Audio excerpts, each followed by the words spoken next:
Part 1. The Mystery of the Lost City of Akhenaten. Close your eyes now, take a deep breath. Imagine you are standing in a vast desert, where the sand stretches endlessly under a golden sky. The air is warm, and a soft breeze brushes against your skin. This is no ordinary place. This is where Amarna once stood, a city lost to time, built more than 3.300 years ago by a pharaoh unlike any other. His name was Akhenaten, Akhenaten, the strange one, the dreamer, the man who dared to change the gods of Egypt. Let the sound of the wind guide you, gently, slowly, as we step into his world. Picture this, a city rising from the desert, its walls painted with bright colors, its temples open to the sun. Akhenaten was not like the pharaohs before him. He turned away from the old gods, Ra, Isis, Osiris, and chose to worship only one, Aten, the sun disk. Every morning, as the sun climbed into the sky, Akhenaten would stand on his balcony, his long robes fluttering in the breeze, watching the light pour over his new home. Amarna was his creation, a place where Aten's rays could touch every corner. The buildings were tall, with smooth stones, and the streets were lined with trees brought from faraway lands. Can you hear the rustling of those leaves? The soft patter of footsteps on the sand? But Akhenaten was different in more ways than just his faith. His face, as seen on the walls of Amarna, was not the strong, handsome profile of other pharaohs. His features were long, his chin pointed, his body thin and curved in ways that puzzled the artists. Some say he was ill, others whisper he was cursed. Beside him stood his wife, Nefertiti, her beauty legendary, her tall hat a symbol of grace. Together, they had daughters, 6 of them, whose images are carved into the stone. Holding hands, smiling under the sun, the breeze carries their laughter, faint and distant, as you imagine this royal family walking through the palace gardens. Why did Akhenaten build Amarna? The priests of the old gods were angry. They had ruled Egypt for centuries, offering sacrifices, chanting prayers. But Akhenaten said no more. He closed their temples, took their power, and moved his court to this new city. The people followed, building homes, markets, and shrines. The Nile flowed nearby, its waters reflecting the sun, its ripples a quiet rhythm. Day after day, the workers shaped the city, their tools clinking softly against the stone. The sun rose, the sun set, and Akhenaten watched it all, his eyes fixed on the horizon. Yet, this dream did not last. After Akhenaten's death, sudden, mysterious, some say alone, the city began to fade. His son, a boy named Tutankhamun, would later return to the old ways. But Amarna was abandoned, the houses emptied, the streets grew silent, and the wind carried sand to cover the walls. What happened? Was it the anger of the forgotten gods? Or did the people fear a curse tied to Akhenaten's strange reign? The ruins remain, half buried, their secrets whispering in the desert air. Let's linger here a moment. Imagine the palace at dusk, the golden light fading, the shadows stretching long across the floor. Akhenaten's throne, carved with images of Aten, sits empty. The servants have gone, the lamps are unlit, and only the sound of the wind remains. His reforms, his city, his family, all vanished. Some say his body was lost, hidden away to protect it from those who hated him. Others believe his spirit still wanders Amarna, watching the sun he loved so much. The sand shifts softly, the night grows deep, and you can feel your breath slowing as we move through this tale. What was life like for Akhenaten in this strange city? The days were long, filled with rituals to honor Aten. Priests, once powerful, were replaced by singers and dancers who praised the sun with gentle melodies. The courtiers wore light linen, their sandals clicking on the polished floors. Food was brought from the Nile, fish, bread, dates, served on plates of clay. The children played, their voices soft, while Nefertiti oversaw the household, her presence a calm center. Every detail was planned, every moment bathed in sunlight. The repetition of the sun's journey, rising and falling, became the heartbeat of Amarna. But beneath this peace, There were whispers. The people missed their old gods. The crops faltered. The Nile's floods were uneven. Akhenaten's health declined, his body weakening, his mind perhaps drifting. The walls of Amarna show him leaning on Nefertiti, her strength holding him up. Did she know the end was near? Did she sense the city's fate? The answers are buried with the sand, lost to the ages, but the mystery lingers, soft and slow, like the tide pulling you into sleep. Now, let's pause and listen. The desert is quiet tonight. The stars are bright above Amarna's ruins, and the wind carries a faint hum, like a lullaby. Akhenaten's story is just the beginning. In the coming nights, we'll explore more pharaohs, their lives, their secrets, their disturbing legacies. But for now, let the sand settle, let the sun's warmth fade, and let your mind drift. The city is gone, the pharaoh is silent, and all that remains is the gentle rhythm of your breath. Sleep now, as the tale continues in your dreams. Part 2, The Strange Family of Akhenaten. Close your eyes once more. Let the soft desert wind return, brushing against your face, carrying the faint scent of sand and sun-warmed stone. We are still in Amarna, that lost city of Akhenaten, where the light of Aten once filled every corner. The story lingers, gentle and slow, as we turn now to the family that lived within those walls. Akhenaten's family was unlike any other in Egypt's long history. Their days were marked by the rise and fall of the sun. Their lives painted on the stones. Their voices a whisper in the breeze. Listen closely, let the rhythm of the wind guide you, as we step into their world. At the heart of this family was Nefertiti, Akhenaten's queen. Her name means, "The beautiful one has come," and her image, carved into the walls, shows a face of perfect symmetry, a tall blue crown resting on her head. She stood beside Akhenaten, her presence a steady light, her hands often raised in worship to Aten. The sun's rays shone down, touching her, warming her, as she moved through the palace. The floors were smooth beneath her sandals, the air filled with the scent of lotus flowers brought from the Nile. Day after day, she watched over their home, her voice soft as she spoke to the servants, her laughter a gentle echo. Can you hear it now? The faint sound of her steps, the rustle of her robes. Together, Akhenaten and Nefertiti had 6 daughters. Their names, Meritaten, Meketaten, Ankesenpaten, Neferneferuaten, Neferneferu, and Setapenre, roll off the tongue like a quiet chant. Each one a gift from the sun god. The walls of Amarna show them playing, their small hands clasped, their faces round and smiling. They wore light dresses, the fabric fluttering in the breeze, and their hair was adorned with flowers. In the palace gardens, they chased each other under the trees, their giggles blending with the rustle of leaves. The sun watched over them, its light a constant companion, its warmth a soft blanket. Every morning, the girls would gather with their parents, raising their hands to Aten, their voices joining in a slow hymn. But this family was strange, even for a pharaoh's court.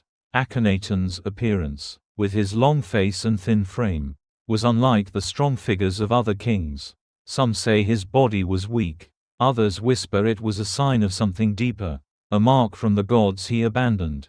Nefertiti, though beautiful, shared this oddity with him, her images showing a family united in their difference. The children, too, seemed fragile, their lives short and shadowed. The breeze carries their story, soft and sad, as you imagine them sitting by the Nile, watching the water flow. Among them was a son, though his birth was a mystery. This was Tutankhamun, a boy who would one day become a pharaoh. But in Amarna, he was just a child, perhaps hidden away, perhaps born to a lesser wife. His name was not yet known, his tomb not yet built, but his presence lingered in the shadows of the palace.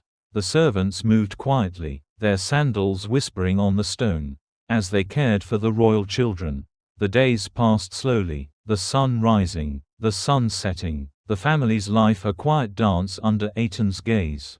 Nefertiti's role was more than a mother's.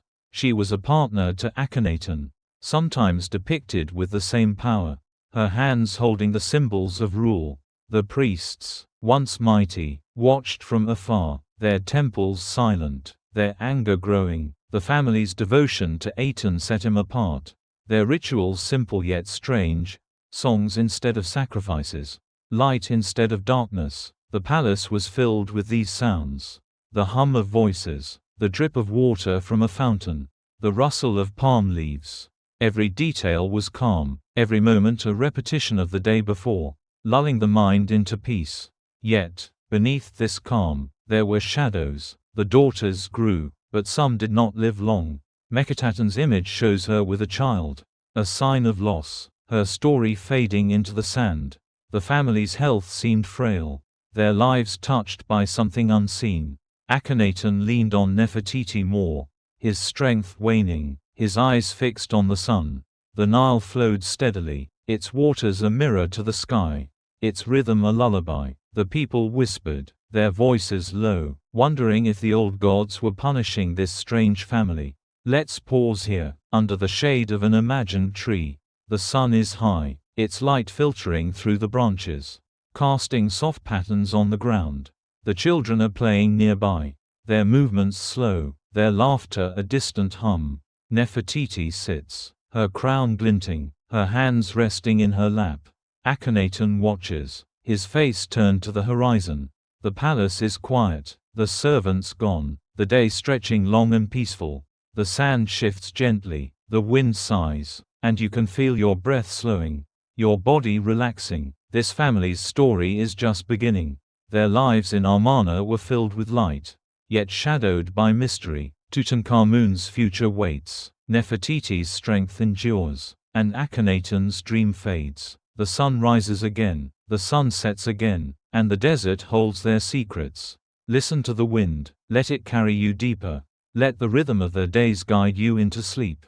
The tale will continue, soft and slow, in the nights to come. Rest now, as the family of Akhenaten fades into the stillness of your dreams. Part 3. The Rituals of Worshipping Aten.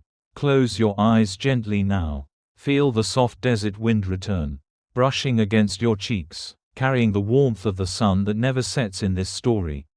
We are still in Amarna, that quiet city of Akhenaten, where the light of Aten fills the air. The sand shifts softly beneath your feet, the sound a gentle whisper, as we turn to the rituals that defined this strange pharaoh's days. These were not the dark ceremonies of old gods, with smoke and blood, but something new, something bathed in sunlight. Let the rhythm of the breeze guide you, slow and steady, as we step into the worship of Aten. Imagine the morning in Amarna. The sky begins to lighten, a faint glow spreading across the horizon. Akhenaten rises from his bed, his robes light and flowing, his sandals clicking softly on the stone floor. The palace is still, the servants moving quietly, their shadows long in the dawn. He steps onto a balcony, his eyes lifting to the east, where the sun, his god Aten, will soon appear. The air is cool, the scent of lotus flowers drifting from the gardens below. As the first rays break over the desert, Akhenaten raises his hands, his voice a low hum, welcoming the light. Can you see it? The golden rays touching his face, the warmth spreading slowly, the world waking to Aten's presence. This was the heart of Aten's worship, the sun itself. Not a statue or a temple, but the living light above. No priests with heavy chants, no altars with offerings of meat. Instead, singers gathered, their voices soft and melodic, filling the air with hymns to the sun. Dancers moved slowly, their arms raised, their steps a gentle sway, mirroring the sun's journey. The walls of Amarna show these scenes, carved with care, the figures bathed in golden paint. The repetition of the sun's rise, the sun's fall, became a ritual, a cycle that never changed, a rhythm to lull the mind. Nefertiti joined him often, her tall crown glinting in the light, her hands mirroring his. Their daughters, those 6 young princesses, stood nearby, their small voices joining the song. The family was the center of this worship, a circle of light under Aten's gaze. The Nile reflected the sun, its waters shimmering, its flow a quiet pulse. The people of Amarna gathered too, their faces turned upward, their days beginning with this simple act. The breeze carried the sound, the hum of voices, the rustle of leaves, the drip of water from a nearby fountain. Every detail was calm, every moment a repetition of the day before. But this worship was strange to the people of Egypt. For centuries, they had honored gods like Osiris, with his underworld realm, or Anubis, with his jackal head. These gods demanded sacrifices, their temples filled with smoke and incense. Akhenaten changed all that. He closed those temples, silenced those priests, and turned to the open sky. The sun became his god, its light a blessing, its absence a void. The courtiers wore light linen, their sandals soft on the ground. As they followed this new way, the markets buzzed quietly, the fishmongers calling, the bread sellers moving slowly. All under Aten's watch, the rituals were simple yet endless. Each morning, the family gathered on the balcony, their hands raised, their eyes on the sun. The singers began, their notes drifting, their words praising Aten's warmth. The dances followed, their movements slow, their shadows stretching across the stone. The afternoon brought more songs, more dances, the sun high above, its light pouring down. The evening saw the family again, watching as Aten sank into the west, their voices fading with the light. The sand settled, the wind sighed, and the city grew still. This cycle repeated, day after day, a gentle rhythm to ease the soul. Yet, there were whispers of unease. The old priests, banished from their power, muttered in the shadows. The crops along the Nile faltered, the floods less certain. Some said Aten's light was not enough, that the old gods were angry. Akhenaten ignored these whispers, his faith unwavering, his eyes fixed on the sun. Nefertiti stood by him, her strength a quiet force, her daughters playing nearby, their laughter a soft echo. The palace was filled with this light, this calm, this strange devotion. The water flowed, the sun shone, and the days stretched long and peaceful. Let's pause here, under the imagined shade of a palm tree. The sun is warm on your skin, its light filtering through the leaves, casting gentle patterns on the ground. The singers are distant now, their voices a faint hum, the dancers' steps a soft rhythm. Akhenaten and Nefertiti stand together, their hands raised, their faces turned to the sky. The princesses sit, their dresses fluttering, their eyes half closed. The sand shifts gently, the wind carries a lullaby, and you can feel your breath slowing, your body relaxing. This worship of Aten was Akhenaten's gift, his dream, his disturbance. It brought light to Amarna, yet cast shadows on Egypt. The sun rises again, the sun sets again, and the story moves forward. The rituals fade into the past, the city grows silent, and the desert holds their echoes. Listen to the wind, let it guide you deeper. Let the warmth of Aten's light pull you into sleep. The tale will continue, soft and slow, in the nights to come. Rest now, as the rituals of Amarna drift into the stillness of your dreams. Part 4, The Fall of Amarna. Close your eyes now, softly and slowly. Feel the desert wind return, brushing against your skin, carrying the warmth of a fading sun. We are still in Amarna, that lost city of Akhenaten, where the light of Aten once shone so brightly. The sand stretches out before you, quiet and still. As we turn to the end of this strange dream, the city that rose with hope began to fade, its walls growing silent, its streets empty. Let the gentle rhythm of the breeze guide you, calm and steady, as we witness the fall of Amarna. Imagine the days after Akhenaten's death. The sun rises as it always did, its golden rays touching the palace, the gardens, the temples, but the balcony is empty now. The king's voice no longer hums its welcome to Aten. The air grows heavy, the scent of lotus flowers fading, replaced by the dry whisper of sand. Nefertiti stands alone, her tall crown catching the light, her hands lowered for the first time. The 6 princesses move quietly, their laughter stilled, their small figures shadowed by the walls. The Nile flows nearby, its waters reflecting the sky, its rhythm a soft pulse. But the city feels different. Can you hear it? The silence settling in, the wind carrying a faint sigh. Akhenaton's reign ended suddenly, his body taken away, perhaps hidden, perhaps lost. Some say he died of illness, his frail frame unable to bear the weight of his changes. Others whisper of a curse, a punishment from the old gods he abandoned. The priests, once silenced, began to stir, their voices low, their temples calling once more. The people of Amarna felt the shift, the unease creeping into their days. The markets grew quiet, the fishmongers' calls fading, the bread sellers' steps slowing. The sun rose, the sun set, but the light no longer felt the same. The sand drifted, the wind sighed, and the city began to change. Nefertiti's strength held for a time. She ruled as regent, her image carved with power, her hands raised to Aten. But the daughters grew frail, their lives shortening, their names fading from the stones. Meketaten, the second princess, left behind a child, a sign of loss etched into the walls. The family that once danced in the sun now stood in shadow. Their palace growing cold, the servants moved slower, their sandals soft on the stone, their tasks fewer, the gardens wilted, the trees drooped, and the Nile's floods grew uneven, the water less generous. The breeze carried these changes, a gentle lament, as you imagine the emptiness spreading. Then came Tutankhamun, the young boy who would undo his father's work, born perhaps to another wife. His name changed from Tutankhaten to honor the old gods. He left Amarna, taking the court with him, returning to Thebes where Osiris and Amun reigned once more.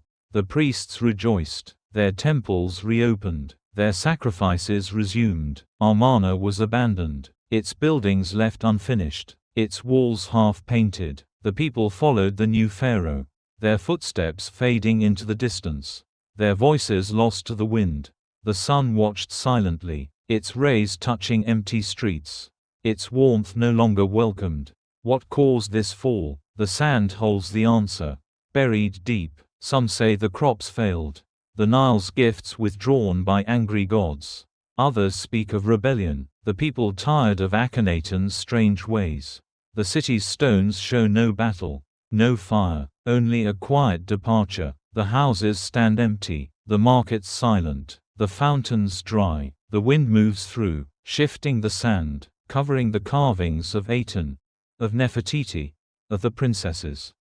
The palace grows still, its shadows long, its echoes faint. The sun rises again, the sun sets again, and Amarna becomes a memory, a whisper in the desert. Let's pause here, under the imagined shade of a crumbling wall. The sun is low now, its light golden and soft, casting gentle patterns on the sand. The wind hums a quiet tune. The ruins stretch out around you, their silence deep and peaceful. Nefertiti's crown lies unseen, Akhenaton's throne is dust, and the princess's laughter is gone.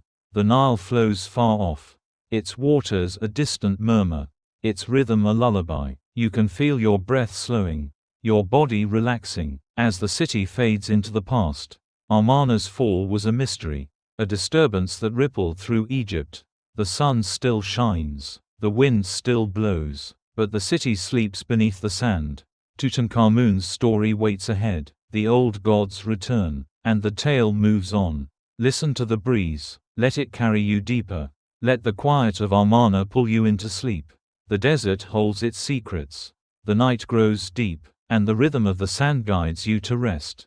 The story will continue, soft and slow, in the nights to come. Sleep now, as the fall of Amarna drifts into the stillness of your dreams. Part 5.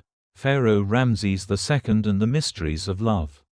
Close your eyes now, gently and slowly. Feel the soft desert wind return, brushing against your face, carrying the warmth of a setting sun. We leave Amarna behind, its sands settling into silence, and travel to a new time, a new pharaoh. His name is Ramses II, the Great, a king who ruled Egypt with strength and splendor over 3.00 years ago. The air is filled with the scent of lotus and Nile water. The ground firm beneath your feet. Let the gentle rhythm of the breeze guide you, calm and steady, as we step into the mysteries of his love.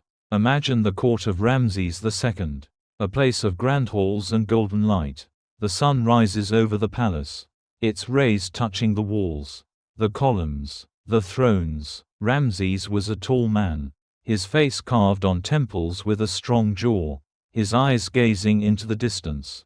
But beneath this power lay a heart that sought love. Again and again, he married many times, his wives a tapestry of beauty and alliance. The first was Nefertari, his great royal wife, her name meaning, beautiful companion. Her image graces the walls of Abu Simbel, her smile soft, her presence a quiet grace. The wind carries her story, gentle and slow, as you picture her walking beside him. Nefertari was not alone. Ramses took other wives, dozens of them, from Egypt and beyond. There was a Setnofre, another great love, her children filling the palace with life. Then came princesses from Hittite lands, their foreign tongues a soft murmur in the halls. The servants moved quietly, their sandals whispering on the stone, bringing gifts of gold and linen to these women. The Nile flowed nearby, its waters reflecting the sun, its ripples a steady rhythm. Day after day, the sun rose, the sun set, and Ramses' family grew, a complex web of love and duty. Can you hear it? The faint laughter of children, the rustle of silk robes, the hum of the court. Why so many wives? Some say it was politics, alliances to strengthen Egypt's borders. Others whisper it was desire, a king's heart restless under the sun. Nefertari's tomb speaks of devotion, her walls painted with scenes of their life together, her name carved with care. Yet Ramses' other marriages brought tension, their children vying for power, their mothers watching from shadowed corners. The palace was filled with these sounds: the drip of water from a fountain, the rustle of palm leaves, the soft clink of jewelry. Every detail was calm, every moment a repetition of the day before, lulling the mind into peace. Nefertari's beauty was legendary. Her temple at Abu Simbel stands tall, its statues gazing out over the desert, her eyes meeting the sun each morning. Ramses built it for her, the stones hauled from afar, the workers' tools tapping gently in the heat. The sun warmed the rock, the wind shaped the sand, and her image endured. But she was not immortal. Her death left a silence, a void that Ramses filled with new wives, new children. The court moved on, the servants lighting lamps, the Nile flowing steadily, its rhythm a lullaby. The king's love was a mystery, a disturbance beneath his mighty rule. Let's pause here, under the imagined shade of a temple column. The sun is low, its light golden and soft, casting gentle patterns on the sand. The wind hums a quiet tune. The palace stretches out around you, its halls filled with echoes. Nefertari's statue stands tall, her face serene, while Ramses' footsteps fade into the distance. The Nile murmurs far off, its waters a distant song, its flow a steady pulse. You can feel your breath slowing, your body relaxing, as the day grows still. Ramses' loves were many, his heart a puzzle carved in stone. His children numbered in the hundreds, their names etched on walls, their lives a quiet story. The sun rises again, the sun sets again, and his reign stretches long, a blend of war and tenderness. The mystery lingers, soft and slow, like the tide pulling you into sleep. The tale of his wives, his children, his devotion, waits to unfold. Listen to the wind, let it carry you deeper.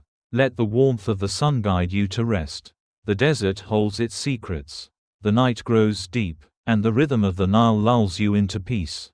The story will continue, soft and slow, in the nights to come. Sleep now, as the loves of Ramses II drift into the stillness of your dreams. Part 6: The construction of Abu Simbel. Close your eyes now, softly and slowly. Feel the desert wind return, brushing against your skin, carrying the warmth of a midday sun. We remain with Ramses II, the Great, his reign a tapestry of power and love. And now we turn to a marvel of his ambition, the temples of Abu Simbel. The sand stretches wide before you, the air filled with the scent of stone and dust, the sky a vast canopy above.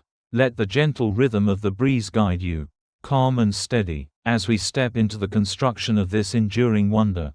Imagine the morning when work began. Long ago, over 3.20 years past, the sun rises over the desert, its golden rays touching the cliffs where Abu Simbel would stand. Ramses decided this place, near the Nile's southern edge, would honor him and his beloved Nefertari. The air is still, the silence broken only by the soft tap of tools against rock. Workers gather, their figures small against the stone, their sandals sinking into the sand. The Nile flows nearby, its waters shimmering, its rhythm a quiet pulse. Day after day, the sun climbs, the sun falls, and the temples take shape.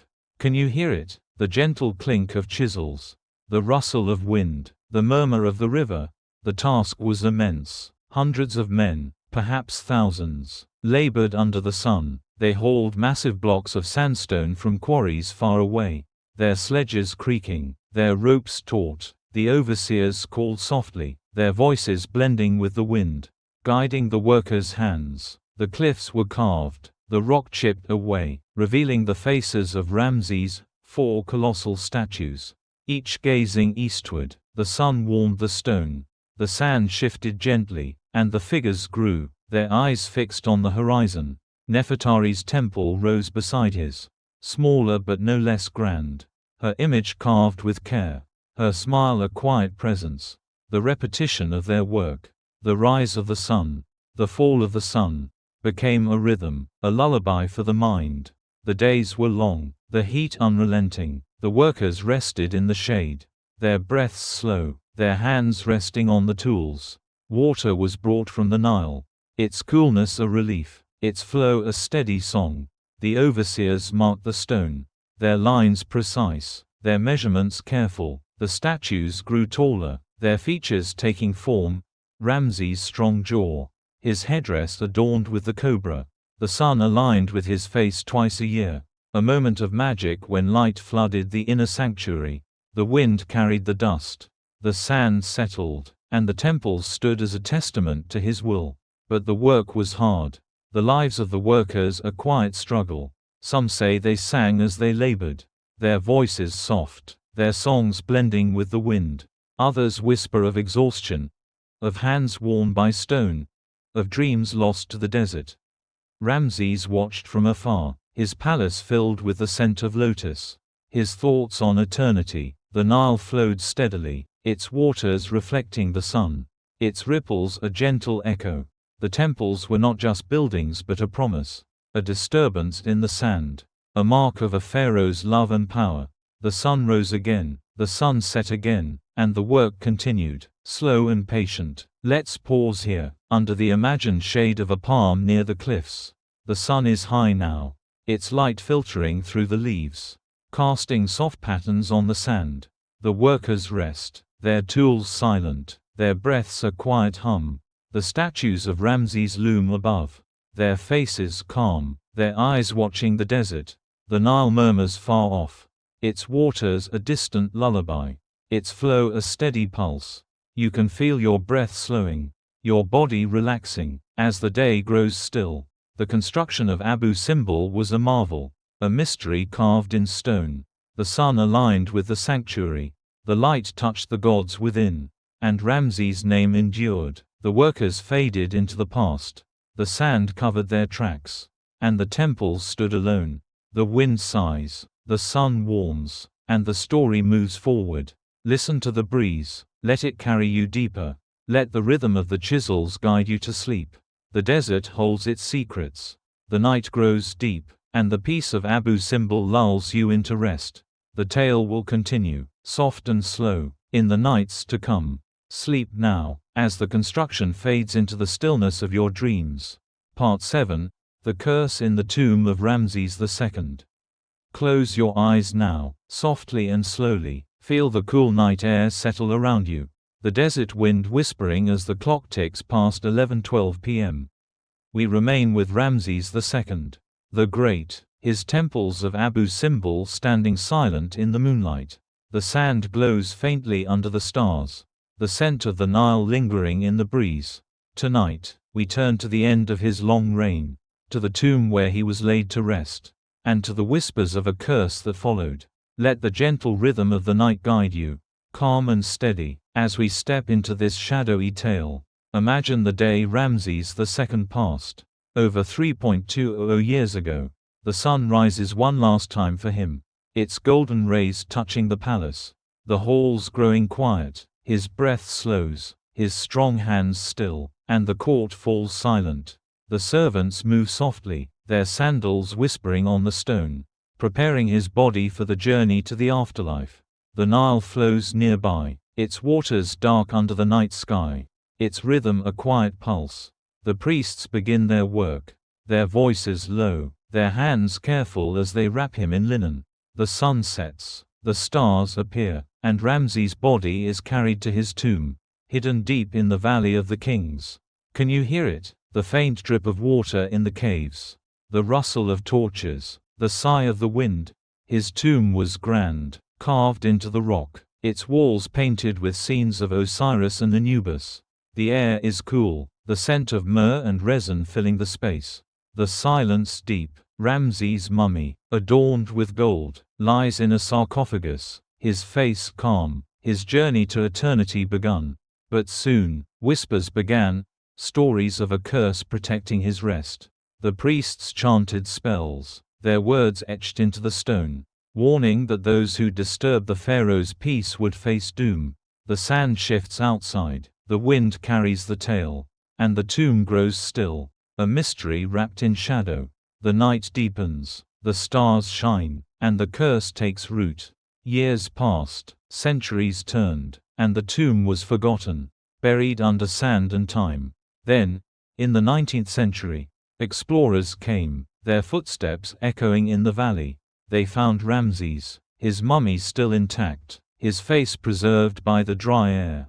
But the curse spoke. Some say the workers fell ill, their health fading, their lives cut short. Others whisper of strange dreams, of voices from the tomb, of shadows moving in the night. The Nile flows steadily, its waters a mirror to the moon, its rhythm a lullaby. The sun rises again, the sun sets again, but the legend of the curse endures. Soft and slow, what was this curse? The stones hold no clear answer, only hints of magic and fear.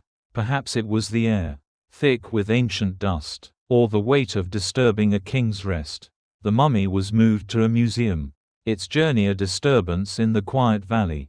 The wind sighs, the sand settles, and the tale grows, a whisper in the darkness. Ramses' reign was long, his love for Nefertari eternal, but his death brought mystery, a shadow over his glory. The torches flicker, the caves grow silent, and the night wraps the valley in peace. Let's pause here, under the imagined shade of a palm near the tomb's entrance. The moon is high now, its light silver and soft, casting gentle patterns on the sand.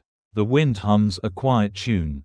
The valley stretches out around you, its silence deep and peaceful. Ramses' sarcophagus lies hidden, his curse a faint echo, his story a lullaby. The Nile murmurs far off, its waters a distant song, its flow a steady pulse. You can feel your breath slowing, your body relaxing, as the night grows still. The curse of Ramses II is a mystery, a disturbance that lingers in the air. The sun will rise again, the wind will blow again, but for now, the tomb sleeps, its secrets buried deep. The explorer's tales fade, the valley grows quiet, and the rhythm of the night guides you to rest.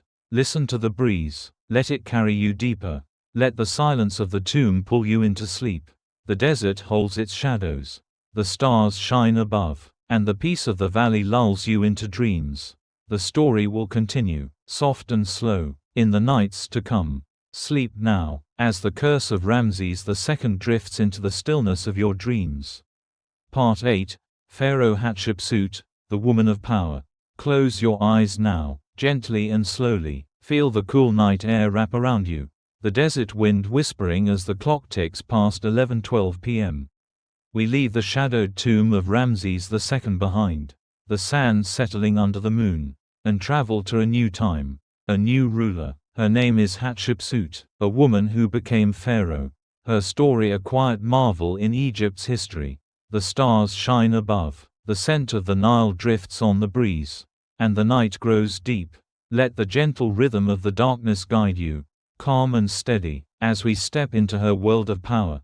Imagine the morning when Hatshepsut's reign began.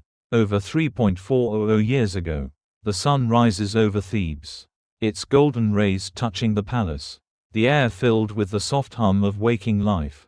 She was not meant to rule, not at first. Her husband, Thutmose II, left her a widow, his son too young to take the throne. Hatshepsut stepped forward, her voice steady, her presence strong. The servants moved quietly, their sandals whispering on the stone, preparing her for a role no woman had held before. The Nile flows nearby, its waters reflecting the stars, its rhythm a quiet pulse. Day after day, the sun climbs, the sun falls, and her power grows. Can you hear it? The faint rustle of her robes, the drip of water from a fountain, the sigh of the wind. Hatshepsut was different. She wore the pharaoh's kilt, the blue headdress, even the false beard, a symbol of rule. Her face, carved on temples, shows a calm strength, her eyes gazing into the distance. The priests accepted her, their chants low, their hands raising offerings to the gods. The people watched, their voices soft, their lives unchanged by her gender. She built her mortuary temple at Deir el-Bahari, its terraces rising from the cliffs, its columns painted with scenes of her reign. The sun warmed the stone, the sand shifted gently, and her name endured. The repetition of her days, the rise of the sun, the fall of the sun, became a rhythm, a lullaby for the mind. Why did she rise? Some say it was necessity, the young Thutmose III needing a guide. Others whisper of ambition, a woman's dream to rule. Her temple tells of a divine birth, a story where the god Amun chose her, his light touching her mother. The walls show this tale, the colors bright, the figures still. The servants carried incense, their steps slow, the air thick with myrrh. The Nile flowed steadily, its waters a mirror to the sky, its ripples a gentle echo. Hatshepsut's power was a disturbance, a quiet shift in the order of kings. Yet her rule brought peace, her days filled with construction and trade. Let's pause here, under the imagined shade of a column at Deir el-Bahari.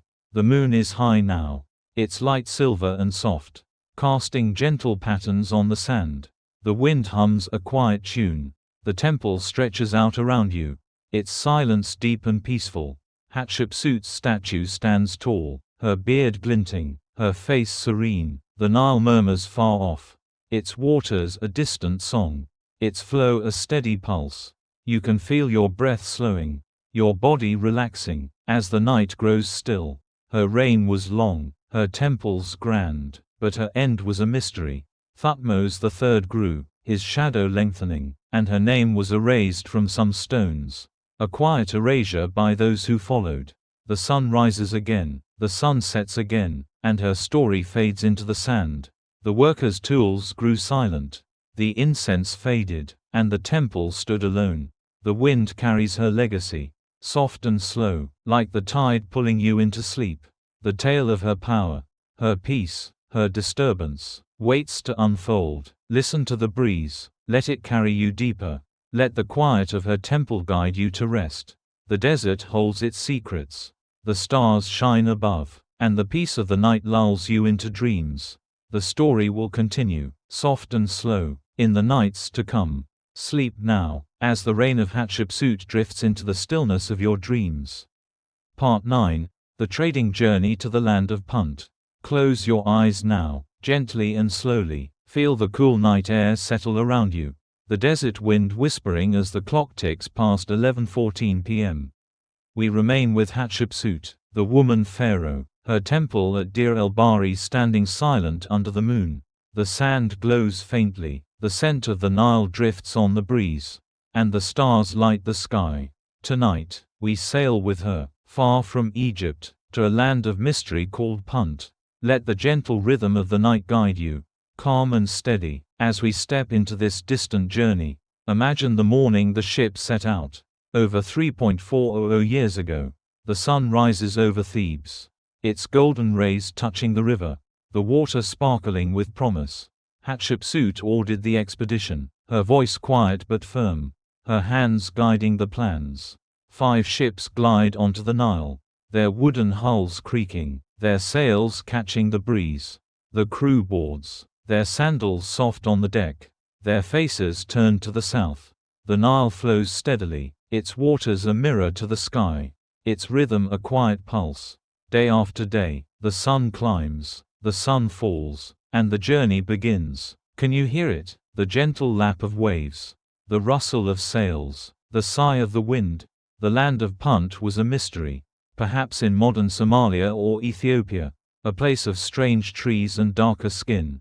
The walls of Deir el-Bahari show this voyage, painted with care, the figures small against the sea. The ships sailed south, the Nile widening, the banks lined with reeds swaying in the breeze. The crew sang softly, their voices blending with the water, their hands steady on the oars. The sun warmed the deck, the sand stretched along the shore, and the horizon called them forward. The air carried the scent of salt and fish, the night brought stars, and the journey stretched long and peaceful. The repetition of the waves, the rise of the sun, the fall of the sun, became a rhythm, a lullaby for the mind. When they reached Punt, the land opened before them. Tall myrrh trees rose from the soil, their resin a gift for Egypt. The people of Punt came, their boats laden with gold, ebony, and incense, their voices a soft murmur. The crew traded, their hands exchanging goods, their eyes wide with wonder. The sun shone on the market, the sand warmed underfoot, and the air filled with the scent of spices. Hatshepsut's name was spoken, her power a distant echo, her ships a bridge between worlds. The Nile's memory flowed with them, its waters a distant song, its rhythm a gentle guide. The wind carried the tale, slow and calm, as you imagine the exchange. The return was slow, the ships heavy with treasures. The crew rested, their breaths quiet, their hands resting on the rails. The myrrh tree's scent lingered. The gold glinted in the sun and the waves lapped softly against the hull.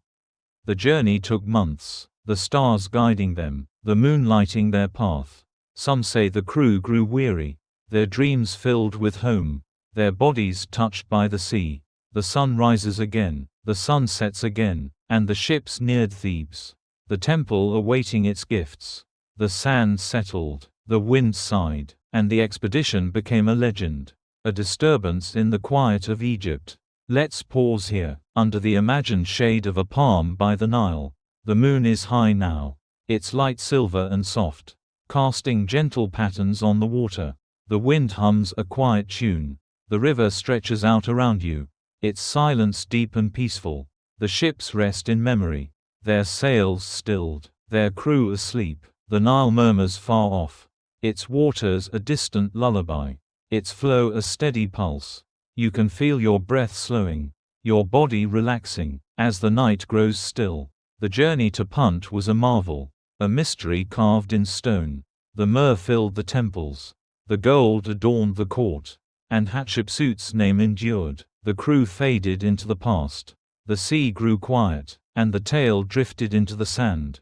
The wind carries its echo, soft and slow, like the tide pulling you into sleep. The story of her trade, her reach, her power, waits to unfold. Listen to the breeze, let it carry you deeper. Let the rhythm of the waves guide you to rest. The desert holds its secrets. The stars shine above, and the peace of the Nile lulls you into dreams. The story will continue, soft and slow, in the nights to come. Sleep now, as the journey to Punt drifts into the stillness of your dreams. Part 10. The Secret Behind the False Beard.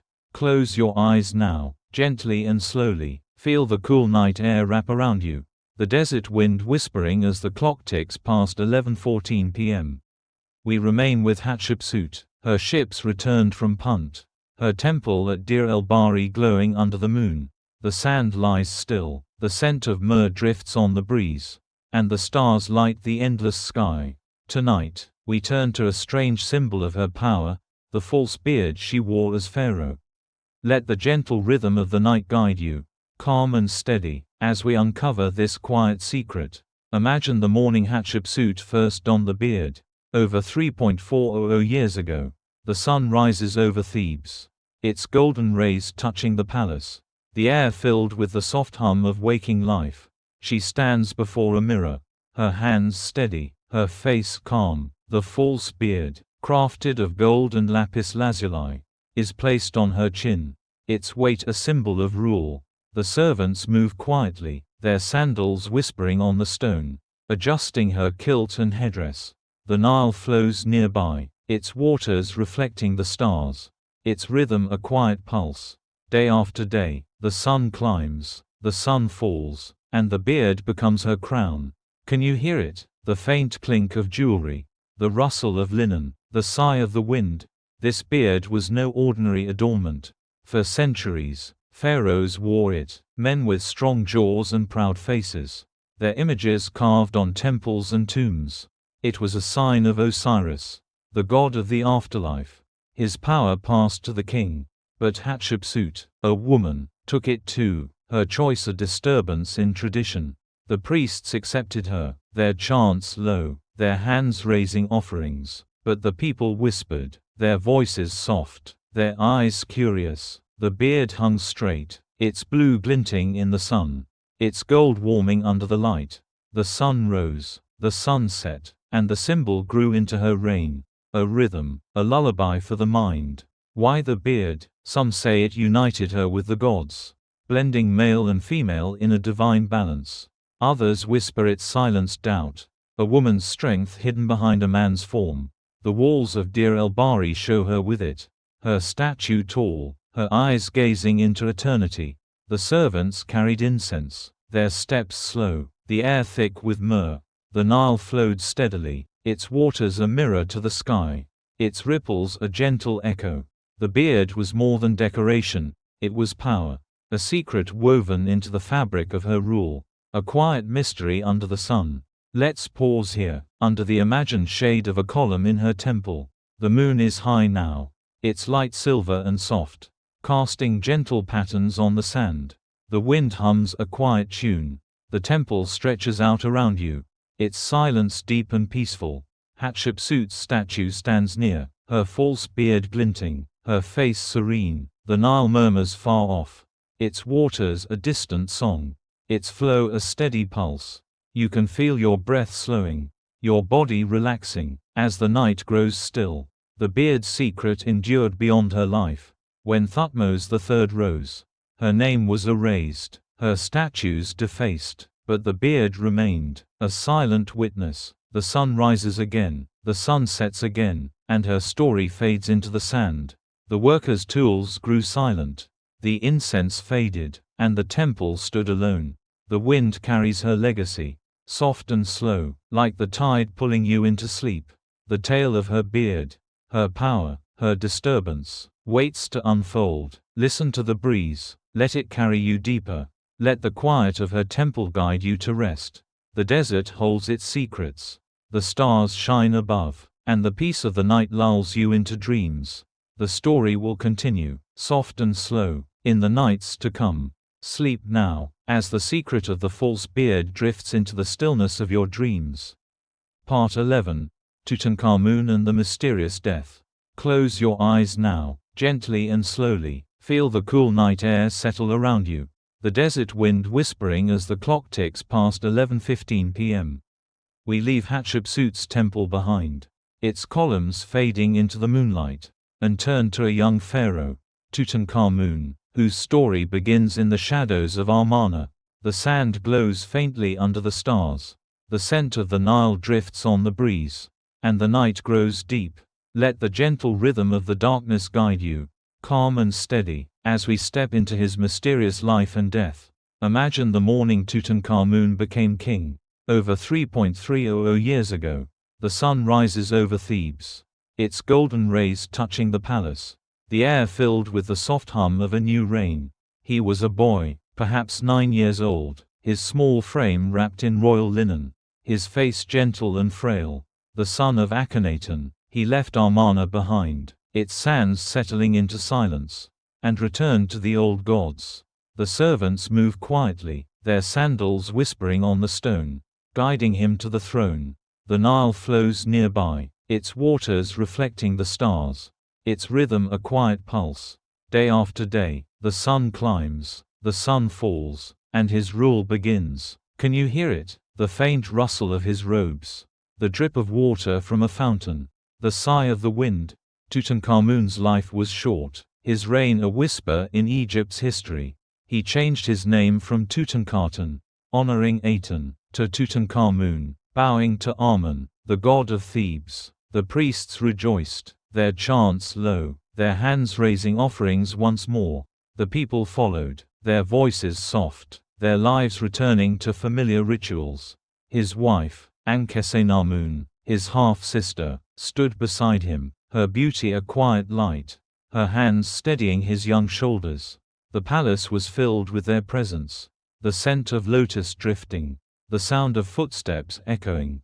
The sun warmed the halls, the sand shifted gently, and his days stretched long, yet fragile. The repetition of the sun's journey, the rise, the fall, became a rhythm, a lullaby for the mind. But his death came too soon. At 19, a mystery carved in his tomb. The sun rose one last time for him, its rays touching his bed, the air growing still. The servants moved softly, their hands preparing his body, their voices hushed. Some say he fell from a chariot, his leg broken, his body weak. Others whisper of poison, a plot in the shadows, a disturbance in the court. His mummy, found centuries later, shows a fractured skull, a body marked by illness, a young king taken before his time. The Nile flowed steadily, its waters a mirror to the moon, its rhythm a gentle echo.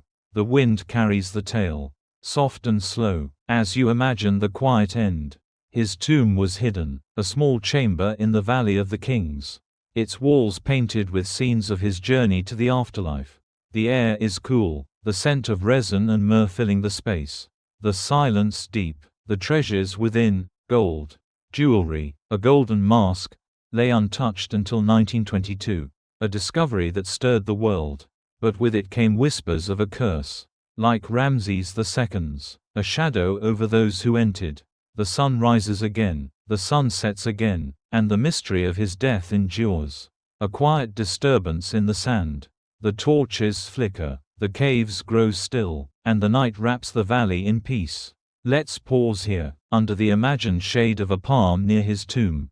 The moon is high now, its light silver and soft, casting gentle patterns on the sand. The wind hums a quiet tune. The valley stretches out around you, its silence deep and peaceful. Tutankhamun's mask glints in memory, his face serene, his story a lullaby. The Nile murmurs far off, its waters a distant song, its flow a steady pulse. You can feel your breath slowing, your body relaxing, as the night grows still. The death of Tutankhamun is a puzzle, a secret buried with him. The sun will rise again, the wind will blow again, but for now, the tomb sleeps, its treasures quiet. The explorer's tales fade, the valley grows still, and the rhythm of the night guides you to rest. Listen to the breeze, let it carry you deeper. Let the silence of his tomb pull you into sleep. The desert holds its shadows, the stars shine above, and the peace of the valley lulls you into dreams. The story will continue, soft and slow, in the nights to come. Sleep now, as the mystery of Tutankhamun drifts into the stillness of your dreams. Part 12, The Treasures in Tutankhamun's Tomb. Close your eyes now, gently and slowly. Feel the cool night air wrap around you, the desert wind whispering as the clock ticks past 11:16 p.m. We remain in the Valley of the Kings, where Tutankhamun's young life ended, his tomb hidden beneath the sand. The stars shine above, the scent of the Nile drifts on the breeze, and the night grows deep. Tonight, we step into the quiet chambers where his treasures lay, untouched for over 3.300 years. Let the gentle rhythm of the darkness guide you, calm and steady, as we uncover these golden secrets. Imagine the moment of discovery. November 1922, the air thick with anticipation. The sun rises over the valley, its golden rays touching the sand, the workers' tools tapping softly against the earth. Howard Carter, the explorer, peers into the tomb, his lamp casting a faint glow. The silence breaks, The scent of dust and resin fills the air. And the treasures emerge. The Nile flows nearby, its waters reflecting the stars. Its rhythm a quiet pulse. Day after day, the sun climbs, the sun falls, and the world sees Tutankhamun's wealth.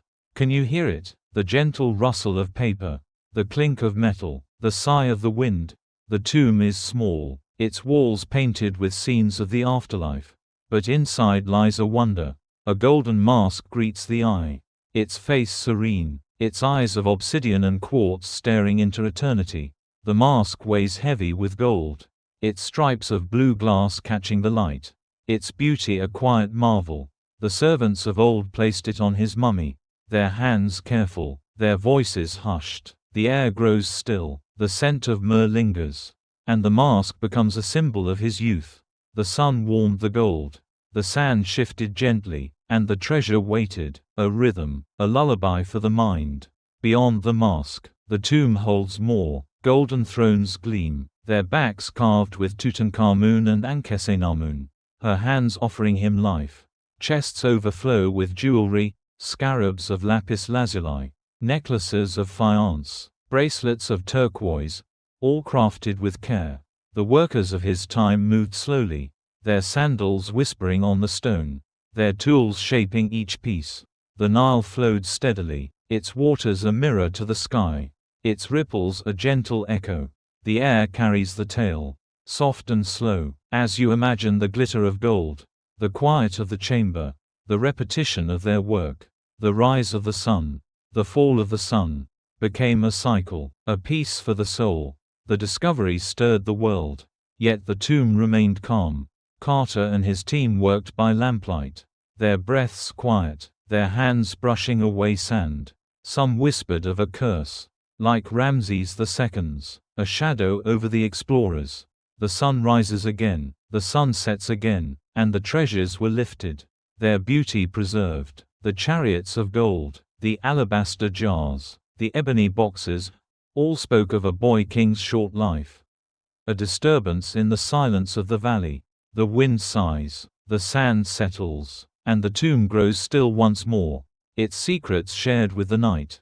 Let's pause here, under the imagined shade of a palm near the tomb's entrance. The moon is high now, its light silver and soft, casting gentle patterns on the sand. The wind hums a quiet tune. The valley stretches out around you, its silence deep and peaceful.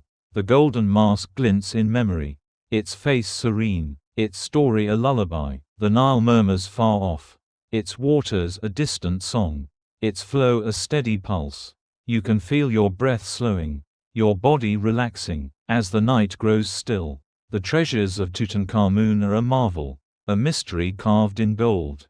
The sun will rise again, the wind will blow again, but for now, the tomb sleeps, its riches quiet, the explorers' tales fade, the valley grows still, and the rhythm of the night guides you to rest. Listen to the breeze, let it carry you deeper, let the silence of the tomb pull you into sleep. The desert holds its wonders, the stars shine above, and the peace of the valley lulls you into dreams. The story will continue, soft and slow, in the nights to come. Sleep now, as the treasures of Tutankhamun drift into the stillness of your dreams. Part 13, Cleopatra, the Last Queen. Close your eyes now, gently and slowly, feel the cool night air settle around you, the desert wind whispering as the clock ticks past 11:17 p.m. We leave the golden tomb of Tutankhamun behind, its treasures fading into the moonlight, and travel to a new time. A new ruler. Her name is Cleopatra VII, the last pharaoh of Egypt. Her story a blend of power and mystery over 2.00 years ago. The stars shine above, the scent of the Nile drifts on the breeze, and the night grows deep. Let the gentle rhythm of the darkness guide you, calm and steady, as we step into her reign.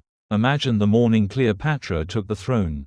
In 51 BCE, the sun rises over Alexandria, its golden rays touching the palace, the air filled with the soft hum of the sea. She was 18, her voice clear, her mind sharp, a descendant of Ptolemy, a Greek line ruling Egypt. The servants move quietly, their sandals whispering on the marble. preparing her for rule. The Nile flows nearby, its waters reflecting the stars, its rhythm a quiet pulse. Day after day, the sun climbs, the sun falls, and her power begins. Can you hear it? The faint rustle of her silk, the drip of water from a fountain, the sigh of the wind. Cleopatra was different, her beauty a legend, her wit a weapon. She spoke many tongues, her voice soft as she addressed her people, her eyes gazing into the future.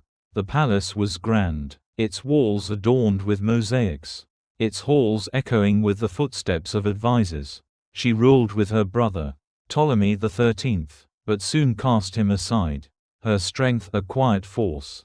The priests watched, their chants low, their hands raising offerings to Isis, the goddess she favored. The Nile flowed steadily, its waters a mirror to the sky, its ripples a gentle echo. The sun warmed her throne, the sand shifted gently, and her reign stretched long. A rhythm, a lullaby for the mind. Why did she rise? Some say it was her charm, her ability to sway kings and generals. Others whisper of ambition, a woman's dream to save Egypt from Rome's shadow. The walls of her palace show her image, her face calm, her diadem glinting in the light. The servants carried incense, their steps slow, the air thick with myrrh. The sea lapped at Alexandria's shores, its waves a distant song, its flow a steady guide. Cleopatra's power was a disturbance, a blend of grace and strategy, her days filled with diplomacy and dreams. Let's pause here, under the imagined shade of a palm by the palace. The moon is high now, its light silver and soft, casting gentle patterns on the water. The wind hums a quiet tune, the sea stretches out around you, its silence deep and peaceful. Cleopatra's throne stands near, her presence serene, her story a lullaby. The Nile murmurs far off, its waters a distant song, its flow a steady pulse. You can feel your breath slowing, your body relaxing, as the night grows still. Her reign ended in shadow, her alliances with Julius Caesar and Mark Antony drawing Rome's wrath. The sun rises one last time for her, its rays touching her chamber, the air growing quiet. She chose death, they say, a bite from an asp, her body laid to rest in an unknown tomb. The servants moved softly, their hands preparing her, their voices hushed. The Nile flowed on, its waters a mirror to the moon, its rhythm a gentle echo. The wind carries her tale, soft and slow, as you imagine the silence that followed. The sun rises again, the sun sets again, and her story fades into the sand. The treasures of her tomb remain lost, a mystery buried deep. The sea laps at the shore, the palace grows still, and the night wraps Alexandria in peace. Listen to the breeze, let it carry you deeper. Let the quiet of her reign guide you to rest. The desert holds its secrets, the stars shine above, and the peace of the Nile lulls you into dreams. The story will continue, soft and slow, in the nights to come. Sleep now, as the reign of Cleopatra drifts into the stillness of your dreams. Part 14, The Fated Love with Caesar. Close your eyes now, gently and slowly. Feel the cool night air settle around you, the desert wind whispering as the clock ticks past 11:18 p.m. We remain with Cleopatra, the last queen, her palace in Alexandria glowing under the moon. The sand lies still, the scent of the sea drifts on the breeze, and the stars light the endless sky. Tonight, we turn to a moment of destiny, her meeting with Julius Caesar, a love that shaped her reign. Let the gentle rhythm of the night guide you, calm and steady, as we step into this fated tale. Imagine the evening Cleopatra first met Caesar, in 48 BCE. The sun sets over Alexandria, its golden rays fading into the sea, the air filled with the soft hum of the city. She was 21, her mind sharp, her beauty a quiet power. To reach him, she hid in a rug, carried by servants, her plan bold yet subtle. The Roman general, tall and stern, unrolled the fabric, his eyes meeting hers. The servants moved quietly, their sandals whispering on the marble. The room growing still, the Nile flows nearby, its waters reflecting the stars, its rhythm a quiet pulse. Day after day, the sun rises, the sun falls, and their story begins. Can you hear it? The faint rustle of silk, the drip of water from a fountain, the sigh of the wind. Their alliance was born that night, a blend of love and strategy. Caesar, ruler of Rome, sought Egypt's wealth, its grain, its power. Cleopatra offered him both, her voice soft as she spoke, her hands guiding his gaze. The palace glowed with torches, its walls adorned with mosaics, its halls echoing with the footsteps of guards. She bore him a son, Caesarean, his birth a quiet joy, his cries a soft echo. The sun warmed the nursery, the sand shifted gently, and their bond grew, a rhythm, a lullaby for the mind.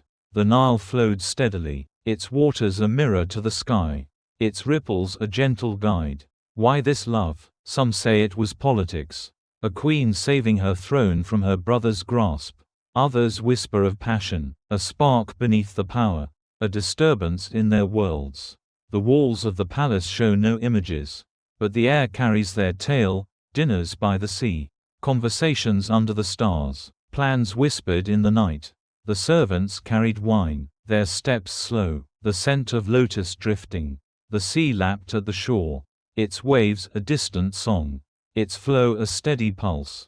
Cleopatra's charm won Caesar, her mind matched his, and their days stretched long. A quiet dance under the moon. Let's pause here, under the imagined shade of a palm by the palace. The moon is high now, its light silver and soft, casting gentle patterns on the water. The wind hums a quiet tune. The sea stretches out around you, its silence deep and peaceful. Cleopatra's throne stands near, her presence serene. Caesar's shadow faint. The Nile murmurs far off, its waters a distant song, its flow a steady pulse. You can feel your breath slowing, your body relaxing, as the night grows still. Their love ended with Caesar's death, stabbed in Rome in 44 BCE, his blood a distant echo. Cleopatra mourned, her voice low, her hands still, but her son remained, a link to Rome. The sun rises again, the sun sets again, and her story moves forward. The servants grew quiet, the palace grew still, and the sea carried the tale away. The wind sighs, the sand settles, and the fated love becomes a memory. A whisper in the darkness. Listen to the breeze, let it carry you deeper. Let the quiet of their nights guide you to rest. The desert holds its secrets. The stars shine above, and the peace of the Nile lulls you into dreams. The story will continue, soft and slow, in the nights to come. Sleep now, as the love with Caesar drifts into the stillness of your dreams. Part 15, The Life Beside Antony. Close your eyes now. Gently and slowly, feel the cool night air settle around you, the desert wind whispering as the clock ticks past 11:18 p.m. We remain with Cleopatra, the last queen, her palace in Alexandria quiet under the moon. The sand lies still, the scent of the sea drifts on the breeze, and the stars light the endless sky. Tonight, we turn to her life with Mark Antony, a love that burned bright and faded into shadow. Let the gentle rhythm of the night guide you, calm and steady, as we step into their story. Imagine the evening Cleopatra met Antony, in 41 BCE. The sun sets over Alexandria, its golden rays fading into the sea, the air filled with the soft hum of the city. She sailed to him on a golden barge, her robes shimmering, her presence a quiet command. Antony, a Roman general, strong and bold, watched her approach, his eyes caught by her charm. The servants moved quietly, their sandals whispering on the deck, the room growing warm with their meeting. The Nile flows nearby, its waters reflecting the stars, its rhythm a quiet pulse. Day after day, the sun rises, the sun falls, and their bond begins. Can you hear it? The faint rustle of sails, the drip of water from a fountain, the sigh of the wind. Their alliance was a dance of power and passion. Antony, ruler of Rome's eastern lands, sought Egypt's riches, its grain, its beauty. Cleopatra offered him both, her voice soft as she spoke, her hands guiding his heart. They feasted on the palace terrace, the sea lapping below, the air thick with the scent of wine and lotus. She bore him children, Alexander, Cleopatra Selene, and Ptolemy Philadelphus, their laughter a gentle echo. The sun warmed their days. The sand shifted softly, and their love grew, a rhythm, a lullaby for the mind. The Nile flowed steadily, its waters a mirror to the sky, its ripples a gentle guide. Why this union? Some say it was strategy, a queen aligning with Rome's might. Others whisper of love, a fire beneath the politics, a disturbance in their worlds. The walls of the palace show no images, but the breeze carries their tale, nights under the stars. Battles planned by day, dreams shared in the quiet. The servants carried trays of fruit, their steps slow, the scent of myrrh drifting. The sea whispered at the shore, its waves a distant song, its flow a steady pulse. Cleopatra's wit matched Antony's strength. Their days stretched long, a quiet harmony under the moon. Let's pause here, under the imagined shade of a palm by the sea. The moon is high now, its light silver and soft, casting gentle patterns on the water. The wind hums a quiet tune. The sea stretches out around you, its silence deep and peaceful. Cleopatra's barge rests in memory, her presence serene, Antony's shadow faint. The Nile murmurs far off, its waters a distant song, its flow a steady pulse. You can feel your breath slowing, your body relaxing, as the night grows still. Their love ended in tragedy, Rome's power turning against them. Octavian, Caesar's heir, declared war, his forces closing in. The Battle of Actium, 31 BCE, saw their fleet fall, the sea swallowing their hopes. Antony, defeated, took his life, his sword a quiet end. Cleopatra followed, her asp a final choice, her body laid to rest in an unknown tomb. The servants moved softly, their hands preparing her, their voices hushed. The sun rises again, the sun sets again, and their story fades into the sand. The sea laps at the shore, the palace grows still, and the wind carries their tale away. The treasures of their love remain lost, a mystery buried deep. The waves whisper, the night wraps Alexandria in peace, and the rhythm of the sea guides you to rest. Listen to the breeze, let it carry you deeper. Let the quiet of their days pull you into sleep. The desert holds its secrets. The stars shine above, and the peace of the Nile lulls you into dreams. The story will continue, soft and slow, in the nights to come. Sleep now, as the life beside Antony drifts into the stillness of your dreams. Part 16. The Mummification Rituals of Ancient Egypt. Close your eyes now, gently and slowly. Feel the cool night air wrap around you. The desert wind whispering as the clock ticks past 11:19 p.m. We leave Cleopatra and Antony's fading tale behind, their shadows settling into the moonlight, and turn to a timeless ritual of the pharaohs, mummification. The sand glows faintly under the stars. The scent of the Nile drifts on the breeze, and the night grows deep. Tonight, we step into the quiet chambers where bodies were prepared for eternity. Let the gentle rhythm of the darkness guide you, calm and steady, as we enter this sacred process. Imagine the morning a pharaoh's journey begins. Perhaps 3,000 years ago, the sun rises over the Nile, its golden rays touching the embalming house. The air filled with the soft hum of preparation. The body lies still, wrapped in linen, its spirit ready to meet Osiris. The priests move quietly, their sandals whispering on the stone, their hands steady with tools. The Nile flows nearby, its waters reflecting the stars, its rhythm a quiet pulse.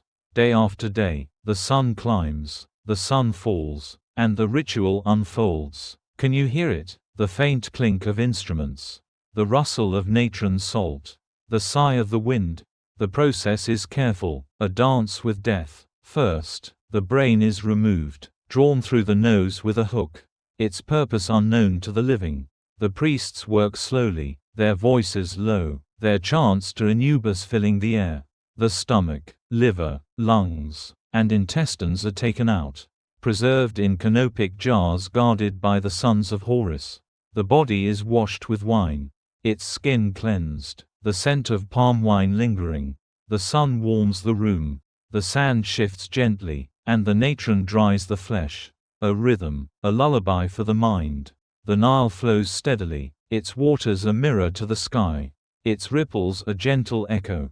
For 70 days, the body rests, the salt drawing out moisture, the air growing still. The priests return, their steps soft, their hands wrapping the body in linen strips.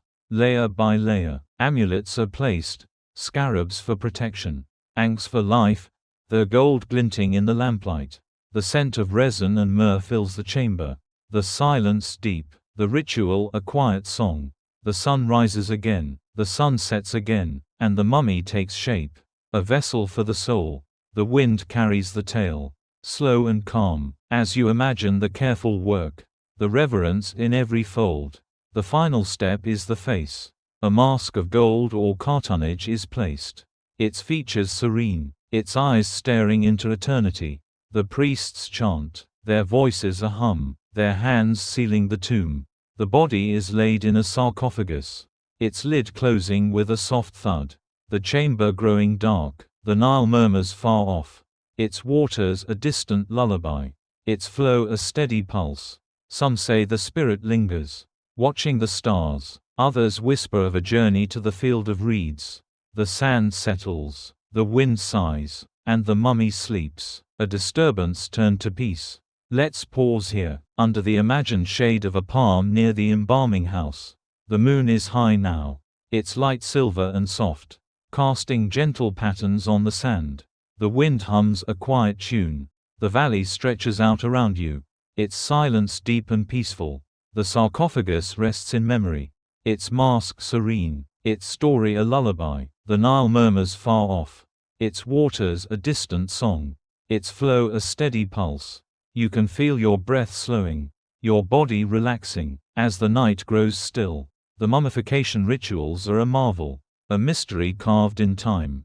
The sun will rise again, the wind will blow again, but for now, the tomb sleeps, its silence eternal. The priest's chants fade, the valley grows quiet, and the rhythm of the night guides you to rest. Listen to the breeze, let it carry you deeper. Let the quiet of the chamber pull you into sleep. The desert holds its secrets. The stars shine above, and the peace of the Nile lulls you into dreams. The story will continue, soft and slow, in the nights to come. Sleep now, as the mummification rituals drift into the stillness of your dreams. Part 17, The Gods Protecting the Pharaohs. Close your eyes now, gently and slowly. Feel the cool night air wrap around you, the desert wind whispering as the clock ticks past 11:20 p.m. We leave the quiet chambers of mummification behind, their silence fading into the moonlight, and turn to the gods who watched over the pharaohs. The sand glows faintly under the stars, the scent of the Nile drifts on the breeze, and the night grows deep.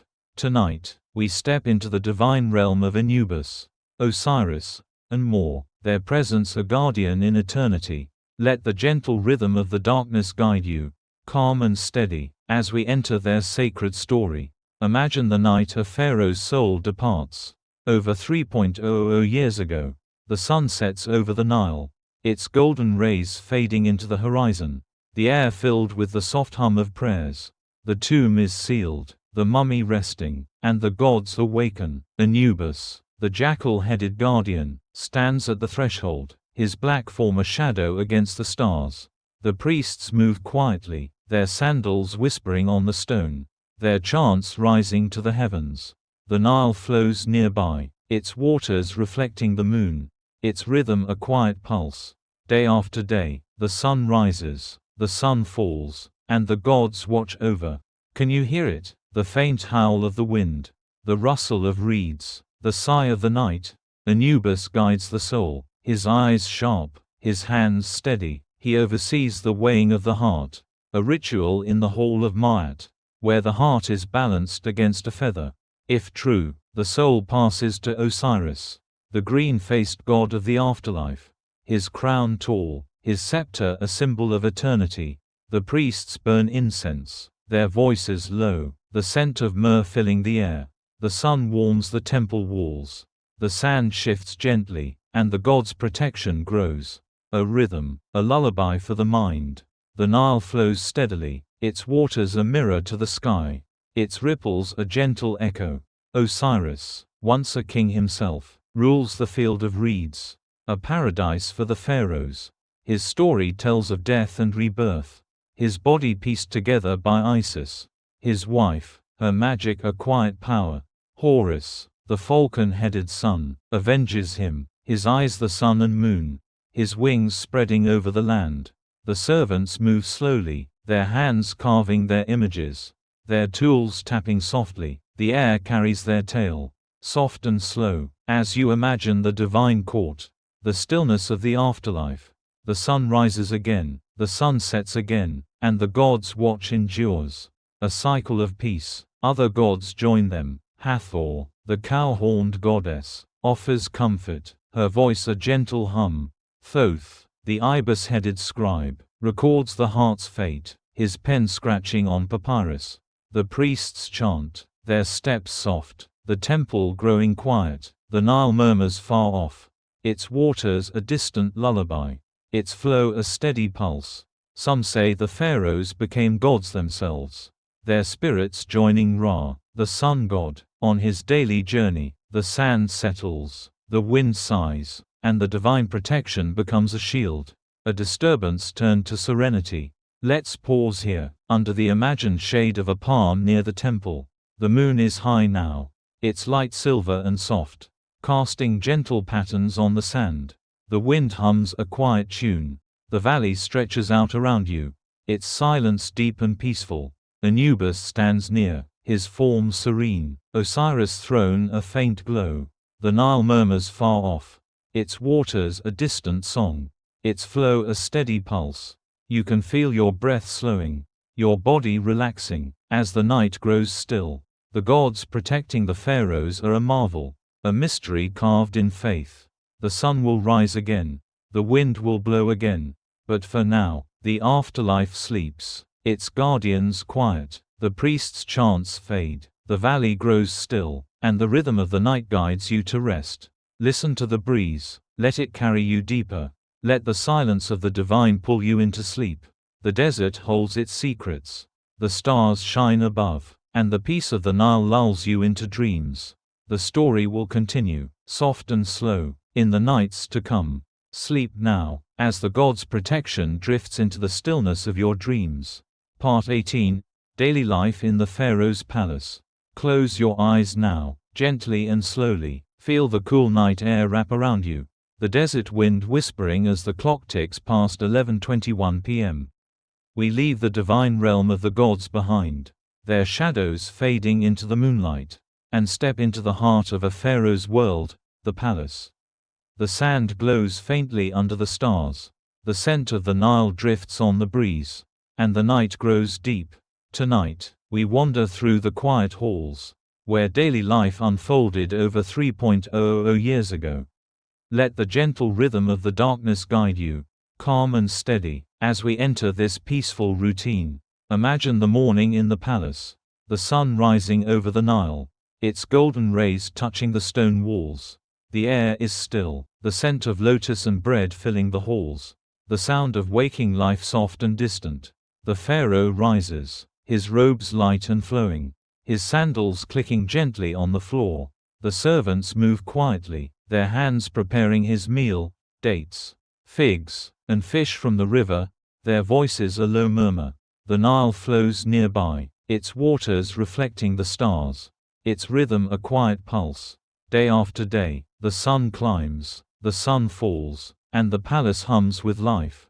Can you hear it? The faint rustle of linen, the drip of water from a fountain, the sigh of the wind. The day begins with rituals. The pharaoh bathes, his skin anointed with oils, the scent of myrrh lingering. The priests arrive, their chants low, their hands raising offerings to Ra, the sun god. The courtiers gather, their robes brushing the floor, their footsteps a soft echo. The palace is grand, its walls painted with scenes of hunts and harvests, its columns tall and cool.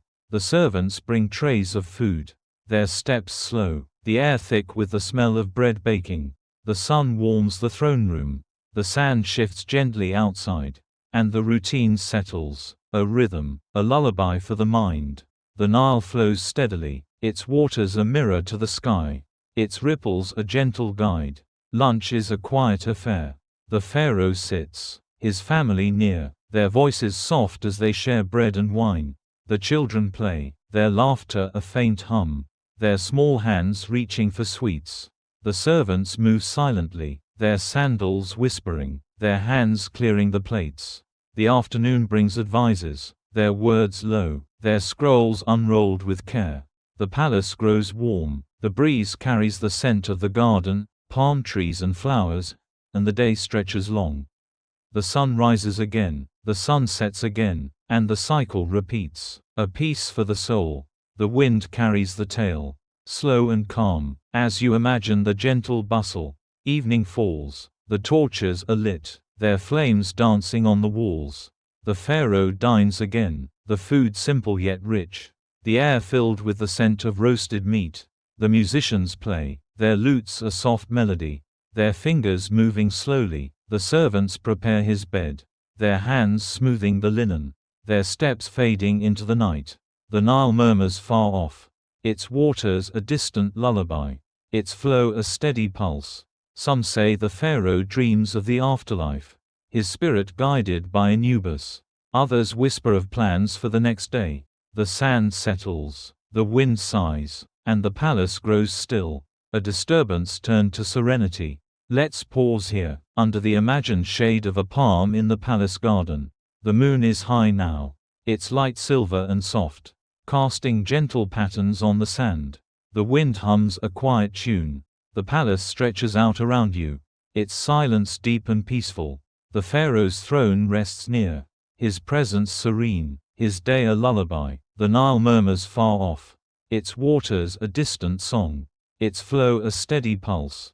You can feel your breath slowing, your body relaxing, as the night grows still. Daily life in the pharaoh's palace is a marvel, a mystery carved in routine.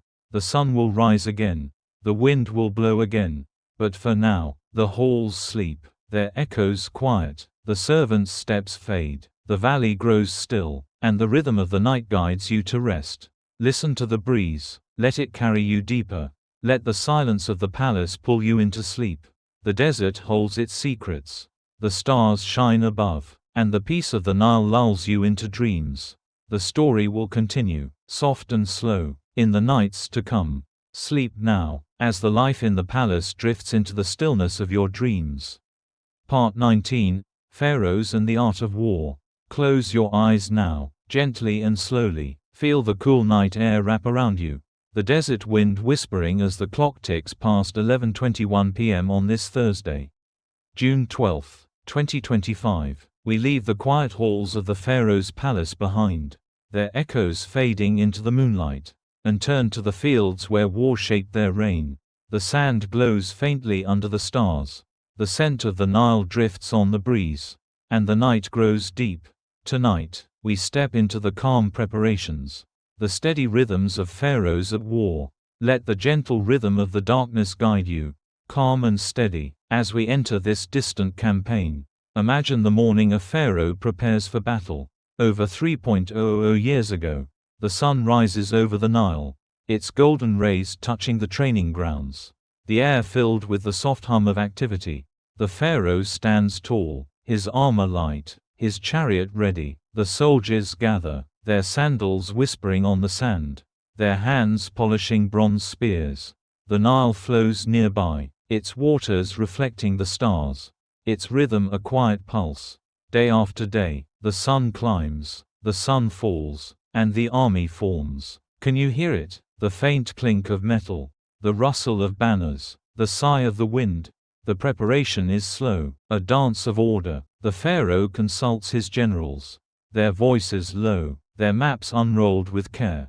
The chariots are checked, their wheels oiled, their horses calm. The archers practice, their bows drawing softly, their arrows whispering through the air. The servants move quietly, their hands carrying water and bread. Their steps a gentle echo. The sun warms the earth. The sand shifts gently, and the camp settles. A rhythm, a lullaby for the mind. The Nile flows steadily, its waters a mirror to the sky, its ripples a gentle guide. The air carries the scent of leather and dust. The night brings stars. And the army waits. Why this war? Some say it was to protect borders. Others whisper of glory, a pharaoh's name carved in stone. Ramses II marched to Kadesh. His banners high, his heart steady. Hatshepsut sent troops to secure trade. Her voice a quiet command. The soldiers rest, their breaths slow, their tents pitched under the palms. The sun rises again, the sun sets again, and the march begins, a cycle of preparation and patience. The wind carries the tale, soft and slow, as you imagine the camp at dusk. The firelight flickering, the silence growing deep, the day of battle nears. But the focus remains on calm. The pharaoh prays, his hands raised to Amen. The priests chanting low, the horses are fed, their neighs a soft hum, their manes brushed with care. The servants bring oil, their steps quiet, the air thick with the scent of incense. The Nile murmurs far off, its waters a distant lullaby, its flow a steady pulse. Some say the pharaoh dreams of victory, others whisper of peace, the outcome a mystery in the sand. The sand settles, the wind sighs, and the army grows still, a disturbance turned to serenity. Let's pause here, under the imagined shade of a palm near the camp. The moon is high now, its light silver and soft, casting gentle patterns on the sand. The wind hums a quiet tune.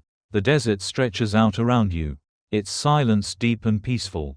The pharaoh's chariot rests near, his presence serene, his war a lullaby. The Nile murmurs far off, its waters a distant song, its flow a steady pulse.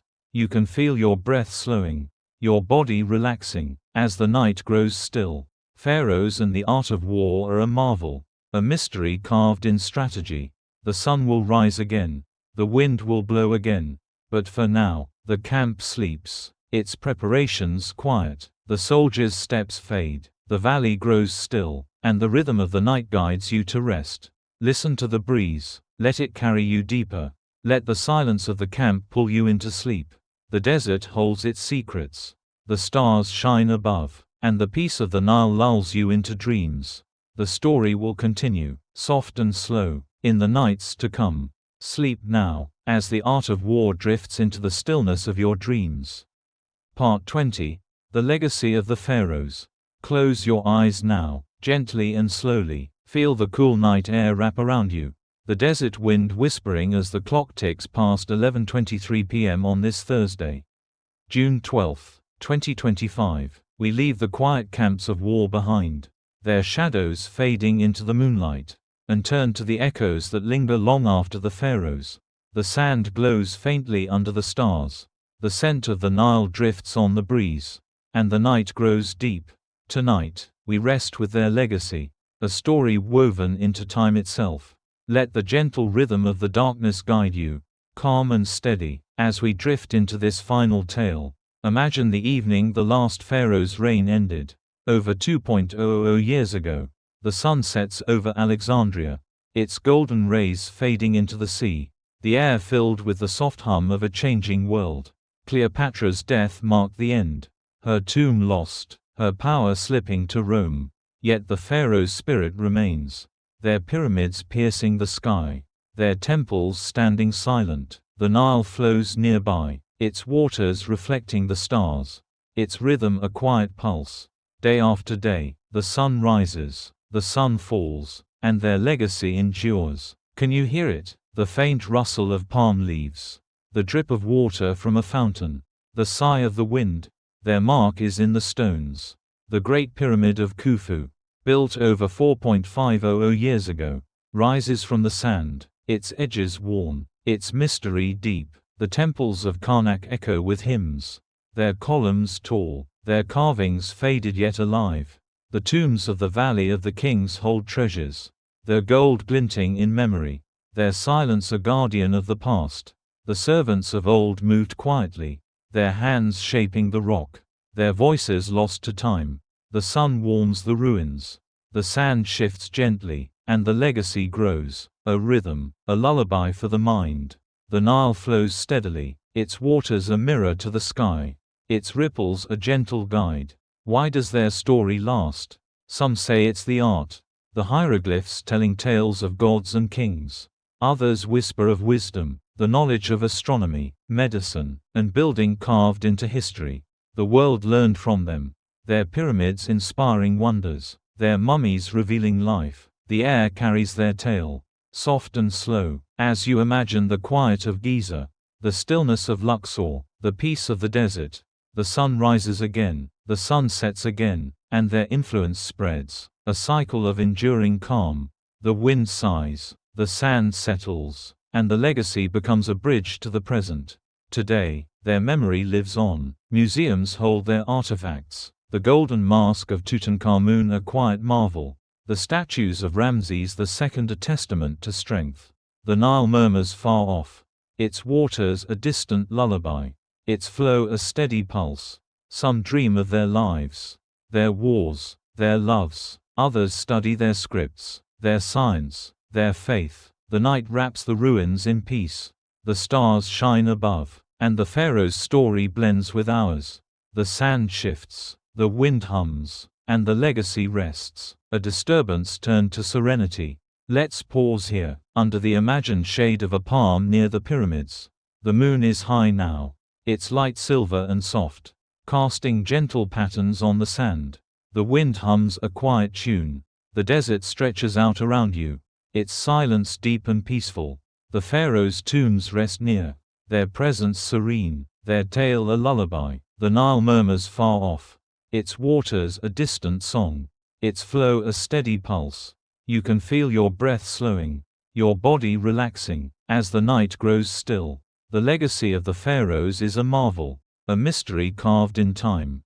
The sun will rise again, the wind will blow again, but for now, the desert sleeps, its echoes quiet, the explorer's footsteps fade, the valley grows still, and the rhythm of the night guides you to rest. Listen to the breeze, let it carry you deeper, let the silence of the ruins pull you into sleep. The desert holds its wonders, the stars shine above, and the peace of the Nile lulls you into dreams. This tale ends here, soft and slow, a journey complete. Sleep now, as the legacy of the pharaohs drifts into the stillness of your dreams. Story 1. Ethelflad, the warrior lady of Mercia. Beneath the crimson glow of the setting sun over the river Severn, Ethelflad stood atop the stone walls of Chester. The gentle breeze tousling her golden hair, the steady lapping of waves blended with the distant clatter of hooves, weaving a soothing rhythm that seemed to cradle the land. It was the year 907, and Mercia, a kingdom battered by Viking raids, found its strength in this remarkable woman. Ethelflad, daughter of King Alfred the Great and wife to Athelred of Mercia, was no mere noblewoman. She was a strategist, a builder, and a leader whose name would echo through the ages like a lullaby of resilience. From a young age, Ethelflad had been taught the art of war and governance. Her father, Alfred, saw in her a sharp mind and a steady heart, qualities rare in a world where men dominated the battlefield. She learned to read the stars, not just for beauty but for guidance, believing the alignment of constellations could signal the best times to march or fortify. Under the vast night sky, she would stand with her advisors, pointing to the North Star as a symbol of unyielding direction, her voice soft yet commanding. When Mars burns bright, she would murmur, "We prepare for battle, for its fire stirs the blood." When her husband fell ill in 911, Ethelflad did not retreat to the shadows. With a quiet resolve, she took the reins of Mercia, ruling as Lady of the Mercians. The land was a patchwork of fortresses and villages, constantly threatened by Viking warlords from the Danelaw. Yet Ethelflad turned this chaos into order. She oversaw the construction of burhs, fortified towns like Warwick and Stafford, her hands tracing plans on parchment as if weaving a tapestry of safety. The sound of hammers striking stone became a nightly lullaby, a testament to her vision. Workers sang old Mercian tunes as they labored, their voices rising and falling like the tide. One autumn evening, as mist clung to the fields, a scout brought news of a Viking fleet approaching. Ethelflad's eyes narrowed, but her heart remained calm. She gathered her warriors, her voice steady as she outlined her plan. Under the cover of darkness, guided by the faint glow of Venus, the star of peace, she led a surprise attack. Outmaneuvering the invaders, the clash of swords was brief, the victory swift, and by dawn, the Vikings retreated, leaving behind a silence broken only by the rustle of leaves. Her people whispered that she had the gift of foresight, a seeress blessed by the heavens. Ethelflad's knowledge extended beyond warfare. She studied herbal remedies, learning from local healers how to mix potions from nettles and elderberries to soothe wounds and fevers. In her private chambers, she kept a small book of sketches, plants drawn with delicate lines, annotated with notes on their properties under different moons. When a plague swept through in 914, she distributed these cures, her hands moving with the grace of a mother tending her children. The villagers, huddled by their hearths, spoke of her kindness in hushed tones, their fears melting away with each sip of her medicine. Yet power brought enemies. Some nobles, jealous of her rule, plotted in the shadows, their whispers carried by the wind. Ethelflad faced them with a quiet dignity, her presence alone a shield. She forged alliances, marrying her daughter to the King of Wessex, strengthening the bond between the kingdoms. Her letters, written in a flowing script, spoke of unity and peace, their words a gentle balm to a fractured land. One winter night, as snow blanketed Chester, Ethelflad stood by a window, gazing at the starry sky. Her health had waned, her breath shallow, but her spirit burned bright. She saw a comet streak across the heavens, a sign she interpreted as her legacy enduring. With a faint smile, she whispered to her attendants, "The stars will guide you when I am gone." On June 12, 918, she passed peacefully, her final breath a sigh that seemed to merge with the wind. The people of Mercia mourned, but her legacy lived on. Her burrs stood as monuments to her strength, her knowledge of stars and herbs a gift passed down through generations. As the moon rose over the silent fields, the soft hum of old songs lingered, a lullaby for a land she had saved. Story 2. Hypatia of Alexandria, the starlit scholar. In the quiet hours before dawn, Hypatia stood on the rooftop of the Serapeum, the ancient library of Alexandria glowing softly under the first light of June 17. 415. The air carried the salty scent of the Mediterranean, mingling with the faint aroma of papyrus and ink. Her dark hair, tied loosely with a simple cord, fluttered as she gazed at the sky, her eyes tracing the paths of constellations. The world below slept, but for Hypatia, the night was alive with knowledge. A philosopher, mathematician, and astronomer, she was a beacon of wisdom in a city teetering on the edge of chaos. Her presence a gentle whisper against the storm of history. Born around 350 to Theon, a renowned scholar and the last director of the Museum of Alexandria, Hypatia grew up surrounded by scrolls and star charts. Her father taught her geometry, astronomy, and the works of Plato and Aristotle, his voice a steady hum as they studied under the flickering light of oil lamps. But Hypatia's curiosity went beyond books. She built astrolabes, instruments to measure the altitude of stars, her hands deftly shaping brass and wood. Under the vast Egyptian sky, she mapped the movements of planets, believing they held secrets to the universe's order. Her soft laughter would echo as she explained to her students how Jupiter's orbit influenced the tides. Her words a soothing rhythm in the warm night air. As a woman in a man's world, Hypatia faced whispers and stares, yet her intellect silenced them. She lectured openly, her voice clear and measured, drawing crowds of students, men and women alike, to the lecture halls. Clad in a scholar's robe, she taught philosophy, using a broken piece of chalk to sketch circles on slate, illustrating the harmony of the cosmos. Her most famous work, a commentary on Diophantus's Arithmetica, explored numbers with a poet's grace, while her observations of the heavens refined the understanding of elliptical orbits. The rustle of parchment as her students took notes was like the gentle turning of pages in a dream. But Alexandria was changing. The rise of Christian fervor clashed with the old pagan traditions, and Hypatia, a symbol of classical learning, became a target. She paid no mind to the tension, her focus on the stars. One night, as a comet blazed across the sky, she gathered her pupils, her voice low and reverent. "This is a sign of renewal," she said, her fingers pointing to the fiery tail. "The heavens speak of cycles, not endings." Her ability to read the stars earned her a reputation as a seer. Though she dismissed such titles with a smile, insisting it was science, not magic. Her life was not without danger. The Serapeum, once a temple of knowledge, had been damaged in earlier riots, and the air grew thick with unease.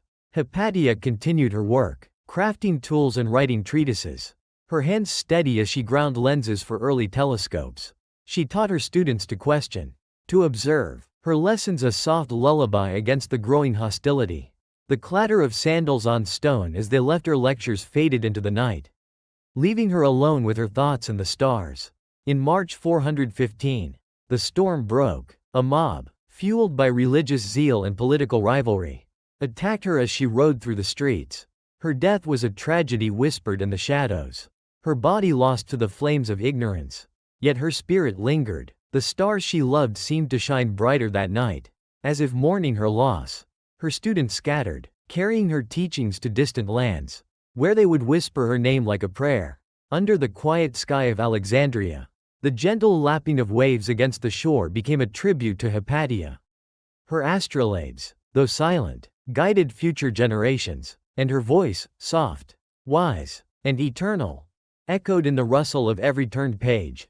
As the moon rose, casting a silver glow over the ruins, it was as if she stood once more, gazing upward, her legacy a lullaby for a world that had yet to fully understand her. Story 3. Joan of Arc, the Maiden of the Silent Voices. In the soft twilight of a summer evening, Joan of Arc stood on the rolling hills of Domremy, the Loire River glistening like a ribbon of silver under the fading light. It was June 1425, and the air carried the scent of wildflowers and damp earth, a gentle lullaby for the sleepy village below.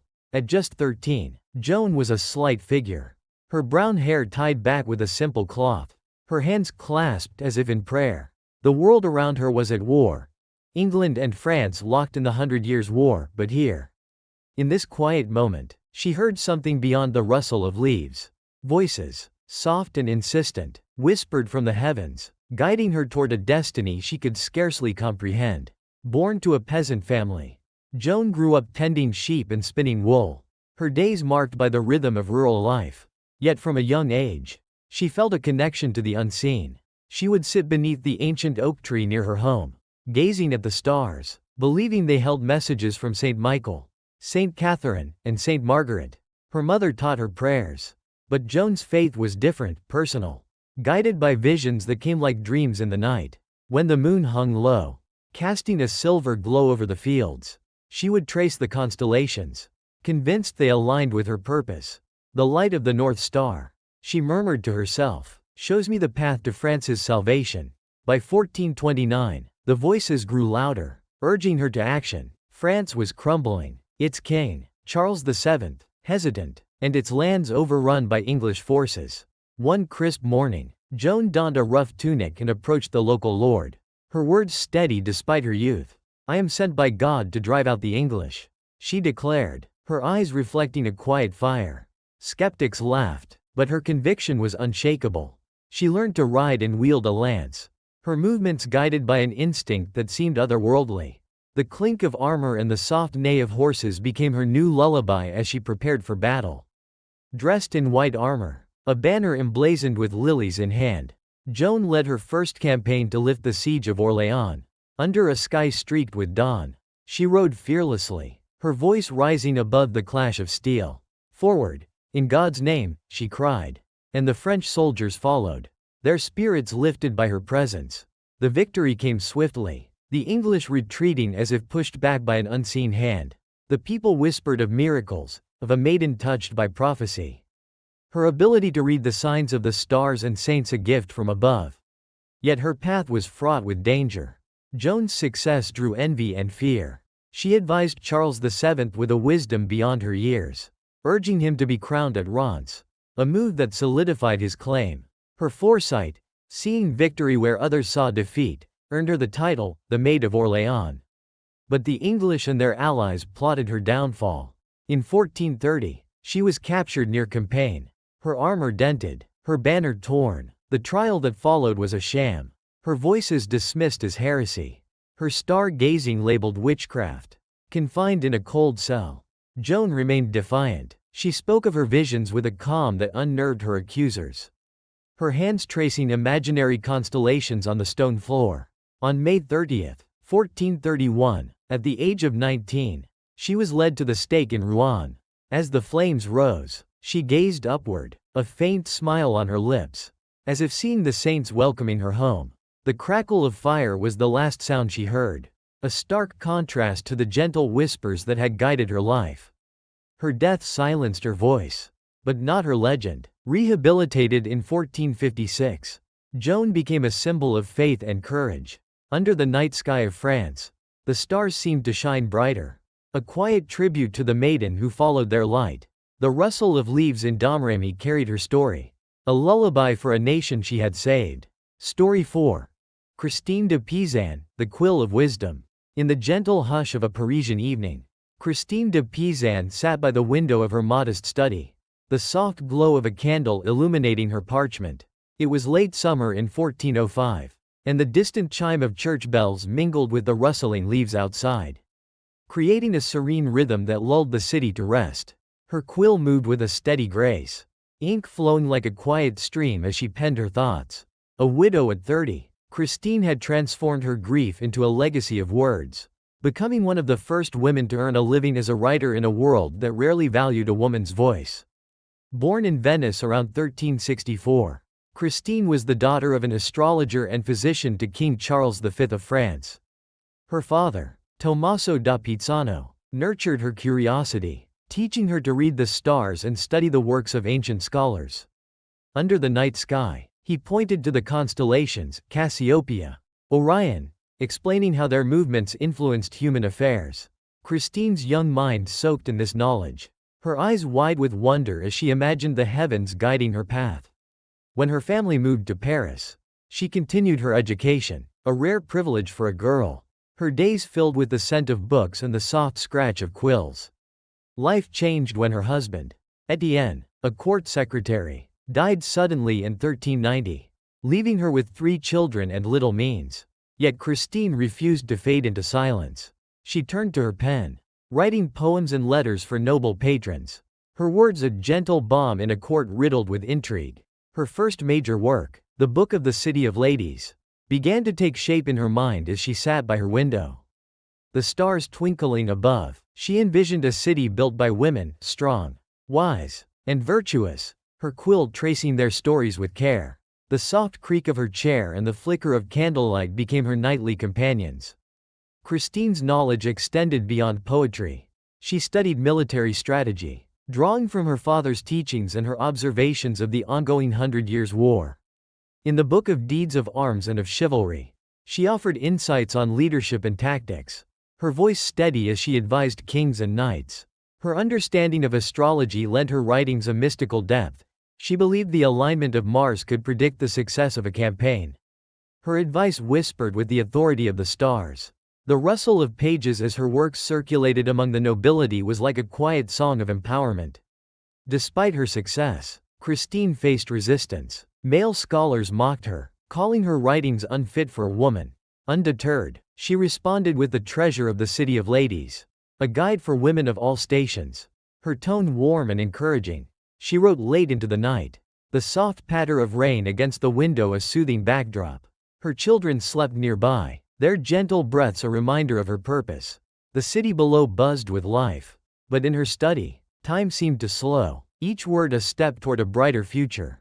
As the years passed, Christine's reputation grew. She corresponded with queens and dukes, her letters a blend of wisdom and grace.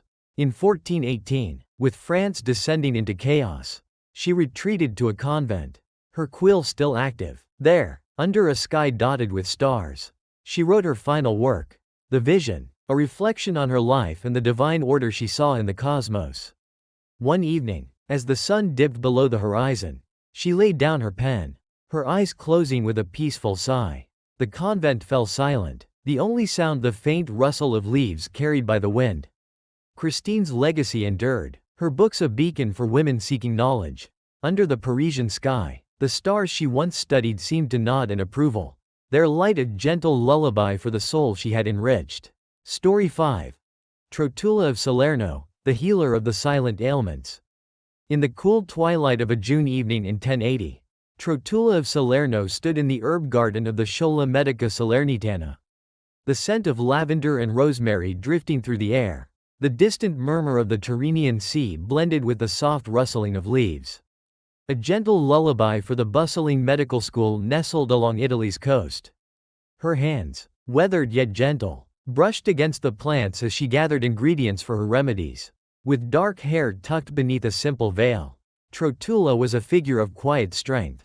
A woman whose knowledge of healing in the natural world would echo through the centuries in a time when such wisdom was rarely attributed to her sex.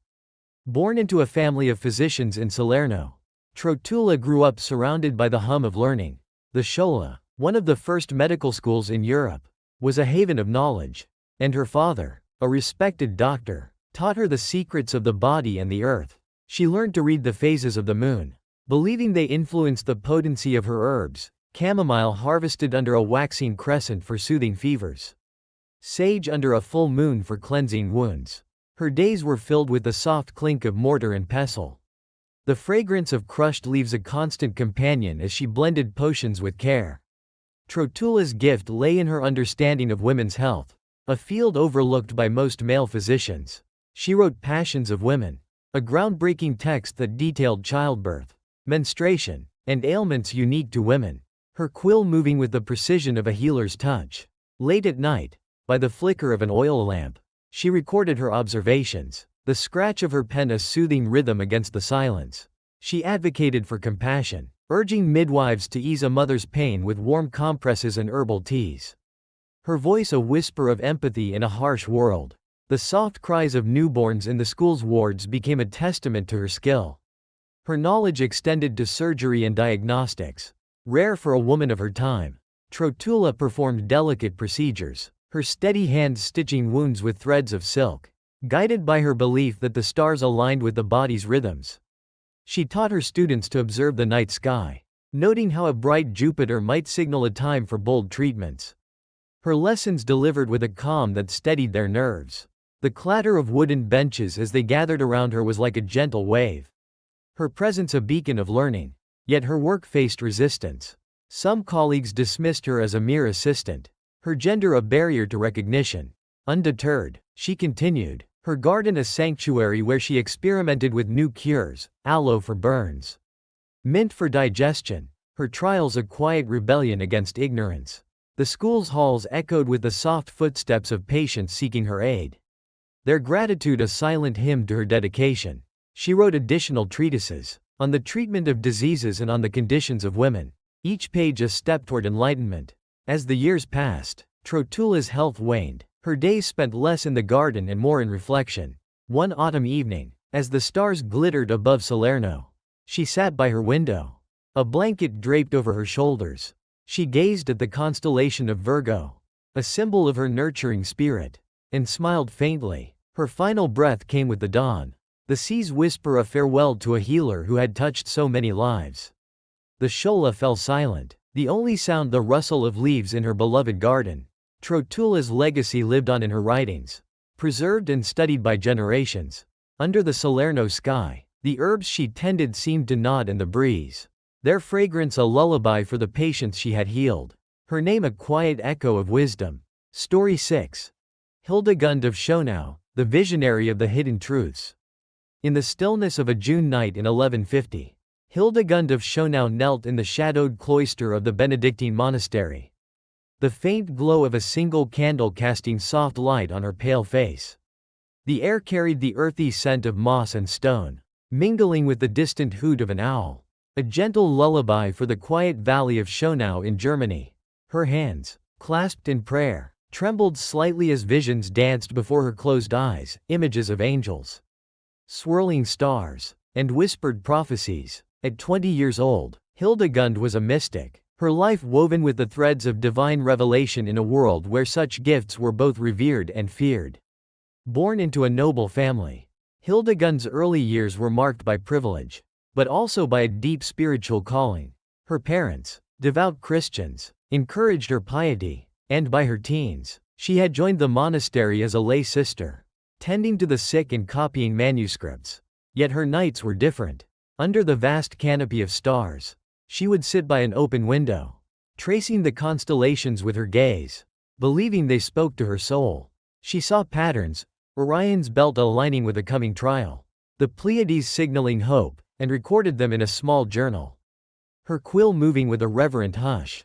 The soft scratch of ink on parchment became her nightly ritual, a bridge between earth and heaven.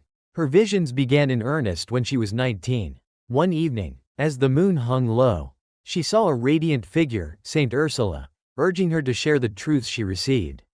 These revelations were not just spiritual, they included insights into herbal cures and the alignment of celestial bodies with human health.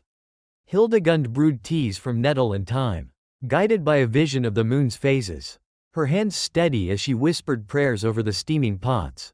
The monastery's infirmary grew quiet as her remedies eased the suffering of the sick, their soft sighs a testament to her skill. Word of her gifts spread, drawing pilgrims and skeptics alike. Hildegund's sister, Elizabeth, a nun and scribe, helped her document these experiences in the Book of the Visions of Saint Hildegund. Their collaboration a gentle dance of faith and intellect. She spoke of the star's influence, how a bright Venus might bring peace, a dim Mars unrest, her words delivered with a calm that soothed even the doubters. The rustle of robes as visitors gathered to hear her was like a soft breeze, her presence a beacon of hope. Yet her visions brought challenges. Some monks questioned her authority, their murmurs echoing through the stone halls. They accused her of heresy, fearing her connection to the divine might overshadow their own. Hildegund faced them with quiet resolve, her eyes reflecting the starlight she so cherished. She continued her work, teaching novices to read the skies and tend the sick, her lessons a lullaby of wisdom. The clatter of wooden bowls as they prepared her remedies filled the air, a sound of healing amid the tension. As the years passed, Hildegund's health faded, her nights spent less in vision and more in prayer. One winter evening in 1181, as snow blanketed the monastery, she sat by her window, gazing at the star-strewn sky. She saw a final vision, a choir of angels welcoming her home, and smiled faintly. Her last breath came with the dawn, the silence broken only by the wind's gentle sigh through the cloister. Hildegund's legacy endured in her writings and the lives she touched. Under the Schönau sky, the stars she loved seemed to twinkle brighter, their light a quiet lullaby for the soul she had enriched with her visions. Story 7. Eleanor of Aquitaine, the Queen of Starlit Ambition. In the tranquil dusk of a June evening in 1140, Eleanor of Aquitaine stood on the battlements of her castle in Poitiers, the Loire Valley stretching out like a tapestry of green and gold beneath the fading sun. The air was thick with the scent of blooming jasmine and the distant murmur of the river, a soothing cadence that seemed to cradle the land in peace. At just 18, Eleanor was already a figure of grace and power, her auburn hair cascading over a gown of deep crimson, her eyes scanning the horizon as if reading the future in the twilight sky. Daughter of William X, Duke of Aquitaine, she was heiress to one of the richest provinces in Europe, her destiny intertwined with the stars and the throne. Born in 1122, Eleanor grew up in a court renowned for its troubadours and learning. Her father, a patron of arts and a scholar of the heavens, taught her to observe the constellations, believing they held sway over human affairs. Under the velvet night sky, she learned to identify Venus, the star of love and strategy, and Mars, the harbinger of war, her young mind absorbing the lessons with a keen intellect. She danced to the lute's soft strains and debated philosophy with her father's guests, her laughter a melody that filled the halls. When William died in 1137, leaving her his vast duchy, Eleanor's life shifted, her gaze turning from the stars to the political chessboard of medieval Europe. That same year, she married Louis VII of France, a union that elevated her to queen at 15. Yet the court of Paris was a stark contrast to her vibrant Aquitaine. Confined by rigid customs, Eleanor chafed under her husband's piety, her spirit yearning for the freedom of her youth. She turned to astrology, consulting with scholars to interpret the movements of Jupiter, seeking guidance for her restless ambition. During the Second Crusade in 1147, she accompanied Louis, leading her own troops with a banner adorned with Aquitaine's leopards. Under the desert stars, she advised on tactics, her voice steady as she navigated the chaos, the clatter of armor a distant drumbeat to her commands. The crusade strained her marriage, and in 1152, the union was annulled. Undeterred, Eleanor married Henry Plantagenet, soon to be Henry II of England, a match that shocked Europe. At 30, she became Queen of England. Her court a blend of Aquitanian culture and English might. She built castles and fostered learning, her hands sketching plans by candlelight, the soft scratch of charcoal a nightly ritual. Her knowledge of the stars influenced her decisions, planning campaigns when Saturn aligned with strength, avoiding conflict under a waning moon. The rustle of silk as her ladies-in-waiting moved through the halls was a testament to her elegance and power. Eleanor's reign was not without strife. Her sons, including Richard the Lionheart and John, rebelled against Henry, and she supported them. Her strategic mind a force to be reckoned. In 1173, she was imprisoned for her role, confined to castles for 16 years. Yet even in captivity, she wrote letters and studied the stars through narrow windows, her quill tracing hope on parchment. The soft patter of rain against stone became her companion, her resilience a quiet song. Released in 1189 after Henry's death, she ruled as regent, her wisdom guiding Richard during the Third Crusade. In her later years, Eleanor retreated to Fontevraud Abbey, her spirit softened but unbroken. One autumn night in 1204, as the stars glittered above, she sat by a window, her hands resting on a worn book of astrology. She saw a comet streak across the sky, a sign she interpreted as her journey's end. With a gentle sigh, she closed her eyes, her final breath merging with the wind's whisper through the abbey. The silence that followed was profound, broken only by the faint rustle of leaves. Eleanor's legacy endured, her influence shaping England and France. Under the Poitiers sky, the stars she loved seemed to shine brighter, their light a timeless lullaby for the queen who ruled with starlit ambition. Story 8. Marie de France, the weaver of enchanted tales. In the serene glow of a June evening in 1160, Marie de France sat by the hearth in her modest chamber in England, the crackling fire casting a warm light across her parchment. The distant sound of waves lapping against the Norman shore mingled with the soft rustle of leaves outside, a gentle lullaby for the quiet night. Her dark hair, streaked with strands of silver, was gathered loosely, and her hands moved with a delicate rhythm as she dipped her quill into ink, crafting stories that would weave magic into the fabric of medieval literature. A woman of noble birth, possibly connected to the French court, Marie was a poet whose words carried the whispers of the stars and the mysteries of the forest.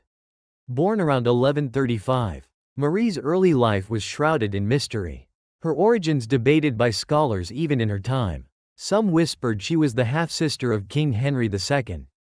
Others that she was a lady of the court exiled to England. Whatever her past, she found solace in learning, nurtured by a love of the lie, a short, lyrical tale rooted in Breton folklore. Under the vast night sky, she would sit by an open window, gazing at the constellations, believing they inspired her narratives.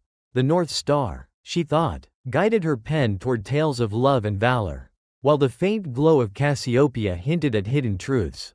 The soft scratch of her quill on parchment became her nightly song, a bridge between the earthly and the ethereal. Marie's gift lay in her ability to blend reality with myth. Her laïs, such as Lanville and Guy-Jamar, were born from these quiet moments, each line a thread in a tapestry of enchantment. She wrote of knights and ladies, of magical forests where time bent, her imagination fueled by the oral traditions she collected from traveling minstrels. Late at night, as the fire dwindled, she would hum old Breton melodies, her voice a soothing murmur as she shaped her verses. The rustle of pages as she reviewed her work was like the gentle turning of leaves, her stories a refuge from the turbulent politics of Henry's court. Her knowledge extended beyond poetry. Marie studied the properties of herbs, learning from local healers how to brew teas for sleepless nights, chamomile under a crescent moon, valerian under a full one. She wove this wisdom into her tales, where potions restored love or healed wounds, her quill tracing remedies with the care of a physician. She believed the stars influenced these cures, noting how a bright Jupiter might enhance a potion's potency. The clink of ceramic cups as her servants prepared her blends filled the air, a sound of comfort amid her creative labor. Despite her talent, Marie faced the constraints of her gender. The court valued her work but rarely credited her fully. her name often overshadowed by male scribes. Undeterred, she persisted, her chamber a sanctuary where she crafted the fables and the laws. Her pen a defiant tool against silence. She corresponded with nobles, her letters a blend of grace and intellect. The soft patter of rain against her window a backdrop to her thoughts. The flickering candlelight danced on the walls, casting shadows that seemed to echo her tale's magic. As the years waned, Marie's health faded, her nights spent less in writing and more in reflection. One autumn evening in 1215, as the stars glittered above her window, she sat with a final manuscript, her hands trembling slightly. She saw a shooting star streak across the sky, a sign she interpreted as her stories ascending to the heavens. With a gentle sigh, she laid down her quill, her last breath merging with the sea's whisper. The chamber fell silent, the only sound the faint crackle of the dying fire.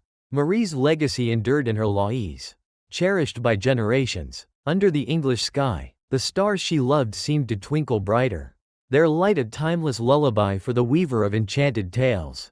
Story 9. Herad of Landsberg, the illuminator of divine light. In the tranquil stillness of a June evening in 1170, Herad of Landsberg knelt in the scriptorium of the Hohenberg Abbey, the soft flicker of a candle illuminating her delicate features. Nestled in the Vosges mountains of Alsace, the abbey was a haven of peace, its stone walls echoing with the gentle hum of monastic life. The scent of parchment and wax filled the air, blending with the distant rustle of leaves outside, a soothing lullaby for the night. At 40 years old, Herad, the abbess, was a scholar and artist, her hands deftly guiding a quill and brush to create a masterpiece that would shine as a beacon of medieval knowledge and faith. Born around 1130 into a noble family, Herad's early life was shaped by privilege and piety. Orphaned young, she was entrusted to the care of the Hohenberg nuns, where her intellect blossomed under the tutelage of Abbess Rolinde. Herad learned Latin, theology, and the art of illumination, her eyes often lifting to the starlit sky visible through the abbey's narrow windows. She believed the constellations held divine messages, with the steady glow of the North Star guiding her work and the dance of the Pleiades inspiring her creativity. The soft scratch of her quill on vellum and the gentle dip of her brush in vibrant inks became her nightly ritual, a meditation that connected her to the heavens. Her magnum opus, Hortus Deliciarum, the Garden of Delights, began to take shape in these quiet hours. This encyclopedic manuscript, intended for the education of her nuns, blended scripture, science, and art into a harmonious whole. Herad sketched intricate illustrations, angels with golden wings, planets in orbit, and biblical scenes, her hands moving with the precision of a weaver crafting a tapestry. She consulted astronomical charts, noting how the alignment of Saturn might reflect divine judgment, her annotations a whisper of wisdom on the margins. The rustle of turning pages as her sisters reviewed her work was like a soft breeze, their awe a silent hymn to her genius. Herad's knowledge extended beyond theology. She studied herbal medicine, learning to distill essences from sage and marigold under the light of a waxing moon, her remedies easing the abbey's ailments. She taught her nuns to observe the stars, linking their phases to the growth of their garden herbs, her voice a calm guide amid their tasks. The clink of glass vials as they prepared tinctures filled the air, a sound of healing woven into her artistic endeavors. Her leadership was gentle yet firm, her presence a steady light in the abbey's shadowed halls. Despite her dedication, Herad faced the challenges of her time. The abbey's isolation meant resources were scarce, and some questioned the value of her lavish manuscript. Undeterred, she persisted, her faith in the project unshakable. She collaborated with her community, each nun contributing to the illuminations, their collective effort a testament to unity. Late at night, as the candle burned low, she would hum old Alsatian tunes, the melody a lullaby that steadied her resolve. The soft patter of rain against the roof became a backdrop to her labor, her work a defiance against doubt. As the years advanced, Herad's health declined, her nights spent less in the scriptorium and more in prayer. One winter evening in 1195, as snow dusted the abbey's grounds, she sat by a window. Hortus Deliciarum opened before her. She gazed at the star-strewn sky, seeing a vision of celestial harmony, and smiled faintly. Her final breath came with the dawn. the silence broken only by the wind's gentle sigh through the mountains. The abbey mourned, but her manuscript lived on, a treasure lost to time yet preserved in memory. Herod's legacy endured in the echoes of her art and wisdom. Under the Vosges sky, the stars she loved seemed to shine brighter, their light a timeless lullaby for the illuminator of divine light. Story 10. Hrotsvitha of Gandersheim, the voice of sacred drama. In the gentle embrace of a June evening in 960, Hrotsvitha of Gandersheim sat in the quiet scriptorium of the Gandersheim Abbey, the soft glow of a candle casting a warm halo around her serene face. Nestled in the rolling hills of Saxony, the abbey stood as a beacon of learning, its stone walls humming with the whispers of monastic life. The air carried the faint scent of beeswax and aged parchment, blending with the distant song of a nightingale, a soothing lullaby for the tranquil night. At around 40 years old, Hrotsvitha, a canoness and scholar, wielded her quill with a grace that would etch her name into the annals of medieval literature as the first known female playwright. Born circa 935 into a noble Saxon family, Hrotsvitha's early life was marked by a deep devotion to faith and learning. Entrusted to the abbey by her parents, she thrived under the guidance of Abbess Gerberga, a relative and patron of the arts. Hrotsvitha immersed herself in Latin texts, studying the works of Virgil and Terence, her mind alight with the possibilities of language. Yet her nights held a different magic. She would stand beneath the abbey's open arches, gazing at the starlit sky, believing the constellations, such as the steadfast Ursa Major, whispered divine inspiration. The soft scratch of her quill on vellum and the gentle rustle of turning pages became her nightly companions. A sacred dialogue with the heavens. Hrotsvitha's genius emerged in her dramatic works, a bold departure from the era's norms. Inspired by Terence's comedies, she crafted plays like Gallicanus and Paphnutius, reimagining Christian saints' lives with a theatrical flair that uplifted rather than debased. Late at night, by the flicker of her candle, she wrote dialogues that danced with wit and piety, her quill tracing lines that transformed martyrdom into triumph. She believed the stars influenced her creativity, noting how a bright Venus might soften her verses, a glowing Mars sharpen her resolve. The soft murmur of her nuns rehearsing her scripts filled the air, their voices a gentle hymn to her innovation. Her knowledge extended beyond drama. Hrotsvitha studied history and theology, penning chronicles and poems that preserved the abbey's legacy. She explored herbal lore, learning to brew infusions from elderflower and chamomile under the light of a waxing moon, her remedies soothing the community's ailments. She taught her sisters to read the skies, linking the phases of the moon to the rhythm of their prayers. Her lessons delivered with a calm that steadied their souls. The clink of wooden bowls as they prepared her blends echoed through the halls, a sound of care woven into her literary pursuits. Despite her brilliance, Hrotsvitha faced the constraints of her gender and the church's conservatism. Some clergy frowned upon her plays, fearing they mimicked pagan entertainments. But she defended her work with quiet dignity, arguing they glorified God. She persisted, her scriptorium a sanctuary where she crafted Gesta Atonis, a historical epic, and other writings, her pen a beacon of resistance. Late at night, as the candle burned low, she would hum ancient chants, the melody a lullaby that fortified her spirit. The soft patter of rain against the abbey's roof became a backdrop to her labor, her voice a defiant light in the darkness. As the years waned, Hrotsvitha's health declined, her nights spent less in writing and more in contemplation. One winter evening in 1002, as snow blanketed the Saxon hills, she sat by a window, her final manuscript opened before her. She gazed at the star-strewn sky, seeing a vision of celestial harmony, and smiled faintly. Her last breath came with the dawn, the silence broken only by the wind's gentle sigh through the abbey.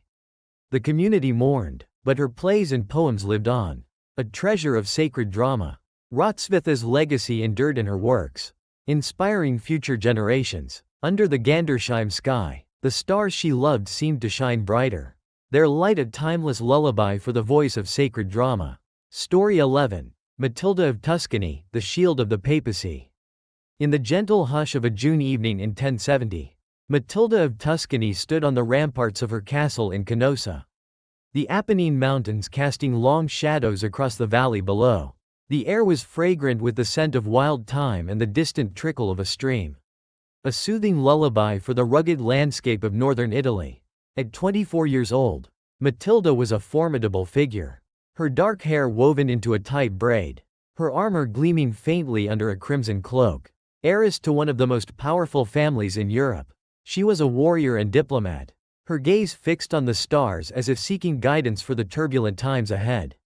Born in 1046 to Boniface III, Margrave of Tuscany, and Beatrice of Lorraine, Matilda grew up amid the clash of swords and the murmur of political intrigue. Her father's death when she was young thrust her into a world of power, and her mother ensured she learned the arts of war and governance. Under the vast night sky, Matilda's tutors taught her to read the constellations, believing the alignment of Mars signaled battles to come, while Venus offered moments of peace. She practiced with a lance by moonlight, the soft thud of her strikes against a training post a rhythm that steadied her resolve. The rustle of leaves and the hoot of an owl became her nightly companions, shaping her into a leader of uncommon strength. Matilda's destiny intertwined with the investiture controversy, a bitter struggle between the Holy Roman Emperor Henry IV and Pope Gregory VII over the appointment of bishops. In 1076, when Henry was excommunicated, Matilda's loyalty to the papacy became her defining cause. She offered her castles as refuge, her voice firm as she negotiated with papal envoys. One winter night in 1077, during the famous penance of Canossa, she stood by Gregory's side as Henry knelt in the snow, her presence a silent shield. The crunch of ice underfoot and the faint glow of torchlight were etched into her memory. Her strategic mind ensuring the Pope's triumph. Her military prowess was legendary. Matilda led troops against imperial forces, her banner fluttering with the red eagle of Tuscany. She studied battlefield tactics, her hands tracing maps by candlelight, the soft scratch of charcoal a nightly ritual. She believed the stars guided her campaigns, launching attacks when Jupiter aligned with strength, avoiding conflict under a waning moon. The clatter of armor as her knights prepared and the soft neigh of horses filled the air. Her leadership a beacon amid the chaos. Her victories, such as the Battle of Volta Matovana in 1080, cemented her as a protector of the papal cause. Yet power brought enemies. Henry IV sought to reclaim her lands, and her gender fueled skepticism among allies. Undeterred, Matilda forged alliances, her diplomatic letters penned with a grace that masked her steel will. She corresponded with bishops and nobles, the soft patter of rain against her window a backdrop to her negotiations. In her later years, she donated vast estates to the church, her generosity a legacy of faith. The rustle of parchment as her deeds were recorded echoed through her halls, a testament to her enduring influence. As age crept upon her, Matilda's health waned, her nights spent less on battlements and more in prayer. One July evening in 1115, as the stars glittered above Canossa, she sat by an open window, her hands resting on a worn prayer book. She saw a comet streak across the sky, a sign she interpreted as her journey's end. With a gentle sigh, she closed her eyes, her final breath merging with the wind's whisper through the mountains. The castle fell silent, the only sound the faint trickle of the stream below. Matilda's legacy endured as a pillar of the papacy and a symbol of female strength. Under the Tuscan sky, the stars she loved seemed to shine brighter, their light a timeless lullaby for the shield of the church. Story 12. Constance of Sicily, the star-crowned empress. In the serene twilight of a June evening in 1180, Constance of Sicily stood on the balcony of her palace in Palermo, the golden hues of the setting sun reflecting off the Mediterranean Sea below. The air was rich with the scent of orange blossoms and the gentle lapping of waves, a soothing lullaby for the bustling port city.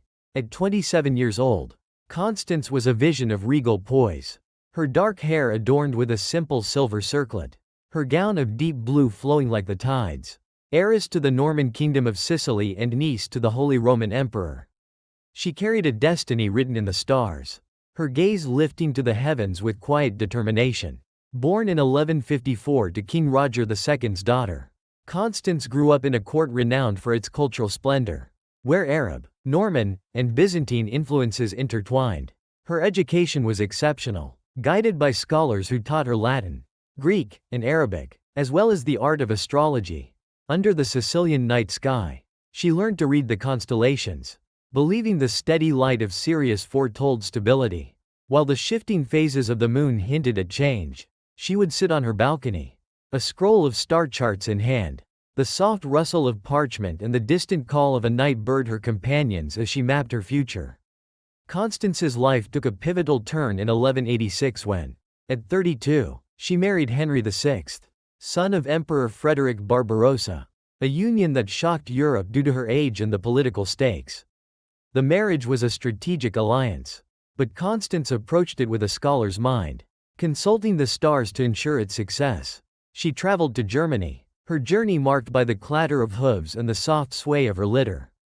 Her eyes often turning to the heavens for guidance. The rustle of her attendants' robes and the murmur of courtiers filled the air. Her presence a bridge between two powerful realms. Her role as empress began in earnest after Henry's coronation in 1191. Constance ruled with a blend of diplomacy and intellect, overseeing Sicily during Henry's absences. She studied governance, her hands tracing edicts by candlelight, the gentle scratch of her quill a nightly ritual. Her knowledge of astrology influenced her decisions, launching diplomatic missions when Jupiter aligned with harmony. Avoiding conflict under a dim Mercury. The clink of silver goblets at her feasts and the soft patter of rain against palace windows underscored her authority. Her court a mosaic of cultures under her steady hand, yet her path was fraught with peril. The Sicilian nobles resisted her rule, and the death of her husband in 1197 left her as regent for their young son, Frederick II. She faced rebellions and intrigue, her armor of resolve tested by betrayal. Undeterred, she fortified her position, her letters to allies penned with a grace that masked her steel will. She ensured Frederick's education, teaching him the stars and languages, the rustle of his lessons a promise of his future.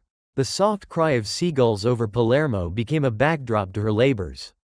Her faith in the celestial order unwavering. As her health declined, Constance retreated to the palace's quieter chambers. Her nights spent less in governance and more in reflection. One November evening in 1198, as the stars glittered above Palermo, she sat by an open window, a star chart in her lap. She saw a rare alignment of Venus and Jupiter, a sign she interpreted as her legacy's ascent. With a gentle sigh, she closed her eyes, her final breath merging with the sea's whisper. The palace fell silent, the only sound the faint rustle of palm leaves in the breeze. Constance's legacy endured in her son, Frederick II, and the cultural harmony she fostered. Under the Sicilian sky, the stars she loved seemed to shine brighter, their light a timeless lullaby for the star-crowned empress. Story 13. Beatrice of Nazareth, the mystic of the inner light. In the tranquil stillness of a June evening in 1220, Beatrice of Nazareth knelt in the quiet chapel of the Cistercian monastery. The soft glow of a single oil lamp casting a gentle radiance across her serene face. Nestled in the lush valleys of Brabant, Belgium, the monastery stood as a sanctuary of prayer, its stone walls echoing with the faint chant of vespers. The air was filled with the earthy scent of incense and the distant rustle of leaves. A soothing lullaby for the peaceful night. At 22 years old, Beatrice was a young mystic, her heart attuned to the divine whispers that guided her through a life of devotion and inner vision. Born in 1200 to a well-to-do merchant family, Beatrice's early years were marked by both privilege and loss.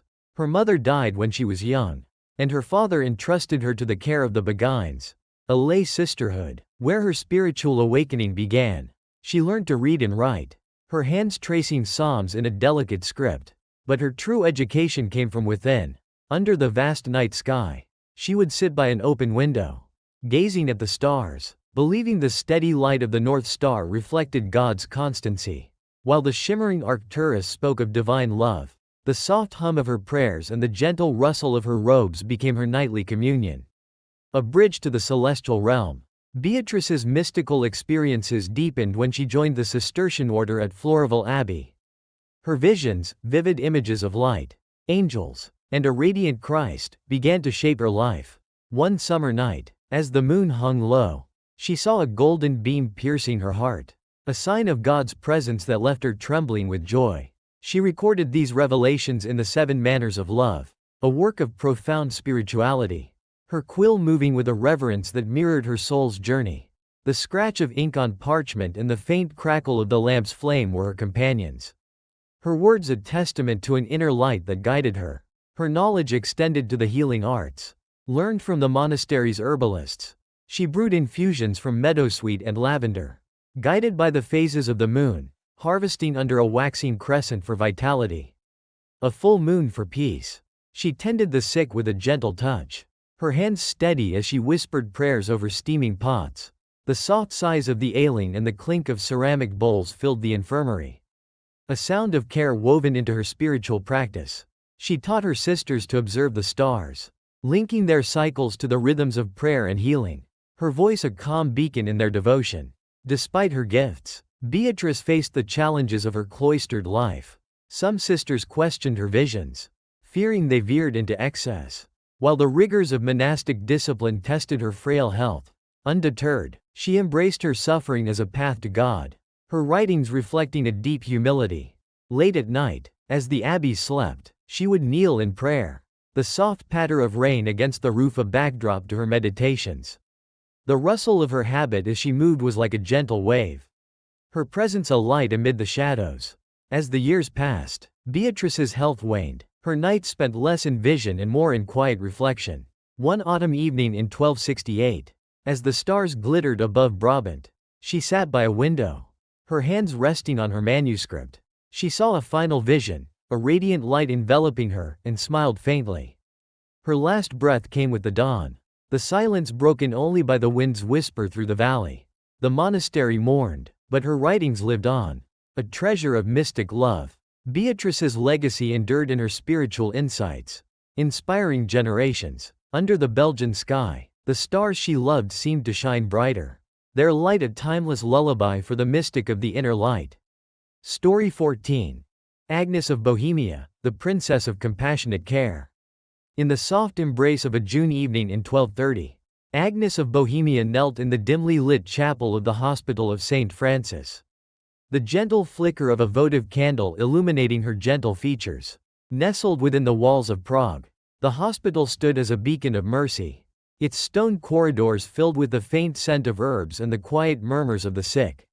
The air carried the distant toll of church bells and the rustle of leaves from the Vltava river's banks, a soothing lullaby for the bustling city.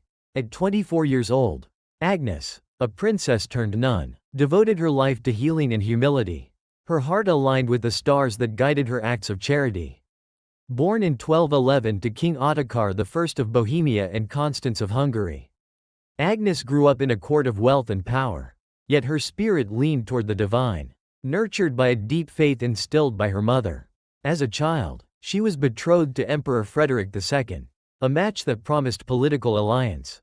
But Agnes resisted, her eyes often turning to the night sky. Under the Prague stars, she learned from her tutors to read the constellations, believing the steady glow of Polaris reflected God's steadfast love, while the gentle arc of Corona Borealis symbolized her crown of service. The soft rustle of her silk gowns and the clink of her jewelry were soon replaced by the simplicity of a nun's habit, her nightly prayers a quiet rebellion against worldly ambition. Agnes's true calling emerged when she founded the Hospital of St. Francis in 1233. Inspired by the Franciscan ideals of poverty and care, she worked alongside the sick, her hands tending wounds with a healer's touch, brewing salves from comfrey and calendula under the light of a waxing moon. Her belief in the stars' influence guided her efforts, harvesting herbs when Venus shone brightly for compassion, avoiding labor under a dim Saturn. The soft sighs of the ailing and the gentle clink of medical tools filled the wards, her presence a balm to their suffering. She wrote letters to her brother, King Wenceslaus, seeking funds, the scratch of her quill a nightly ritual of hope. Her compassion extended beyond healing. Agnes established a convent for the Poor Clares, where she lived as a humble sister despite her royal birth. She wove garments for the poor, her fingers moving with the rhythm of prayer, and taught her nuns to observe the skies, linking the moon's phases to their spiritual duties. The rustle of fabric and the faint hum of their chants became a symphony of devotion, her leadership a quiet strength amid the convent's simplicity. She corresponded with Saint Clare of Assisi, her words a blend of reverence and practicality. the soft patter of rain against the chapel roof a backdrop to their bond. Yet her royal lineage brought challenges. Some nobles scorned her choice, urging her to reclaim her status, while the rigors of her work taxed her frail health. Undeterred, Agnes embraced her suffering as a path to sanctity, her writings reflecting a deep humility. Late at night, as the hospital slept, she would kneel in prayer, the gentle glow of stars through the window a companion to her meditations. The rustle of her habit as she moved was like a soft breeze, her life a testament to selfless love. As the years passed, Agnes's health declined, her nights spent less in service and more in contemplation. One March evening in 1282, as the stars glittered above Prague, she sat by a window, her hands resting on a worn psalter. She saw a vision of radiant light, a sign of her nearing union with God, and smiled faintly. Her last breath came with the dawn, the silence broken only by the river's whisper.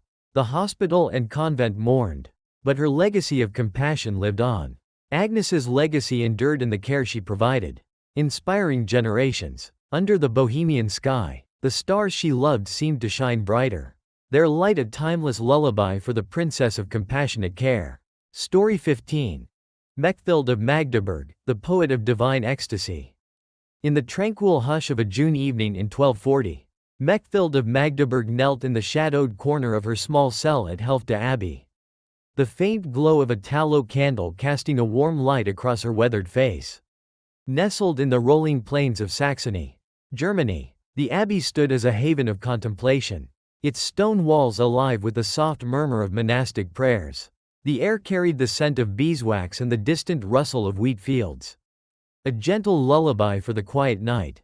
At around 40 years old, Mechthild was a beguine turned mystic, her heart ablaze with visions that would flow into poetry, illuminating the divine in a world of earthly struggles. Born circa 1207 to a noble family, Mechthild's early life was marked by a restless spirit. From a young age, she experienced visions, flashes of golden light and the voice of God speaking to her soul.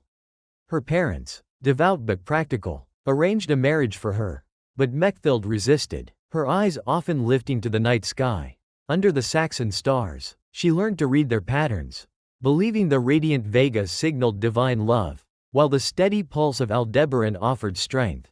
The soft rustle of her childhood garments and the clink of her father's armor were soon replaced by the simplicity of a beguine's habit, her nightly prayers a quiet rebellion against a life not her own. Mechthild's mystical journey deepened when she joined the Beguines, a lay sisterhood. In Magdeburg, her visions grew vivid, scenes of Christ's embrace and the soul's union with God, pouring into the flowing light of the Godhead.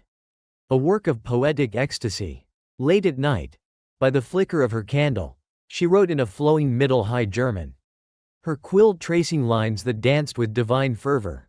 She believed the stars influenced her inspiration, noting how a bright Jupiter enhanced her spiritual clarity, a dim Mars stirring her soul's longing. The soft scratch of ink on parchment and the faint crackle of the candle's flame were her companions. Her words a bridge to the divine, her knowledge extended to the healing arts. Learned from the Beguines' communal wisdom, she brewed teas from chamomile and fennel, guided by the moon's phases, harvesting under a waxing crescent for renewal, a full moon for peace. She tended the sick with a gentle touch, her hands steady as she whispered prayers over steaming pots. The soft sighs of the ailing and the clink of ceramic cups filled the air, a sound of care woven into her spiritual practice. She taught her sisters to observe the stars, linking their cycles to the rhythms of prayer and healing, her voice a calm guide amid their devotion. Yet her path was fraught with peril. The Beguines faced suspicion from the church, and Mechthild's bold writings drew criticism, some labeling her a heretic. Undeterred, she persisted, her cell a sanctuary where she crafted her poetry, her pen a defiant tool against silence. She corresponded with fellow mystics, her letters a blend of rapture and resilience, the soft patter of rain against the abbey roof a backdrop to her thoughts. The rustle of her habit as she moved was like a gentle wave, her presence a light amid the shadows. As the years advanced, Mechthild's health declined, her nights spent less in writing and more in contemplation. One winter evening in 1282, as snow blanketed the Saxon plains, she sat by a window, her manuscript open before her. She saw a final vision, a radiant light enveloping her, and smiled faintly. Her last breath came with the dawn. The silence broken only by the wind's whisper through the fields. The abbey mourned, but her poetry lived on, a treasure of divine ecstasy. Mechthild's legacy endured in her mystical writings, inspiring generations. Under the German sky, the stars she loved seemed to shine brighter, their light a timeless lullaby for the poet of divine ecstasy. Story 16. Margaret of Anjou, the lioness of starlit resolve. In the gentle twilight of a June evening in 1450, Margaret of Anjou stood on the windswept battlements of Kenilworth Castle, the fading sun casting a golden hue across the Warwickshire countryside. The air was alive with the scent of heather and the distant call of a falcon, a soothing lullaby for the restless land torn by the Wars of the Roses. At 20 years old, Margaret was a figure of fierce determination, her dark hair flowing beneath a silver circlet, her gown of deep green billowing like the banners of her house. Queen consort to the ailing Henry VI of England, she was a leader forged in the crucible of conflict, her gaze fixed on the stars as if drawing strength from their eternal dance. Born in 1430 to René, Duke of Anjou, and Isabella of Lorraine, Margaret grew up in the vibrant courts of France, where her education blended chivalry with strategy. Her father, a poet and astrologer, taught her to read the heavens, believing the bold light of Regulus signaled leadership, while the gentle arc of the Pleiades offered hope in adversity. Under the Loire Valley's night sky, she practiced archery by moonlight, the soft thud of arrows against a target a rhythm that steadied her spirit. The rustle of her attendants' silks and the clink of her father's goblets were her early companions, shaping her into a princess of uncommon resolve. Margaret's life changed in 1445 when she married Henry VI, a union meant to secure peace with France. Yet the English court was a maze of intrigue, and Henry's mental instability thrust her into a role of power. She turned to astrology, consulting scholars to interpret the stars, launching diplomatic efforts when Venus aligned with harmony, avoiding rash moves under a turbulent Mars. One autumn night in 1453, as Henry succumbed to his first bout of madness, Margaret stood by his side, her hands tracing plans on parchment, the soft scratch of her quill a nightly ritual of resilience. The rustle of courtly whispers and the clatter of armor filled the air, her presence a shield for her fragile king. Her leadership shone during the Wars of the Roses. In 1455, with Henry incapacitated, Margaret rallied the Lancastrian forces, her voice steady as she commanded troops at the First Battle of St. Albans. She studied military tactics, her hands sketching battle lines by candlelight, believing the stars guided her strategy, launching attacks when Jupiter shone brightly, retreating under a waning moon. The clash of steel and the soft neigh of horses became her battlefield lullaby, her courage earning her the moniker, She-Wolf of France, from her enemies. She protected her son, Edward, with a mother's ferocity, the rustle of his nursery toys a reminder of her purpose. Yet her reign was marred by adversity. The Yorkists, led by Richard, Duke of York, challenged her rule, and her gender-fueled scorn among the nobility. Undeterred, Margaret forged alliances, her letters to Scotland and France penned with a grace that masked her steel will. She led campaigns, such as the victory at Second St. Albans in 1461. The soft patter of rain against her tent a backdrop to her triumphs. The rustle of her cloak as she moved through the camps was like a gentle wave, her resolve a light amid the chaos. As the years waned, Margaret's fortunes faded. After the Lancastrian defeat at Tewkesbury in 1471, she was imprisoned, her nights spent less in command and more in reflection. One May evening in 1482, as the stars glittered above London, she sat by a barred window, her hands resting on a worn prayer book. She saw a faint comet, a sign she interpreted as her journey's end. With a gentle sigh, she closed her eyes, her final breath merging with the wind's whisper. The cell fell silent, the only sound the distant toll of a bell. Margaret's legacy endured in her son's brief claim and the strength she embodied. Under the English sky, the stars she loved seemed to shine brighter, their light a timeless lullaby for the lioness of starlit resolve. Story 17. Isabella of Castile, the Queen of Celestial Unity. In the tranquil glow of a June evening in 1460, Isabella of Castile stood on the balcony of the Alcazar of Segovia. The golden light of the setting sun bathing the rugged Castilian plains below. The air was fragrant with the scent of olive groves and the distant chime of cathedral bells. A soothing lullaby for the ancient city nestled in central Spain. At 9 years old, Isabella was a young princess. Her chestnut hair tied with a simple ribbon. Her eyes reflecting a quiet strength as she gazed at the star-strewn sky. Daughter of King John II and future queen. Her destiny was already being shaped by the heavens. Her heart attuned to the unity she would one day forge. Born in 1451 in Madrigal de las Altas Torres, Isabella grew up amid the turmoil of a fractured kingdom. Her early years marked by the rivalry between her father and his nobles. Her mother, Isabella of Portugal, instilled in her a love of learning, teaching her to read the stars with the help of court astrologers. Under the Spanish night sky, she learned to identify the bright Arcturus as a symbol of guidance and the gentle glow of Spica as a promise of prosperity. She would sit by an open window, a small astrolabe in hand, the soft rustle of her childhood dresses and the clink of her mother's jewelry her companions as she traced the constellations. Dreaming of a united Spain, Isabella's life shifted in 1469 when, at 18, she married Ferdinand of Aragon, a union that would unite their kingdoms. The marriage was a strategic alliance, but Isabella approached it with a scholar's mind, consulting the stars to ensure its harmony, marrying under a waxing moon when Venus shone brightly. She traveled to Valladolid, the clatter of hooves and the soft sway of her litter marking her journey. Her eyes often turning to the heavens for strength. The rustle of her attendants' silks and the murmur of courtiers filled the air. Her presence a bridge between two powerful realms. Her reign as queen began in 1474 after her brother's death. And she ruled with Ferdinand as a partner. Isabella studied governance, her hands tracing edicts by candlelight, the gentle scratch of her quill a nightly ritual. Her knowledge of astrology influenced her decisions, launching reforms when Jupiter aligned with justice. Avoiding conflict under a turbulent Mercury. The clink of gold coins at her treasury and the soft patter of rain against palace windows underscored her authority. Her court a mosaic of Castilian and Aragonese traditions under her steady hand. She funded Christopher Columbus's voyage in 1492, believing the stars foretold a new world. The rustle of his maps a promise of discovery. Yet her path was fraught with trials. The Reconquista, the war to expel the Moors, demanded her leadership, and she rode into battle. Her banner fluttering with Castile's castle. She faced rebellion from Portuguese claimants and the strain of the Inquisition. Her resolve tested by blood and faith.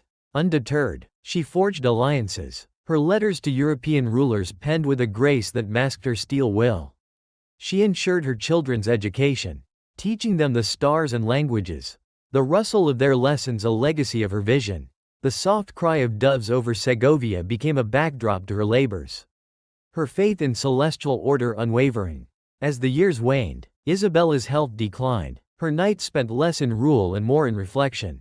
One November evening in 1504, as the stars glittered above Segovia, she sat by an open window, a star chart in her lap. She saw a rare alignment of the moon and Jupiter, a sign she interpreted as her legacy's fulfillment. With a gentle sigh, she closed her eyes, her final breath merging with the wind's whisper. The palace fell silent, the only sound the faint rustle of olive leaves in the breeze. Isabella's legacy endured in the unified Spain she created and the new world she helped discover. Under the Castilian sky, the stars she loved seemed to shine brighter, their light a timeless lullaby for the Queen of Celestial Unity. Story 18. Catherine of Aragon, the steadfast star of endurance. In the serene twilight of a June evening in 1490, Catherine of Aragon stood on the terrace of the Alhambra in Granada. The warm glow of the setting sun painting the Sierra Nevada mountains in hues of amber and rose. The air was rich with the fragrance of jasmine and the distant murmur of the Darro River. A gentle lullaby for the newly reconquered city. At 5 years old, Catherine was a young princess. Her auburn hair adorned with a delicate gold circlet. Her eyes reflecting a quiet resolve as she gazed at the emerging stars. Daughter of Ferdinand II of Aragon and Isabella I of Castile. Her future was already being written in the celestial tapestry. her heart destined for a life of duty and resilience. Born on December 16, 1485, in Alcalá de Henares, Catherine grew up in a court forged by her parents' unification of Spain. Her mother, a scholar of the stars, taught her to read the constellations, believing the steadfast light of Polaris symbolized unwavering faith, while the gentle curve of the Hyades promised protection. Under the Andalusian night sky, she practiced embroidery by moonlight, the soft rustle of her needle and the clink of her mother's jewelry her companions as she learned the virtues of patience and piety. The murmur of courtiers and the chime of church bells shaped her early years, instilling a sense of purpose that would guide her through trials. Catherine's life shifted in 1501 when, at 15, she married Arthur, Prince of Wales, in a union to strengthen ties between Spain and England. The journey to England was marked by the clatter of hooves and the soft sway of her ship, her eyes often turning to the stars for comfort. She arrived in London, the rustle of her attendants' silks and the hum of the English court filling the air. Her presence a bridge between two nations. After Arthur's sudden death in 1502, she was betrothed to his brother, Henry VIII, a match delayed by political wrangling. Her nights spent in prayer under the English sky. Her queenship began in 1509 upon marrying Henry, and she ruled with grace and intellect.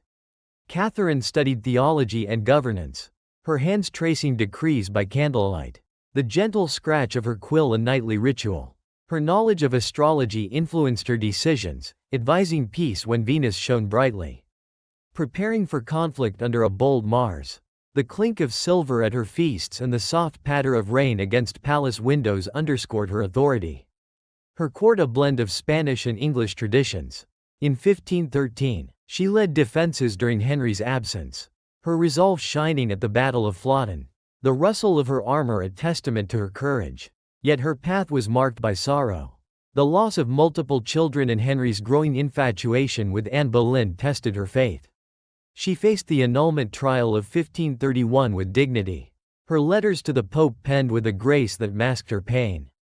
The soft patter of tears and the rustle of her prayer book became her companions.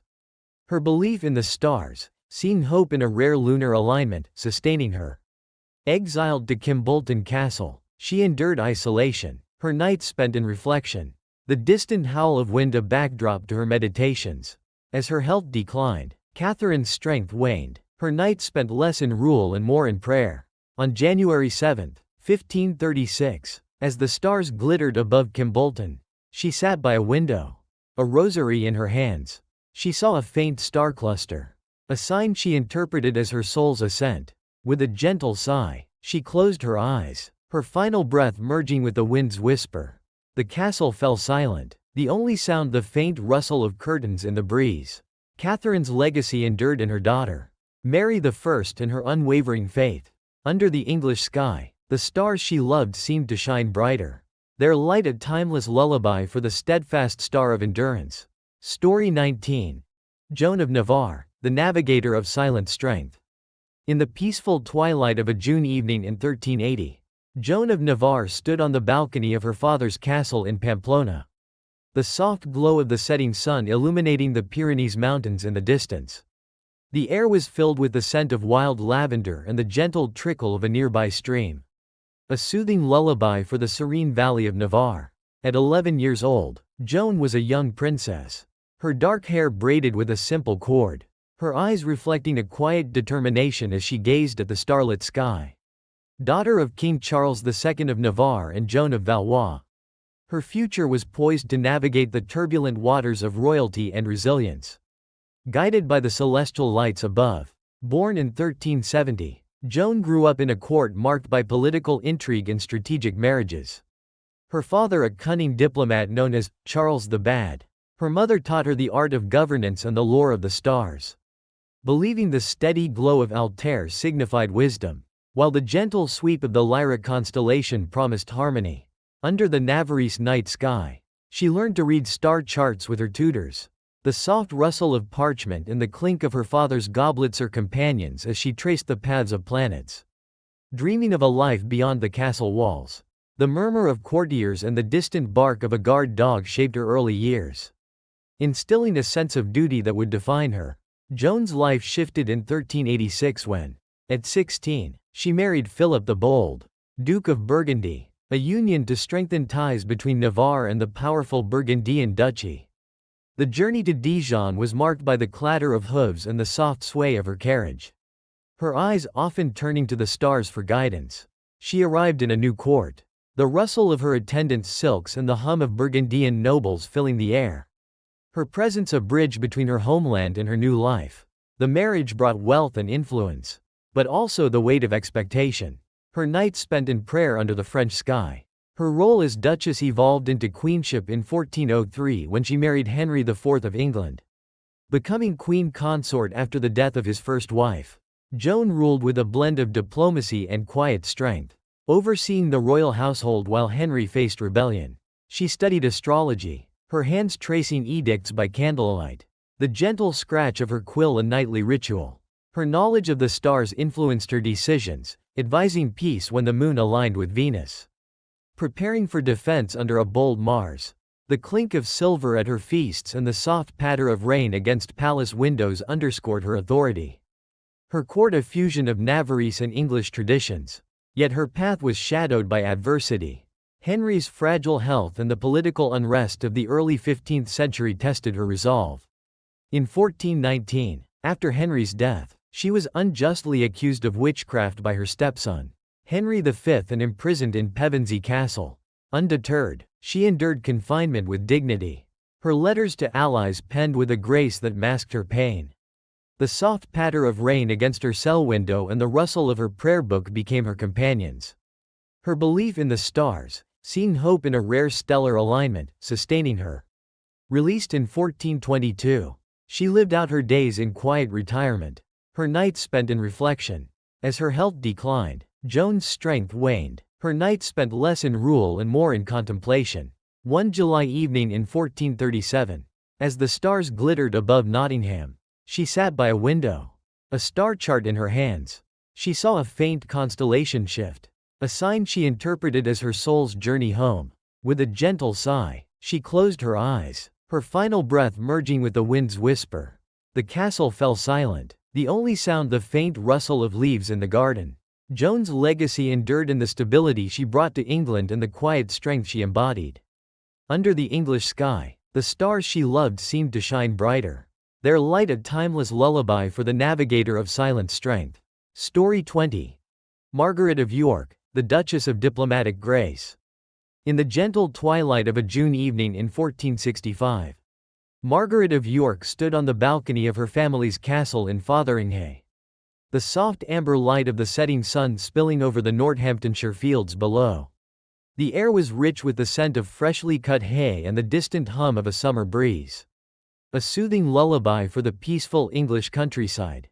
At 17 years old, Margaret was a poised young noblewoman, her golden hair adorned with a delicate pearl headband, her eyes reflecting a quiet wisdom as she gazed at the emerging stars. Daughter of Richard, Duke of York, and sister to future kings, her destiny was poised to weave diplomacy and resilience, guided by the celestial lights above. Born on May 3, 1446, Margaret grew up amid the turbulent Wars of the Roses. Her family's claim to the English throne a constant source of tension. Her mother, Cecily Neville, instilled in her a love of learning and the art of negotiation, teaching her to read the stars with the help of court astrologers. Under the English night sky, she learned to identify the bright capella as a symbol of ambition and the gentle glow of the corona borealis as a promise of unity. She would sit by an open window, a small astrolabe in hand, the soft rustle of her silk gowns and the clink of her mother's rosary beads her companions as she traced the constellations. Dreaming of a role beyond the battlefield, Margaret's life shifted in 1468 when, at 22, she married Charles the Bold, Duke of Burgundy, a union to strengthen ties between the Yorkist faction and the powerful Burgundian duchy. The journey to Bruges was marked by the clatter of hooves and the soft sway of her carriage. Her eyes often turning to the stars for guidance, she arrived in a court of splendor, the rustle of her attendants' velvets and the hum of Burgundian nobles filling the air. Her presence a bridge between England and her new homeland. The marriage brought cultural exchange and political stability. Her nights spent in prayer under the Flemish sky. Her role as Duchess flourished with diplomatic finesse.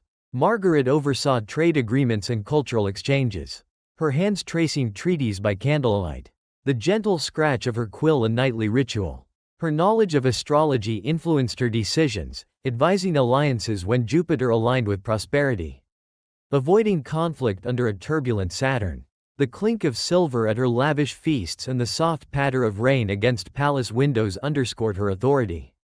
Her court a blend of English and Burgundian elegance. She supported her stepdaughter Mary of Burgundy.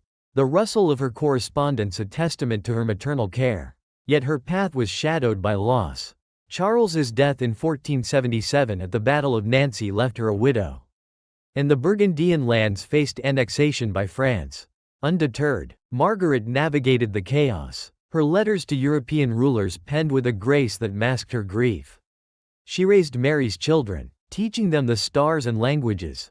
The rustle of their lessons a legacy of her vision. The soft toll of church bells over Bruges became a backdrop to her labors. Her faith in celestial guidance unwavering. She faced financial strain and political pressure. Her resolve a quiet strength amid the storm. As the years waned, Margaret's health declined. Her nights spent less in diplomacy and more in reflection. One November evening in 1503, as the stars glittered above Mechlin, she sat by a window, a star chart in her lap. She saw a rare alignment of Venus and the moon, a sign she interpreted as her soul's peace.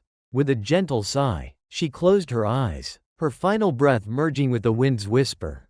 The palace fell silent, the only sound the faint rustle of tapestries in the breeze. Margaret's legacy endured in the stability she fostered and the cultural bridge she built. Under the Flemish sky, the stars she loved seemed to shine brighter, their light a timeless lullaby for the Duchess of Diplomatic Grace. Story 21. Anne of Brittany, the Duchess of Starlit Sovereignty. In the tranquil glow of a June evening in 1480, Anne of Brittany stood on the ramparts of the Château de Nantes. The soft amber light of the setting sun reflecting off the Loire River below. The air was fragrant with the scent of blooming roses and the gentle rustle of willows along the riverbank. A soothing lullaby for the historic city of Brittany. At 3 years old, Anne was a young princess. Her chestnut hair tied with a simple ribbon. Her eyes wide with curiosity as she gazed at the emerging stars. Daughter of Francis II, Duke of Brittany, her future was poised to defend her duchy's independence. Guided by the celestial patterns above. Born on January 25, 1477, in the Château de Clisson, Anne grew up in a court fiercely proud of its autonomy. Caught between the ambitions of France and England, her father, a skilled diplomat, taught her to read the stars. Believing the bright Deneb signified leadership and the gentle arc of Cygnus promised protection. Under the Breton night sky, she learned to trace constellations with her tutors. The soft rustle of her childhood dresses and the clink of her father's armor her companions as she absorbed lessons of strategy and resilience. The murmur of courtiers and the distant toll of church bells shaped her early years, instilling a deep love for her homeland.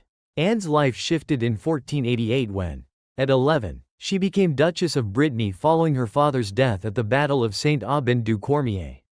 The French king, Charles VIII, sought to annex her duchy, and Anne resisted with a child's determination, her hands clutching a small star chart as she prayed for guidance. Her journey to assert her rule was marked by the clatter of hooves and the soft sway of her carriage. Her eyes often turning to the stars for strength. She arrived in Rennes, the rustle of her attendants' silks and the hum of Breton nobles filling the air. Her presence a symbol of defiance against French encroachment. Her sovereignty as Duchess began in earnest in 1491 when, at 14, she married Charles VIII under duress, a union to preserve Brittany's autonomy within France. She ruled with a blend of diplomacy and quiet resolve, overseeing her duchy's affairs while adapting to the French court. Anne studied governance, her hands tracing decrees by candlelight, the gentle scratch of her quill a nightly ritual. Her knowledge of astrology influenced her decisions, advising alliances when Jupiter aligned with prosperity. Avoiding conflict under a dim Saturn. The clink of silver at her feasts and the soft patter of rain against palace windows underscored her authority. Her court a fusion of Breton and French traditions. Yet her path was shadowed by loss and political pressure. Charles's death in 1498 left her a widow, and she married Louis XII in 1499 to secure her duchy's status. Bearing the burden of multiple pregnancies with grace, she faced French attempts to erode Breton privileges. Her letters to allies penned with a finesse that masked her struggle. She commissioned the Château de Blois and supported education, teaching her children the stars and languages, the rustle of their lessons a legacy of her vision. The soft chime of bells over Nantes became a backdrop to her labors. Her faith in celestial guidance unwavering. As the years waned, Anne's health declined. Her nights spent less in rule and more in reflection. One January evening in 1514, as the stars glittered above Blois, she sat by a window, a star chart in her lap. She saw a rare alignment of the moon and Venus, a sign she interpreted as her soul's peace. With a gentle sigh, she closed her eyes, her final breath merging with the wind's whisper. The palace fell silent, the only sound the faint rustle of tapestries in the breeze. Anne's legacy endured in Brittany's preserved identity and the cultural richness she fostered. Under the Breton sky, the stars she loved seemed to shine brighter, their light a timeless lullaby for the Duchess of starlit sovereignty. Story 22. Joanna of Castile, the starlit Queen of Shadows. In the tranquil hush of a June evening in 1490, Joanna of Castile stood on the balcony of the Alcazar of Toledo. The soft glow of the setting sun casting long shadows across the Tagus River below. The air was rich with the scent of citrus groves and the distant toll of cathedral bells. A soothing lullaby for the ancient city of Castile. At 11 years old, Joanna was a young princess, her auburn hair loosely tied with a velvet ribbon, her eyes reflecting a quiet intensity as she gazed at the starlit sky. Daughter of Ferdinand II of Aragon and Isabella I of Castile. Her future was poised to unfold under the weight of royal expectations. Guided by the celestial lights that whispered of both glory and sorrow. Born on November 6, 1479, in Toledo, Joanna grew up in a court unified by her parents' vision, where the Reconquista's triumph still echoed. Her mother, a keen observer of the stars, taught her to read the constellations, believing the radiant Aldebaran signified courage, while the gentle sweep of the Gemini twins hinted at duality. Under the Castilian night sky, she practiced her Latin with tutors. The soft rustle of her parchment and the clink of her mother's rosary beads her companions as she traced the stars. Dreaming of a reign that would honor her lineage, the murmur of courtiers and the distant clatter of hooves shaped her early years. Instilling a blend of piety and pride, Joanna's life shifted in 1496 when, at 16, she married Philip the Handsome, Duke of Burgundy, a union to strengthen ties between Spain and the Habsburgs. The journey to the Low Countries was marked by the clatter of hooves and the soft sway of her ship. Her eyes often turning to the stars for solace. She arrived in Flanders, the rustle of her attendants' silks and the hum of Burgundian nobles filling the air. Her presence a bridge between two powerful realms. The marriage brought joy with the birth of their children, but Philip's infidelity and political ambitions soon cast shadows over her happiness. Her queenship began in 1504 after her mother's death. Though her father and husband contested her rule, Joanna studied governance, her hands tracing decrees by candlelight, the gentle scratch of her quill a nightly ritual. Her knowledge of astrology influenced her decisions, advising patience when the moon aligned with Saturn. Preparing for action under a bold Mars. The clink of silver at her court and the soft patter of rain against palace windows underscored her authority. Her reign a struggle between her rights and others' ambitions. Philip's death in 1506 left her devastated, and her mental health declined, earning her the title, Joanna the Mad. Yet her path was marked by resilience. Confined to Tordesillas castle by her father and later her son Charles V, she endured isolation with a quiet dignity. Her letters to her children penned with a grace that masked her pain. The soft patter of rain against her cell window and the rustle of her prayer book became her companions. Her belief in the stars, seeing hope in a rare stellar alignment, sustaining her. She gazed at the night sky through barred windows. The rustle of her guard's footsteps a reminder of her captivity. Her spirit unbroken despite her confinement. As the years waned, Joanna's health faded, her nights spent less in rule and more in contemplation. One April evening in 1555, as the stars glittered above Tordesillas, She sat by a window. A star chart in her lap. She saw a faint constellation shift. A sign she interpreted as her soul's release. With a gentle sigh, she closed her eyes, her final breath merging with the wind's whisper. The castle fell silent, the only sound the faint rustle of olive leaves in the courtyard. Joanna's legacy endured in her children, including Charles V and Ferdinand I, and the complex legacy of her reign. Under the Castilian sky, the stars she loved seemed to shine brighter, their light a timeless lullaby for the starlit Queen of Shadows. Story 23. Margaret Tudor, the Queen of Fated Alliances. In the gentle twilight of a June evening in 1495, Margaret Tudor stood on the battlements of Stirling Castle, the soft golden light of the setting sun spilling over the rolling hills of Scotland below. The air was filled with the scent of heather and the distant call of a lark. A soothing lullaby for the rugged landscape of her homeland. At 5 years old, Margaret was a young princess. Her red gold hair tied with a silk ribbon. Her eyes sparkling with curiosity as she gazed at the emerging stars. Daughter of King Henry VII of England and Elizabeth of York. Her future was poised to forge a pivotal alliance, guided by the celestial patterns that whispered of destiny. Born on November 28, 1489, at Westminster Palace, Margaret grew up in the newly united Tudor court. Her early years marked by her father's efforts to stabilize England after the Wars of the Roses. Her mother, a devout woman, taught her to read the stars, believing the bright Sirius signified leadership and the gentle glow of the Andromeda galaxy promised enduring bonds. Under the English night sky, she learned to trace constellations with her governess, the soft rustle of her velvet gowns and the clink of her mother's prayer beads her companions as she absorbed lessons of diplomacy and grace. The murmur of courtiers and the distant toll of church bells shaped her childhood, instilling a sense of duty that would define her path. Margaret's life shifted in 1503 when, at 13, she married James IV of Scotland, a union to cement the Treaty of Perpetual Peace between England and Scotland. The journey to Edinburgh was marked by the clatter of hooves and the soft sway of her carriage. Her eyes often turning to the stars for courage, she arrived in a vibrant court, the rustle of her attendants' silks and the hum of Scottish nobles filling the air. Her presence a bridge between two often hostile nations. The marriage brought cultural exchange and political hope. Her nights spent in prayer under the Scottish sky, the soft patter of rain against her window a constant companion. Her queenship began with a blend of charm and resilience. Margaret studied governance, her hands tracing letters and decrees by candlelight, the gentle scratch of her quill a nightly ritual. Her knowledge of astrology influenced her decisions, advising peace when Jupiter aligned with harmony. Preparing for negotiation under a waxing moon, the clink of silver at her feasts and the soft rustle of tartan in the halls underscored her authority. Her court a fusion of English elegance and Scottish tradition. She bore 6 children, including the future James V. The rustle of their nursery rhymes a testament to her maternal care. Yet her path was shadowed by conflict. James IV's alliance with France led to his death at the Battle of Flodden in 1513.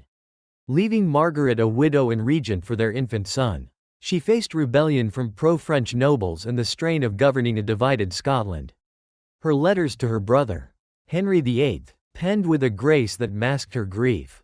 Undeterred, she remarried Archibald Douglas, Earl of Angus, in 1514, a decision that alienated her allies but secured her position.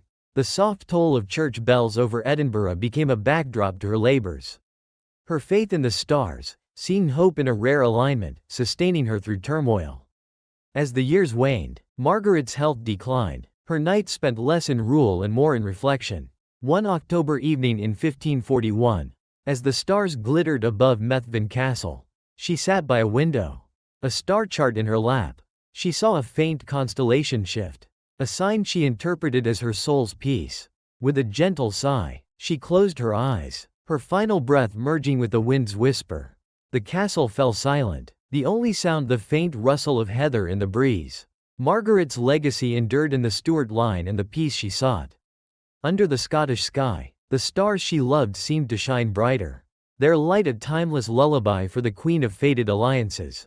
Story 24. Mary of Guise, the Guardian of Northern Stars. In the tranquil hush of a June evening in 1525, Mary of Guise stood on the ramparts of the Château de Joinville. The soft amber light of the setting sun illuminating the rolling hills of Lorraine below. The air was rich with the scent of wild roses and the distant murmur of a forest stream. A soothing lullaby for the peaceful French countryside. At 9 years old, Mary was a young noblewoman. Her auburn hair tied with a delicate lace ribbon. Her eyes reflecting a quiet strength as she gazed at the emerging stars. Daughter of Claude, Duke of Guise, and Antoinette de Bourbon, her future was poised to guide Scotland through turbulent times. Guided by the celestial lights above. Born on November 22, 1515, in Bar-le-Duc, Mary grew up in a court steeped in French nobility and Catholic devotion. Her mother, a woman of deep faith, taught her to read the stars, believing the radiant Vega signified wisdom and the gentle glow of the Aquila constellation promised protection. Under the Lorraine night sky, she learned to trace constellations with her governess. The soft rustle of her silk gowns and the clink of her mother's prayer beads her companions as she absorbed lessons of diplomacy and resilience. The murmur of courtiers and the distant toll of church bells shaped her early years, instilling a sense of duty that would define her path. Mary's life shifted in 1538 when, at 22, she married James V of Scotland, a union to strengthen ties between France and Scotland against England. The journey to Leith was marked by the clatter of hooves and the soft sway of her ship. Her eyes often turning to the stars for guidance. She arrived in Edinburgh, the rustle of her attendants' velvets and the hum of Scottish nobles filling the air. Her presence a bridge between two nations. The marriage brought cultural exchange and political alliance. Her nights spent in prayer under the Scottish sky. The soft patter of rain against her window a constant companion. Her queenship began with a blend of grace and fortitude. Mary studied governance, her hands tracing edicts by candlelight. The gentle scratch of her quill a nightly ritual. Her knowledge of astrology influenced her decisions, advising peace when Jupiter aligned with harmony. Preparing for defense under a waxing moon. The clink of silver at her feasts and the soft rustle of tartan in the halls underscored her authority. Her court a fusion of French elegance and Scottish tradition. She bore 2 sons who died in infancy. And after James's death at the Battle of Solway Moss in 1542, she became regent for their daughter, Mary, Queen of Scots. The rustle of her correspondence a testament to her maternal care. Yet her path was shadowed by conflict. The rough wooing, England's aggressive campaign to force a marriage between Mary, Queen of Scots, and Edward VI, tested her resolve. She fortified Scotland's defences, her letters to France penned with a grace that masked her grief. Seeking aid against English incursions. The soft toll of church bells over Edinburgh and the clatter of cannon fire became a backdrop to her labors. Her faith in the stars, seeing hope in a rare alignment, sustaining her through war. She faced Protestant rebellion, her diplomacy a quiet strength amid the chaos. The rustle of her cloak as she moved through the streets a symbol of endurance. As the years waned, Mary's health declined, her nights spent less in rule and more in reflection. One June evening in 1560, as the stars glittered above Edinburgh Castle, she sat by a window, a star chart in her lap. She saw a faint constellation shift, a sign she interpreted as her soul's peace. With a gentle sigh, she closed her eyes, her final breath merging with the wind's whisper. The castle fell silent, the only sound the faint rustle of heather in the breeze. Mary's legacy endured in the protection she offered Scotland and the upbringing of Mary, Queen of Scots. Under the Scottish sky, the stars she loved seemed to shine brighter, their light a timeless lullaby for the guardian of northern stars. Story 25. Elizabeth I, the Virgin Queen of Stellar Majesty. In the tranquil hush of a June evening in 1545, Elizabeth I stood on the terrace of Hatfield House, the soft amber light of the setting sun casting a warm glow across the Hertfordshire countryside. The air was rich with the scent of blooming lavender and the distant song of a thrush. A soothing lullaby for the peaceful English estate. At 12 years old, Elizabeth was a young princess, her red hair loosely braided with a pearl-threaded ribbon, her eyes reflecting a keen intellect as she gazed at the emerging stars. Daughter of Henry VIII and Anne Boleyn, her future was poised to shine as a beacon of strength and wisdom. guided by the celestial lights that foretold her destiny. Born on September 7, 1533, at Greenwich Palace, Elizabeth grew up amid the tumult of her father's court. Her early years marked by the shadow of her mother's execution and her own precarious status. Her governess, Kat Ashley, and later tutors like Roger Ascham, nurtured her love of learning, teaching her to read the stars with the help of astrological texts. Under the English night sky, she learned to identify the radiant Sirius as a symbol of leadership and the gentle glow of the Orion Nebula as a promise of enlightenment. She would sit by an open window, a small astrolabe in hand, the soft rustle of her velvet gowns and the clink of her father's guards' armor her companions as she traced the constellations. Dreaming of a reign that would defy expectations, Elizabeth's life shifted in 1558 when, at 25, she ascended to the English throne following her sister Mary's death. The journey to London was marked by the clatter of hooves and the soft sway of her carriage. Her eyes often turning to the stars for guidance. She arrived at Westminster, the rustle of her attendants' silks and the hum of her subjects' cheers filling the air. Her presence a symbol of hope after years of turmoil. Her queenship began with a blend of intellect and charisma, earning her the title, Virgin Queen, as she chose to rule without a husband. She studied governance, her hands tracing edicts by candlelight, the gentle scratch of her quill a nightly ritual. Her knowledge of astrology influenced her decisions, advising peace when Venus aligned with harmony. Preparing for defense under a bold Mars. The clink of gold at her treasury and the soft patter of rain against palace windows underscored her authority.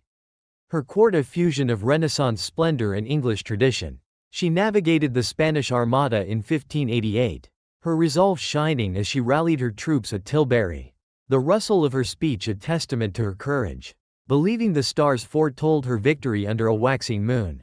Yet her path was shadowed by intrigue. Plots like the Babington plot and the challenges of religious division tested her reign. Her letters to ambassadors penned with a grace that masked her vigilance. The soft toll of church bells over London and the clatter of courtly footsteps became a backdrop to her labors. Her faith in the stars, seeing hope in a rare alignment, sustaining her through crises. She supported exploration and the arts. The rustle of Shakespeare's plays and Drake's maps a legacy of her vision. Her nights spent in reflection with her trusted advisors. As the years waned, Elizabeth's health declined. Her nights spent less in rule and more in contemplation. On March 24, 1603, as the stars glittered above Richmond Palace, she sat by a window, a star chart in her lap. She saw a faint constellation shift, a sign she interpreted as her soul's ascent. With a gentle sigh, she closed her eyes, her final breath merging with the wind's whisper. The palace fell silent, the only sound the faint rustle of curtains in the breeze. Elizabeth's legacy endured in the golden age she ushered in and the strength she embodied. Under the English sky, the stars she loved seemed to shine brighter, their light a timeless lullaby for the Virgin Queen of stellar majesty. Part 1. A night in a medieval village. In the stillness of a quiet countryside, far from the noise of modern life, there lies a small medieval village wrapped in twilight. The sun has just dipped below the horizon, and a soft orange glow lingers over the thatched rooftops, casting long shadows on the cobbled paths. The scent of wood smoke drifts lazily through the evening air, as hearth fires begin to glow in homes made of timber and stone. The year is somewhere around 1250. The village is not named, and it doesn't need to be. It could be nestled in the rolling hills of England, tucked beside a river in France, or resting along a forest edge in the heart of the Holy Roman Empire. What matters is the feeling, the hush that only comes when the work of the day is done. Chickens have settled in their coops, and the cows have been milked and tethered. The blacksmith's forge, once clanging with the rhythm of hammer on metal, is now silent. The great iron tools rest where they've been laid down. Even the bells of the nearby monastery have grown quiet, having tolled vespers a short while ago. A mother stands at her door, brushing crumbs from a rough wooden table. Her children lie on straw-filled mattresses, giggling quietly, whispering stories under a heavy woolen blanket. She hushes them gently, but with warmth in her voice. Outside, a dog curls up on the stone step, ears twitching at every rustle in the underbrush. All is calm. In a nearby field, the moonlight glints off rows of crops, barley and rye, carefully tended through the growing season. This time of year, the air is cool but not cold. A perfect in-between. Crickets sing from the tall grasses. An owl hoots, solemn and steady, from the woods just beyond the village edge. The villagers have eaten their simple evening meal, perhaps a thick vegetable stew. Slow cooked over the fire. Served with rough brown bread. Some may have had a small bit of salted pork. A jug of weak ale is passed around the family table. There is little meat, and no spices save for a pinch of sage or onion. But the food is warm, filling, and shared. Now that bellies are full and chores are complete, some families gather by the hearth. The firelight flickers on the rough walls, throwing soft orange light onto clay cups, iron pots, and wooden stools. Grandparents tell stories, legends of saints and monsters, tales of long winters and good harvests. The rhythm of their voices is like a lullaby, slow and steady, a comfort from one generation to the next. The village itself is small, perhaps 20 or 30 houses clustered together, with gardens behind them and a communal well at the center. The church steeple rises above it all, a silent sentinel, pointing skyward. The priest, already tucked into his bed inside the rectory, said his final prayers hours ago. Tomorrow is a holy day. The villagers will dress in their best, not because their clothes are fine, but because they are clean. Night deepens. A cold breeze stirs the thatch on the rooftops. In one of the homes, a man reaches to close a wooden shutter, keeping out the chill. His fingers are rough, calloused from a lifetime of labor, but they move with care. Beside him, his wife has already begun to doze. The rhythm of their breathing is slow, matched in pace, like an old song. There is no candlelight now. Candles are precious and saved for holy days or illness. The only light is the flicker of embers and the silver spill of the moon. Silence wraps around the village like a woolen cloak. Out on the edges of the fields, a night watchman makes his rounds. He is not armed, not exactly, but he carries a long staff and wears a heavy cloak. His footsteps are soft on the dirt paths.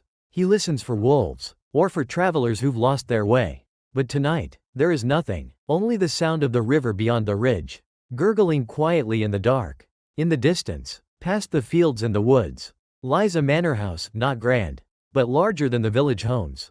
Its windows glow faintly. The steward checks that the stores are locked, that no servant is missing, that the gates are closed. The lord of the manor sleeps soundly upstairs, unaware of the stillness that blankets the land he owns. And the stars, oh, the stars, with no lamp or streetlight to compete, they blaze above in magnificent silence, each one shining as though it were the only light in the universe. The villagers do not name them with science, but with story. That one is the shepherd's star. That cluster there, a heavenly cart carrying the souls of the good. No one speaks it aloud now, but somewhere in their hearts, they believe. Sleep comes slowly and gently to the village. It creeps in like the fog that rolls across the fields. There is no rush, no alarm, no late night noise, only the breathing of those at peace. Tomorrow will come with new chores, new weather, and perhaps new worries. But tonight, the world is still, so rest your head as they do. Feel the quiet, let the peace of this old world carry you. You are safe, here, in the hush of a medieval village, where the fires are low. The stars are high, and all is well. Part 2. The Humble Home. Step gently now, through the wooden door of a humble home. The hour is early, but not rushed. Dawn has begun to stir the birds into their morning songs, and a silver mist rests softly over the earth outside. Inside, a single thread of smoke curls from the hearth. The fire never truly dies here, it sleeps, banked under ash, waiting to be coaxed awake again. This is the home of a village family in the 13th century.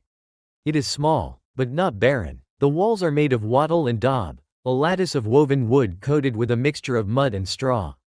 Hardened in the sun, the roof is thatched, thick with layered reeds, strong enough to keep out rain and wind. Though the cold always finds its way through in winter, there is only one room, perhaps two if the family is fortunate. All life happens in this space. There is no privacy, but there is closeness. Children sleep beside parents, warmth shared by breath and blanket. A cradle rests near the hearth, gently swaying from a rope tied to a rafter. In it, a baby stirs, but does not cry. The floor is packed earth, swept smooth each morning with a bundle of reeds. No rugs, but a scattering of rushes, dried grasses, often mixed with herbs like lavender or mint to freshen the air and repel pests. The scent is subtle, calming, a soft background to everyday life. Near the fire, a heavy iron pot sits ready. A simple meal will be warmed here, likely the same porridge left from the night before. thick with barley and wild greens. Maybe a turnip or two. A ladle rests nearby, carved from wood, darkened with years of use. Nothing is wasted in this home. Every item has purpose. Every scrap is mended, reused, and honored. Against the far wall stands a rough wooden table and three-legged stools. Meals are eaten here, prayers said, children taught to read letters carved into soft wax or charcoal drawn onto parchment. Though most cannot read, they know symbols, the cross, the spiral, the circle. Meaning lives in memory, not paper. A shelf holds treasured items, a chipped ceramic bowl, a family rosary, a candle stub saved for holy days. In a corner, a chest, the only place to lock anything. Inside, linens, a child's winter tunic, and perhaps a letter or token from someone who went away to fight or never returned. Above, wooden beams stretch across the ceiling. Hams and herbs are hung from them to dry. On the best days, the smell of rosemary or thyme drifts down with the heat. On ordinary days, there is only smoke and ash and the scent of hard work. At night, the hearth becomes the center of life. But by day, the home empties. The father goes to the fields or the woods. The mother tends to the garden or works with flax, spinning threads on a drop spindle. The children chase chickens or gather firewood. Even the smallest hands have purpose. There are no windows, only shutters, heavy wood panels that swing open in daylight. Glass is rare, a luxury seen only in the manor or church. Light enters in slats and shafts, dancing on walls and floor. In winter, the door remains closed. In summer, it stands wide, inviting breeze and sun. There is no clock. Time is kept by the sky. Shadows lengthen with the day, and birds signal when to rise and rest. The church bell may ring for prayer or warning, but most people move with the rhythm of the land, when to sow, when to reap, when to wait. And yet, even in this modest space, there is beauty. A carved pattern on the edge of a bench, a line of embroidered daisies along a smock collar, a bundle of dried flowers hung near the door. These are not made for vanity, but for joy, a quiet joy, the kind that lingers long after gold has faded. Occasionally, guests come, a neighbor, a traveler, a wandering friar. There is always a place to sit, a bowl to share, a story to tell. Hospitality is not just kindness, it is survival. In a world so often harsh, warmth and welcome are sacred. As the day ends, the family returns to this space.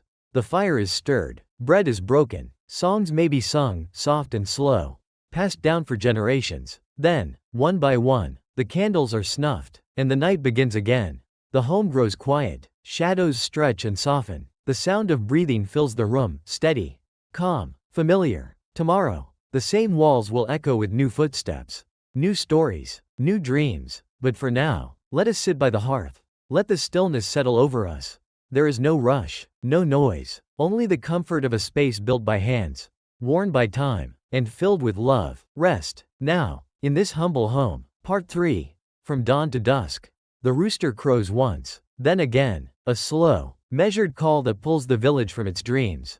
The sky outside glows faintly with the promise of dawn. A thin mist clings to the fields, heavy with dew, and so begins another day. Inside the homes, movement stirs. A mother stokes the fire with care, coaxing warmth from its sleeping embers. A child rubs his eyes and pulls a woolen blanket tighter for just a few more minutes of rest.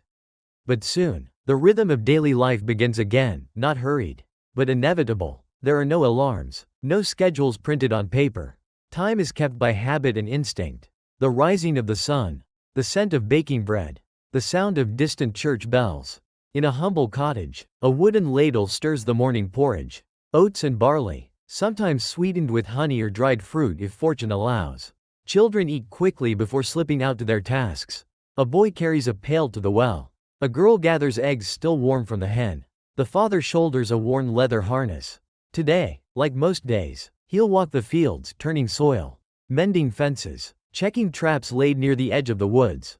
Each day brings different work, shaped by season, weather, and the whim of the earth. Summer is a time of toil. The sun climbs high, and the hours stretch long. Weeds must be pulled, crops must be watered, livestock grazed and guarded. It is backbreaking labor, but necessary, for every meal eaten in winter is earned in summer sweat. In winter, life slows, snow crunches underfoot, breath curls in the cold air. The land sleeps, but the people do not. Repairs are made, tools sharpened, wool spun and woven by candlelight. In all seasons, there is work. and in all work, a quiet purpose. By mid-morning, the village hums. From the blacksmith's forge comes the rhythmic clang of hammer on iron. Sparks fly. Horseshoes glow red before being cooled in a hiss of steam. Nearby, the carpenter planes a beam smooth with long, even strokes. Children peek in with wide eyes, watching the magic of craft. The women gather in gardens and along stream beds. They wash clothes on flat stones, their laughter soft over the water. Others tend to herbs, mint, marigold, sage, snipping carefully, tying bundles with twine. Some carry baskets to market, where coins clink and gossip flows. Not far away, a group of boys practice with wooden swords, mimicking knights and heroes from old stories. A dog barks in joy as they chase each other around the common green. Older folk sit on benches, mending nets or darning socks, their fingers as steady as their voices are slow. At midday, the sun is high, labor pauses. It is the time of rest, a modest meal shared in shade or under shelter. Flatbread, maybe cheese, a handful of beans or a boiled root. A flask of watered ale passes from hand to hand. Conversation is sparse, but warm. Jokes are told, news exchange. Then, once more, the rhythm resumes. Afternoon brings chores quieter but no less important. Grain is ground at the mill. Chickens are penned. Water is drawn. A sick lamb is tended with a poultice of herbs. Even the youngest lend hands where they can, sweeping, gathering, helping stir the soup. As the sun begins to lower, golden light spills across the village. The sky shifts from blue to amber. Shadows grow long. The air smells of hay, of ash, of baked bread cooling on windowsills. Somewhere, a bell rings, the call to evening prayer. Not all answer it, but all hear it. In the fields, the last furrow is turned. Tools are gathered, slung over shoulders, and brought home. Feet are tired, backs ache, but there is pride in a good day's work. Not much changes from one day to the next, and yet each is different in its own small way. Evening comes slowly. Chickens settle in their coop. The forge cools. Voices grow softer. Dinner is served hot, a stew of lentils and onion, eaten in silence or soft talk. The fire burns low. Children grow drowsy, their heads resting on folded arms. Outside, stars begin to peek through a fading sky. The moon rises, pale and round. In the distance, wolves howl, not in menace, but as part of the night's music. A final check of the doorbolt. A whispered prayer. The embers glow in the hearth. And another day, from dawn to dusk, comes to its end. Breathe easy. Now, let the echoes of their footsteps fade. The sun has set, and with it, the weight of the world lifts. Rest, as they did, in the arms of sleep. Part 4. Food and Feasting. Before the day begins and long after it ends, the hum of hunger is a constant companion in the medieval world. Food is not taken for granted, it is earned, cherished, and never wasted. It fills the belly, yes, but also the heart, the hearth, and the rhythm of daily life. Most meals are simple. A peasant's table rarely knows luxury, but it knows warmth, ritual, and care. In the early hours, a pot of pottage simmers low over the fire, a thick stew of grains, vegetables, and herbs. Sometimes beans, leeks, or turnips are added. Occasionally, a strip of bacon or bone lends its flavor to the broth. Bread, dark and heavy with rye or barley, is torn by hand and dipped. Breakfast is modest, often nothing more than cold leftovers or warm ale. Especially in the colder months, it is not yet a time for leisure. The fields wait, the livestock stir, a sip, a bite, and then onward. Lunch, or rather, midday meal, is heartier. It may be taken in the field or at home, depending on the task. A slab of bread, a wedge of cheese if the cow has given milk, a boiled root, and perhaps an apple. It is shared beneath trees, in the shade of a barn, or upon a cool stone wall. Talking is brief. The sun does not pause for any man, but it is in the evening, after labor ceases and bodies return to the warmth of home, that food becomes more than fuel. It becomes memory, comfort, and peace. The fire crackles as the day's harvest is laid into the pot. Carrots scrubbed clean, onions sliced fine, wild garlic gathered earlier from the forest path, a splash of ale or vinegar to bring it together. And bread, always bread. If there is flour enough, it is made in batches, sometimes once or twice a week, baked in a communal oven or hearth. Coarse, dense, but filling. On special days, there is meat, a pigeon, a rabbit snared in the woods, or salted pork kept in the larder. These are rare gifts. often reserved for holidays, weddings, or the visit of a long-traveled guest. Meat is precious, and nothing goes to waste. Bones are boiled for broth, fat rendered into lard, and offal made into pies or puddings. For the wealthy, food tells a different story. In the manor house, the hall fills with platters and servants. Roasted meats, spiced dishes, and honeyed fruits are laid before the Lord. He dines with guests beneath candlelight and banners. Music may play, minstrels tell tales, goblets are lifted, and laughter rolls across high ceilings. But even here, customs rule. Meals begin with prayer, hands are washed, guests are seated by rank. The salt dish, small but symbolic, sits closest to those of noble birth. Etiquette is everything. The food may be lavish, but the order is strict. Back in the village, a feast looks different, but the joy is the same. At harvest time, the people gather. Tables are set outdoors. Bread, cheese, pies, fruits, and jugs of cider line the wooden planks.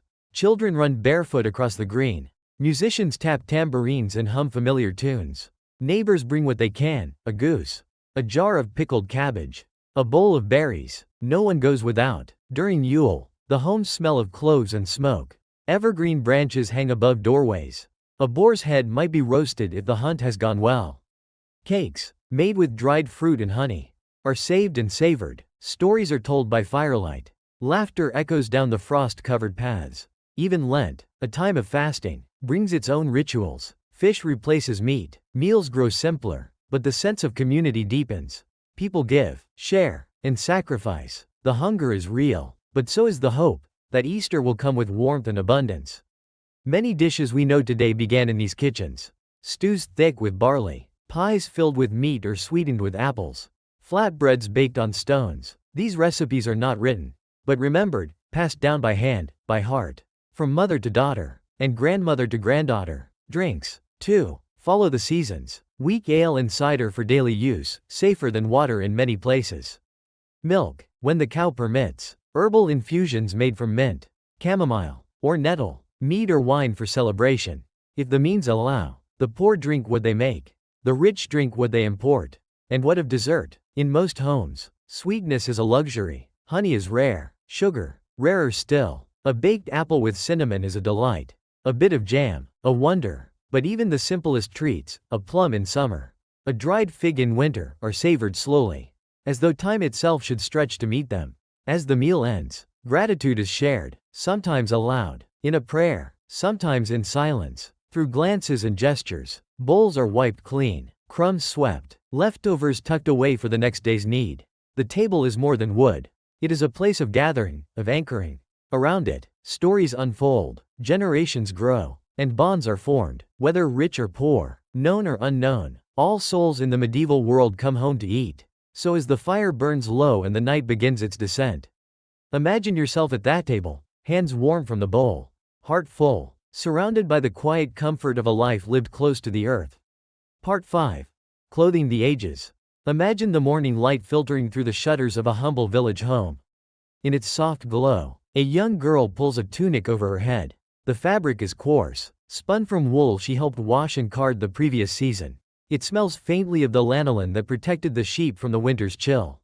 It is scratchy, yes, but warm, and hers. Clothing in the Middle Ages was not chosen for style or trend, but for survival. It wrapped the body in function and reflected one's place in the world.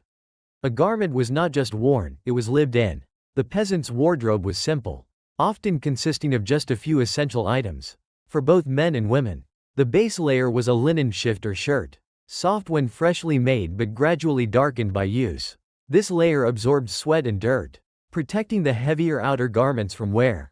Over this, men wore a tunic, a long shirt that reached the knees, belted at the waist. Trousers or hose covered the legs, sometimes tied with strips of cloth for extra warmth. Women wore gowns, also belted, with sleeves that narrowed toward the wrist.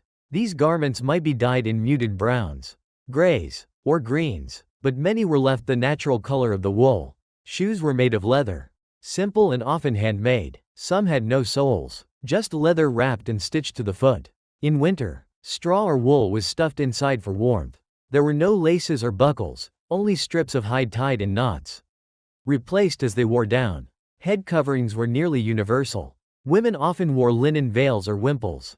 both for modesty and protection from the sun. Men donned coifs, close-fitting caps that covered the ears, or wide-brimmed hats made of felt or straw. Children wore versions of adult clothing, though often a bit looser to allow for growth. There were no baby clothes, no vibrant colors, no soft cottons, just practicality, small garments made from scraps or handed down from older siblings. Washing was done sparingly, water was precious, and soap, made from animal fat and lye, was harsh. Clothes were cleaned when they must be, beaten on stones by the river or scrubbed in wooden tubs. Drying was done in the sun and mending was constant. A well-patched tunic was a badge of care, not shame. Among the merchant class, clothing began to change. Fabrics became finer, sometimes imported linen or soft fustian, a blend of cotton and flax. Colors were deeper, richer, achieved with expensive dyes like indigo or madder red. Cloaks were lined with rabbit fur. Belts bore decorative buckles. Shoes might have turned toes or colored stitching. These were not noble garments, but they whispered of aspiration. And then, there were the nobles. In the manor house or castle hall, fashion had a different language. Garments were layered, embroidered, and shaped to flatter. Women wore kirtles and surcoats, dresses with wide sleeves and fitted bodices.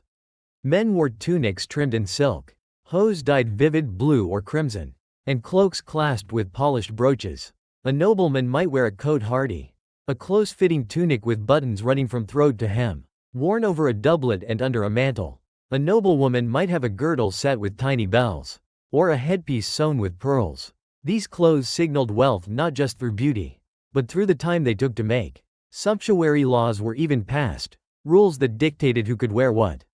Based on class, a laborer might be fined for wearing a fur-trimmed coat. A merchant might be forbidden silk or purple dyes. Fashion, then, was not only fabric, it was status, law, and symbol. Yet even among the finest silks and coarsest wool, clothing carried a kind of poetry.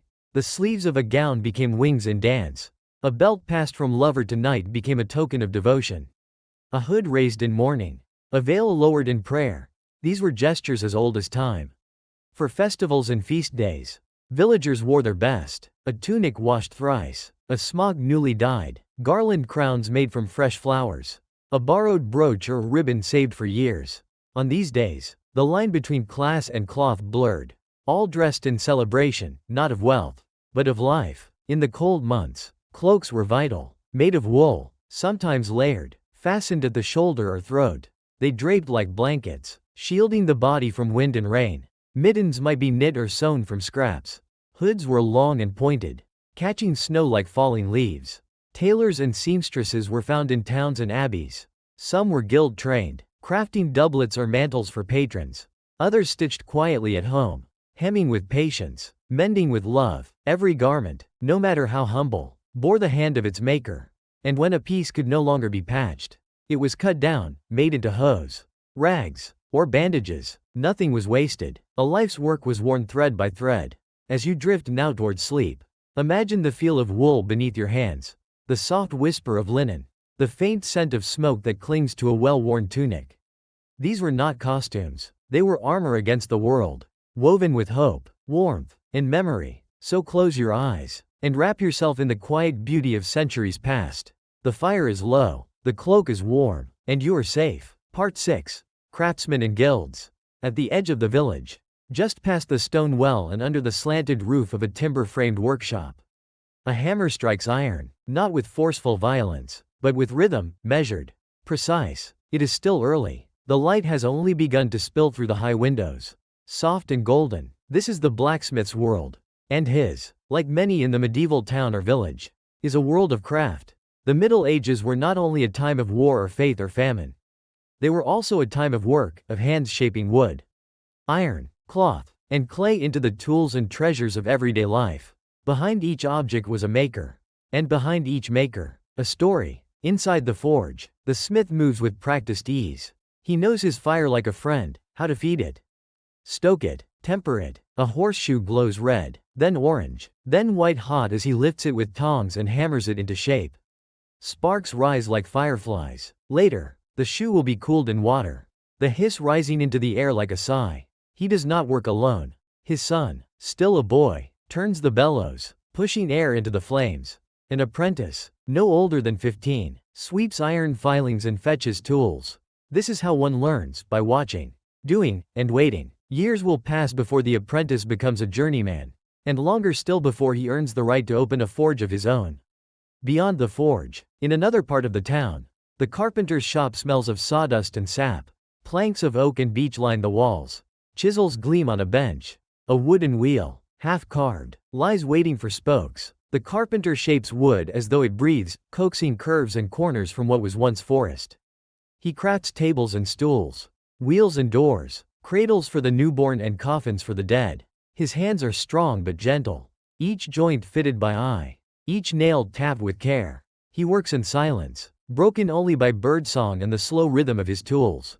Not far away, in a corner lit by high windows, a weaver works her loom. The threads stretch taut, up and down, side to side, the warp and weft of cloth. Her shuttle moves like a bird in flight, passing rhythmically through the fibers. Wool, dyed with plant color, saffron yellow, woad blue, nettle green, transforms into warm cloth for tunics and cloaks. Weaving is more than labor. It is a meditation, a rhythm of pattern and patience. Each blanket holds the heat of countless hours. Each garment tells of seasons past, of lambs sheared, threads spun, and colors coaxed from flower and bark. These craftspeople are more than workers. They are keepers of knowledge. And in the towns and cities, they are bound together by guilds, ancient brotherhoods of skill and tradition. A guild is part trade union, part fraternity, and part gatekeeper. For every craft, from tanners to goldsmiths, masons to bakers, there is a guild. They meet in halls, hold processions on holy days, and wear badges to mark their trade. Guilds set prices, standards, and training paths. They protect their own, and ensure that the craft does not falter. To join a guild, one must begin young. A boy of 10 might be sent to live with a master, to serve, to learn, and to prove his worth. After years of work and a final test, he becomes a journeyman, free to travel and offer his labor. Only after much time, and with the guild's approval, does he become a master, allowed to teach, hire, and open his own workshop. But the guilds are not just for men. In weaving, brewing, and embroidery, women thrive. Some are widows who inherit workshops. Others are skilled artisans in their own right. They stitch altar cloths, brew ale for feasts, or spin thread so fine it seems to shimmer in the sun.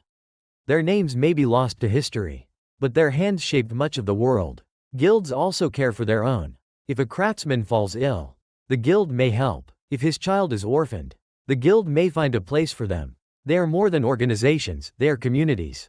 And their symbols can still be found carved into beams, etched on gates, or painted onto signs. A hammer crossed with tongs, a sheaf of wheat, a needle and thread. During fairs and holy days, the guilds parade, banners fly, songs are sung, apprentices march beside their masters, eyes bright with pride. It is not only a show, it is a declaration that this town is made, held, and nurtured by its workers. Even the masons, those who build cathedrals that stretch to the sky, belong to guilds. Their secrets are passed in whispers and symbols. Their stones hold prayers. Their hands, though calloused and dirt-stained, build monuments that will last 1,000 years. As the day ends, the tools are cleaned, the fires banked, the cloth folded. A craftsman wipes his brow, rolls his shoulders, and steps outside. The air is cool. The stars are beginning to rise. His work will be there tomorrow, waiting, but for now, he walks home, tired, proud, and whole. So rest, now, as they did, with the scent of wood smoke in the air, the echo of hammer and loom fading into night. Let your breath match the rhythm of their hands. Let your dreams follow the quiet path of honest labor. You are safe, you are still, and the world, shaped by hands both ancient and kind, watches over you. Part 7. Markets and Merchants. The sun rises gently over the village green. It is the day of the market. There is a quiet excitement in the air, like the rustle of a breeze through wheat. People are stirring earlier than usual. Cartwheels creak on packed dirt. Chickens cluck nervously in woven cages. A boy chases a runaway goose while his mother laughs. Not unkindly. The village does not always bustle. But on market day, it hums like a hive, full of motion, full of life. Once every week, or sometimes only once a month, sellers from surrounding hamlets, monasteries, and even distant towns arrive to offer what they have. It is not only a chance to trade goods, but to share stories, hear news, and feel a part of something larger than one's own field or fire. In the center of the village, wooden stalls are raised, cloth canopies are tied between posts, barrels are rolled into place, crates of apples, wheels of cheese, bundles of herbs still damp with dew, all set carefully, side by side, like treasures on display. A bell rings, not loud, not shrill, just a soft signal, the market has begun. People arrive in twos and threes, carrying baskets, wearing their best clean smocks and cloaks. A woman holds her child's hand, eyes scanning for linen thread and maybe, if prices are kind, a sweet fig. A shepherd offers salted mutton in exchange for new boots. A monk examines beeswax candles and asks quietly after parchment. There is no coin in every hand. Barter is common. A pot of honey for a bolt of wool. A sack of grain for an old cloak. Even a song, offered by a wandering minstrel, might earn a loaf of fresh bread. Among the crowd move the merchants, not farmers. Not nobles, but something in between. Their clothes are finer than most, but not ostentatious. They walk with confidence, eyes quick, voices practiced. Some sell cloth dyed in faraway ports. Others bring spices, leather, metal trinkets, or glass beads that catch the sun. They have traveled far, sometimes days or weeks. Along dusty roads, across rivers, through cities. They have passed toll gates, bribed guards, and slept in barns. Their carts bear the scent of every village and inn between here and home. A merchant's life is not easy, but it is filled with stories. He knows the taste of foreign wine, the words for cheese in 5 dialects, and which bridge floods after heavy rain. He has seen cities walled and wide, and tiny hamlets nestled like eggs in the hills. He speaks with the town reeve, pays his dues, sets up his stall. He unfolds bolts of bright cloth, deep blue, rich red, green like summer leaves. Children gaze with wide eyes. Their hands reach, but do not touch. In another corner, the baker lays out sweet rolls, their tops browned and glistening. The smell of yeast and sugar floats through the air like a blessing. A line begins to form. Today, no one minds waiting. There are voices everywhere, some high, some low, some bartering, some greeting. 3 eggs for a measure of oats. Did you hear about the storm 2 towns over? The bishop's visit is next week. They say he rides with a painted cart. The words weave together like cloth on a loom, filling the square with color. A fiddler plays near the fountain. The tune is simple, merry. A few feet tap along. A girl spins in a circle, her laughter rising like a bird. Her father grins behind his mustache, holding out a coin to the musician. Just one, but enough. Nearby, a healer sells dried herbs in twist-wrapped bundles. Chamomile for sleep, mint for breath, willow bark for pain. She speaks gently, answers slowly. Her apron is stained, her hands sure. She has helped birth babies and bury the old. She knows which herbs to offer, and which to keep for the darkest days. There is room here not just for goods, but for news. A bard stands near the steps of the church, reciting tales of brave knights and lost queens. A rumor passes from ear to ear. Someone's cousin saw a comet in the sky last night. A few villagers cross themselves quietly. Not all things sold are tangible. A man reads fortunes with painted cards. A friar offers penance and blessings in exchange for a coin to feed the poor. A traveling scribe writes letters for those who cannot read, love notes, confessions, and contracts. By midday, the market reaches its peak. The sun stands high, and the crowd is thick. Bread is broken, deals are struck, friends are found, rivals avoided. For a few short hours, the world feels wide. Then, slowly, it begins to fade. The baker's stall is nearly empty. The spice merchant counts his coins beneath the edge of his hood. The shepherd leads his new boots home. The fiddler plays one last tune. Slower now, as children grow drowsy in their parents' arms. Stalls are packed, crates refilled, hugs exchanged, promises made. Next month, I'll bring the honey. If the weather holds, I'll have more apples. Tell your wife I still have the ribbon she liked. And as the sun dips low, carts creak once again on dirt paths. Merchants turn toward the road. The village returns to stillness. But something remains, in the smile of a child, in the taste of sweet bread, in the new clasp on a worn belt. The market is gone, but its echo lingers. So rest now, dreamer. Imagine the scent of warm bread and herbs, the laughter of the square, the shimmer of blue silk in the sun. You have wandered the market. You have walked among the merchants. And now, you may sleep, full of stories, full of peace. Part 8. The Medieval Garden. Step quietly through the wooden gate, and you'll find it a patch of earth enclosed by a low stone wall. Blooming in soft sunlight, this is the medieval garden, humble, fragrant, and full of quiet life. It is not grand, not sprawling, but it holds more than beauty. It holds nourishment, healing, and rhythm. The garden is more than just a place for growing. It is a lifeline. In a world without supermarkets or fast transport, what a family eats, what it uses to cure illness, and even what it smells in prayer often begins here, with soil, sun and patient hands. Just inside the gate, closest to the door of the home, grow the kitchen herbs, thyme, sage, parsley, and dill, each with its own purpose. A handful of chopped sage for the evening stew, a sprig of thyme crushed into a healing poultice, mint brewed into tea to calm a restless belly. These herbs are tended daily, clipped gently, always in use. Beyond them lie the vegetables, onions, leeks, beans climbing rough poles, rows of carrots buried beneath soil, cabbage heads curl like sleeping creatures, turnips wait silently for harvest.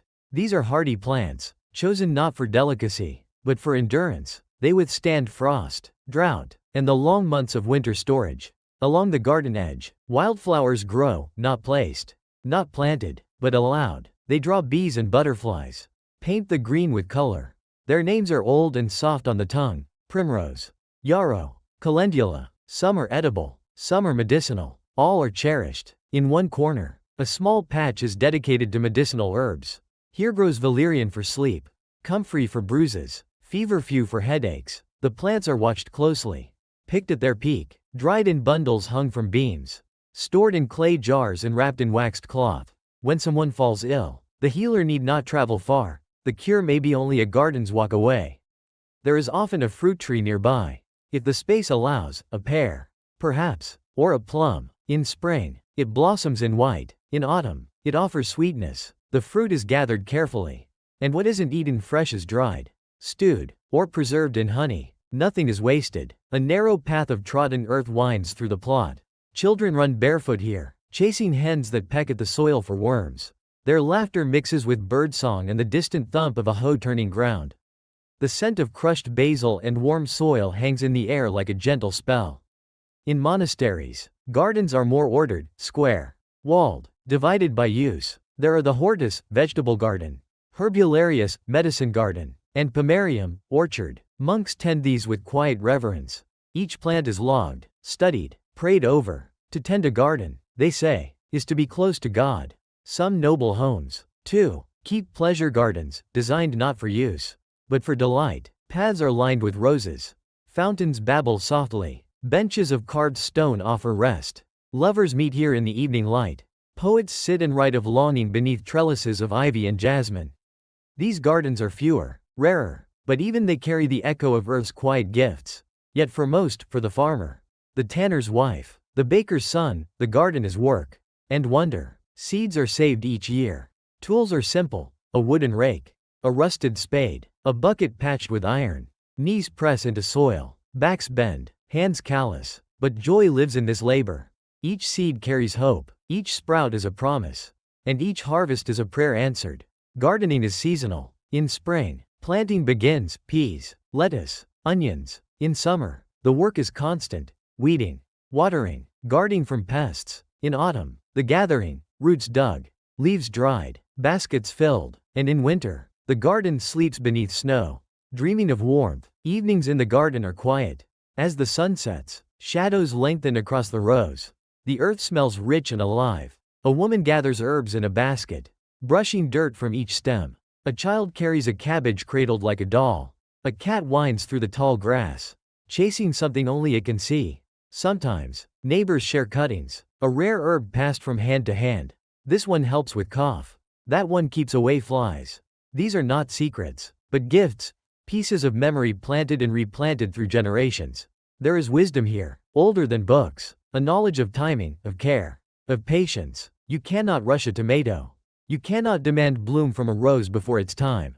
The garden teaches stillness. It teaches return. And in times of hardship, when the rains do not come, when illness visits the home, when bread is scarce, the garden becomes sanctuary. A single onion, pulled from the ground, a handful of parsley, bright and green. They are small things, but in that moment, they are everything. So let us walk once more, slowly, through this space, Feel the brush of fennel leaves on your fingers. Hear the bees humming as they work the marigolds. Taste the peppery bite of a fresh radish. This is not only food or medicine. It is peace. It is care made visible.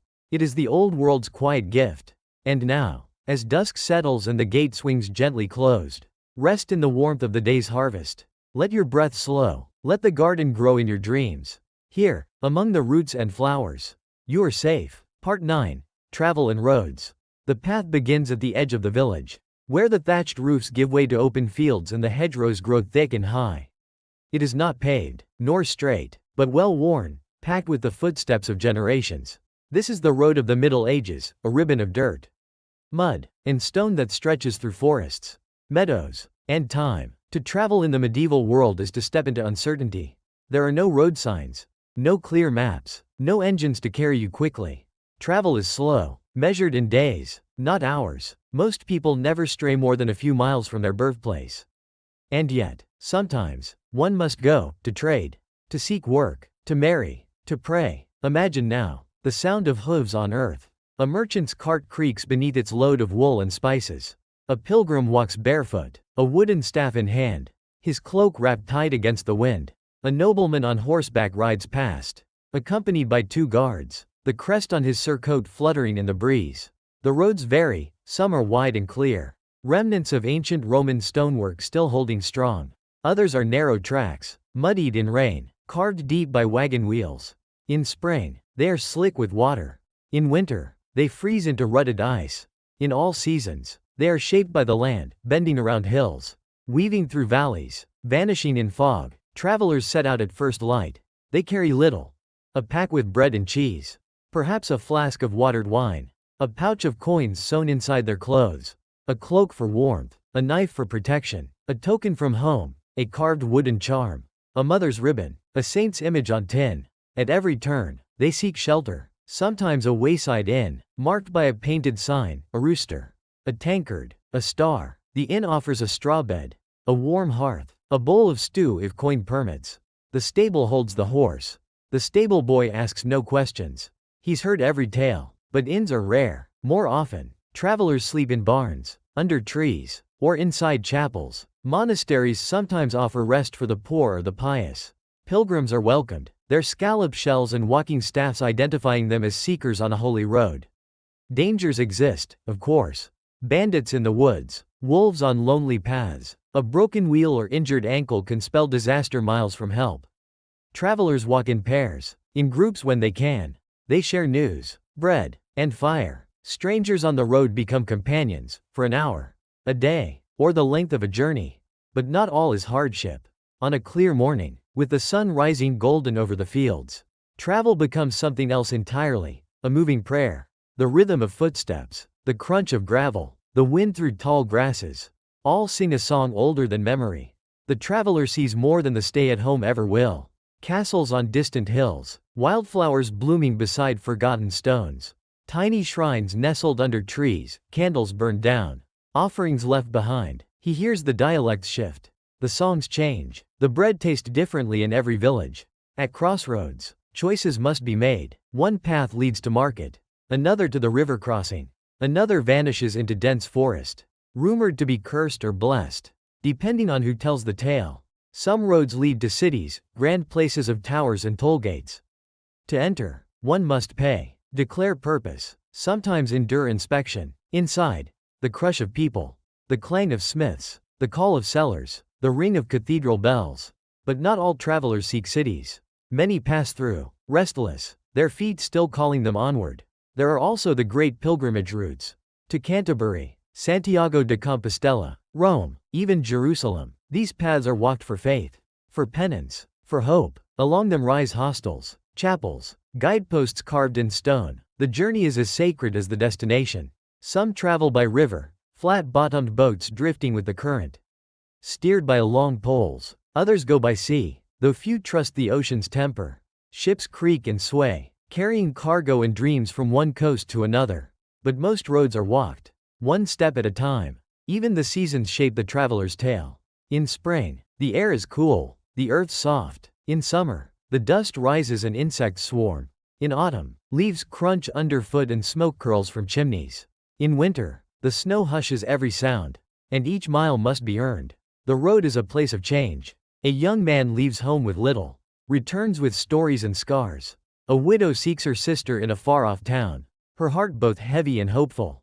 A friar walks to spread the word, his sandals worn thin. A runaway child finds kindness in a stranger's song. As night falls, the traveler seeks shelter again. A hollow tree, a quiet barn, the kindness of a stranger's hearth. He shares what he has, listens to tales, sleeps with his pack as pillow and dreams as company. And in the morning, he rises again, for always, there is another road. So now, as you rest, imagine your own path, the soft earth underfoot, the stars as your map, the wind as your guide. No rush, no fear, just motion and wonder. The road lies before you, and in sleep, you may walk it freely. You are safe here, beneath the cloak of night. Sleep well, traveler, the road will still be there tomorrow. Part 10. Tales by the Hearth. The fire crackles gently in the hearth. Its warm glow dances across the walls of a stone cottage, casting flickering shadows that sway like ghosts of memory. Outside, the wind whispers through the trees, and rain taps softly on the shutters. But inside, all is warm, and all is well. This is the hour of stories. In the medieval world, the hearth is not only a place for warmth or cooking, it is the heart of the home, a gathering place where generations meet each evening to rest, to reflect, and to share the old tales. In a world without printed books or glowing screens, stories are light in the darkness. A father leans back on a wooden stool, his voice slow and deep. Children sit cross-legged on the floor, their eyes wide and bright. A mother spins wool by the firelight, her spindle turning as the story begins. Even the dog lies still, tail thumping quietly at familiar turns in the tale. Tonight, the story is of a knight who rode into the forest of thorns, seeking a dragon said to guard a lake of stars. The knight's name is long forgotten, but the tale remains, how he spoke gently to the dragon, who wept for the loneliness of his charge, and how together they watched the stars ripple on the water. Another night, it might be the story of the Green Lady of the Glen, who offered luck to those who left bread and honey by the standing stones. Or the tale of a fox who outwitted a bishop, or a crow that spoke 3 truths and vanished into smoke. These stories are not written in ink, they are kept in breath and memory, passed down from lips to ears. Over and over, each teller adds a thread, changes a word, twists an ending. No two tellings are quite the same, and that is the magic. Some stories teach, they warn of pride, greed, or haste. Others comfort, offering hope through winter's chill or reminding the lonely that love may yet find them. Some are simply funny, filled with clever farm boys, talking animals, and mistaken identities. The laughter they bring is as healing as the fire's heat. At the monasteries, stories are of saints and miracles. A woman healed by water from a spring, a monk who sang to the birds, a candle that burned for 7 nights straight. These tales are told with reverence, but also with wonder. Even monks, serious as they are, cannot help but smile when telling of Saint Brigid's cloak that covered an entire field. In noble halls, stories grow longer, more dramatic. Bards with harps recount epic romances, battles fought beneath banners, and tragic kings who fell to prophecy. These tales are shaped to entertain, to impress. Listeners sip wine, nod solemnly, or weep into embroidered sleeves. But even here, around polished tables and under painted ceilings, the fire burns, and the story circles it like a loyal hound. There are stories whispered, too, at the edge of the forest, under breath in the barn, beside the bed of a fevered child. These tales speak of things unseen, the fae, the restless dead, the wise woman in the woods who can turn into a crow at dusk. Belief in such stories may waver, but they are told all the same, just in case. And there are the personal stories, not of magic, but of memory. A grandmother tells how she met her husband during a summer flood. A soldier speaks of a distant city with towers of glass. A child recalls the time they saw a star fall straight into the pasture behind the mill. These are the stories that tether us to the earth, that say, I was here, and this happened. No story is too small, no voice unworthy. Around the hearth, all are welcome to speak, or simply to listen. The hearth itself crackles on. Sometimes, a spark jumps to the stone. The shadows shift, the fire sighs, and still, the tale continues. Outside, the world sleeps. The rain may come harder now. The trees may bend in the wind. But inside, the words wrap around the listeners like a blanket. Time slows. The fire settles. A child leans against her mother's knee, half asleep. The tale nears its end. The dragon flew, not in anger, but in peace, and the lake of stars remains, waiting for those brave enough to look. Silence follows, then a smile, then the soft creak of stools as the family rises to bed. The embers will glow for a while longer, and the story, though ended for now, will live on, retold tomorrow, or the next day, or years from now when that sleepy child becomes the storyteller. So rest now, beside the firelight in your own dreams.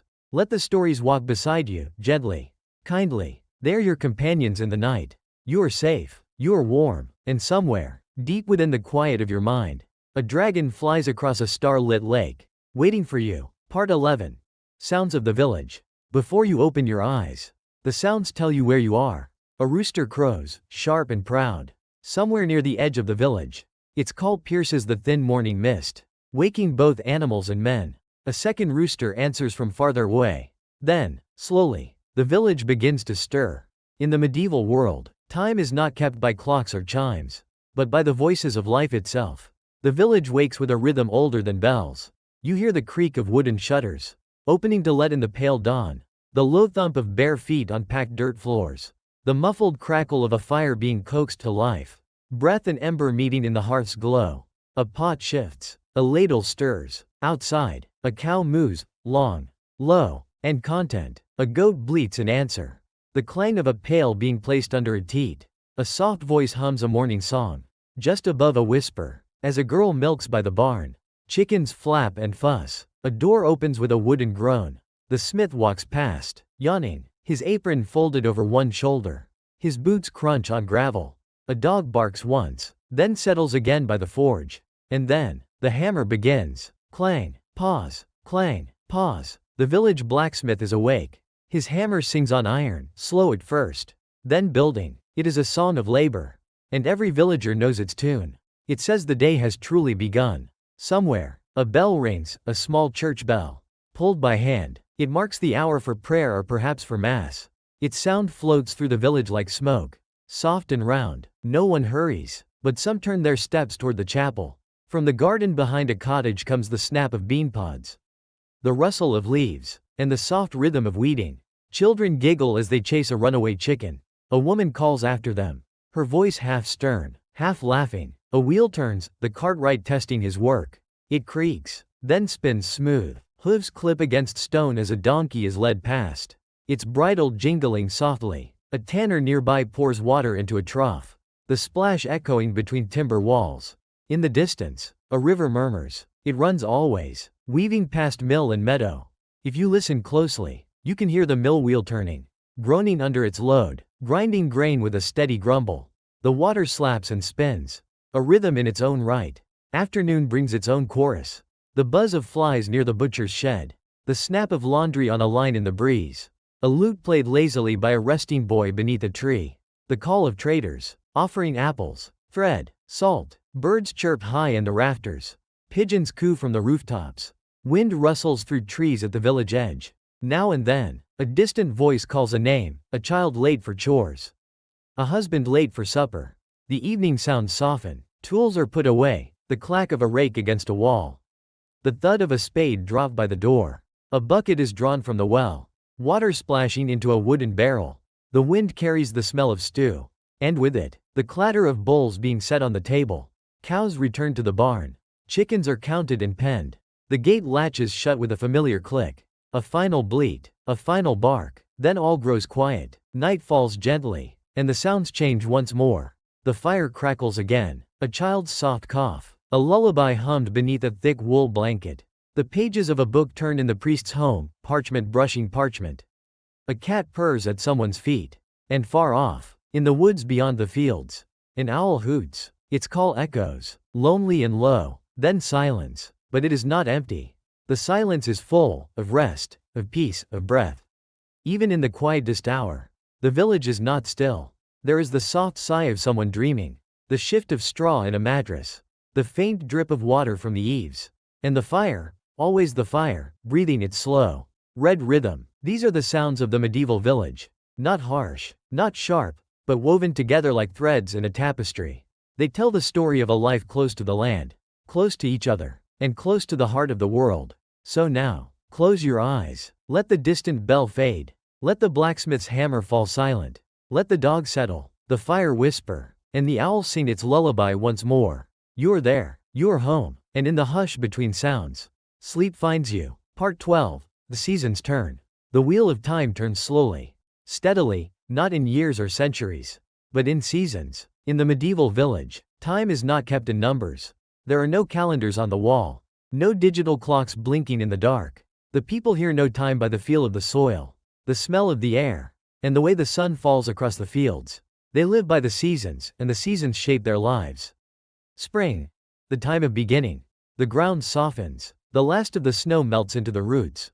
The trees, once bare and solemn, begin to bud with green hope. Lambs bleat in the fields, wobbling on uncertain legs. Birds sing from every branch, joyful, urgent, awake. In the garden, seeds are pressed into damp earth. Peas, lettuce, onions. Rain falls gently, soaking into soil like a blessing. Boots squelch through the mud as villagers prepare for the planting season. Tools are oiled, fences mended, spirits lifted. Children pick wildflowers near the riverbank. The baker's wife smiles as she kneads dough with herbs newly gathered. There's still a chill in the air, but the fire doesn't burn as long. The days stretch, not by much, but enough to notice. Spring is not a feast, but a promise, a whisper of what might grow, a prayer in every furrow. Summer, the time of labor. The sun rises early and sets late. The sky turns a deep, unbroken blue. Fields sway with barley and wheat, tall and golden. Farmers rise with the light and sweat through the day, their hands stained with dust and grain. Clothes dry on lines stretched between trees. Bees hum in the clover. Children splash in shallow streams. The blacksmith works shirtless, his skin dark from sun and soot. Bread bakes faster now. Fruit ripens on the branch. The village is alive with sound, laughter, tools, song. Chickens cluck, oxen low, and somewhere, always, a dog barks once, then curls back into sleep beneath a cart. At night, families gather outside their cottages. The air is warm and still. Stars crowd the sky, clear and close. People sit on doorsteps, tell stories, mend nets, shell beans. There is no rush. Summer stretches time, makes space for quiet joy. Yet summer is not ease, it is effort. Crops must be tended, weeds pulled, fences watched. Everything that will be eaten in winter must be earned now. Still, amidst the sweat and sunburn, there is satisfaction. The world is full, and so are the hearts of those who labor in its rhythm. Autumn, the time of gathering. The wind changes. The first yellow leaves spiral down from the trees. Mornings arrive wrapped in mist. The air smells of apples, smoke, and earth turned by harvest. In the fields, the grain is cut with curved scythes, bundled into sheaves, stacked high. In gardens, roots are dug, herbs hung, beans shelled. The cellars fill with jars and sacks. Onions braided, garlic strung, cabbages pickled. Every corner of the home becomes a place of storage. Autumn is not a time of planting, but of preparing. The feast is not for now, it is for the hunger that will come. Yet before the darkness of winter, there is light. Villagers celebrate with fairs and dances. Harvest festivals bring songs, sweet bread, cider passed between hands. Bonfires crackle as children chase fire-lit shadows. There is music, there is laughter, there is thanks. Clothes are mended, cloaks aired out, firewood stacked in tall piles. The world exhales, one long, slow breath before sleep. Winter, the time of rest. The snow comes quietly. It settles on thatch, on fields, on bare branches that creak under its weight. The world softens under white.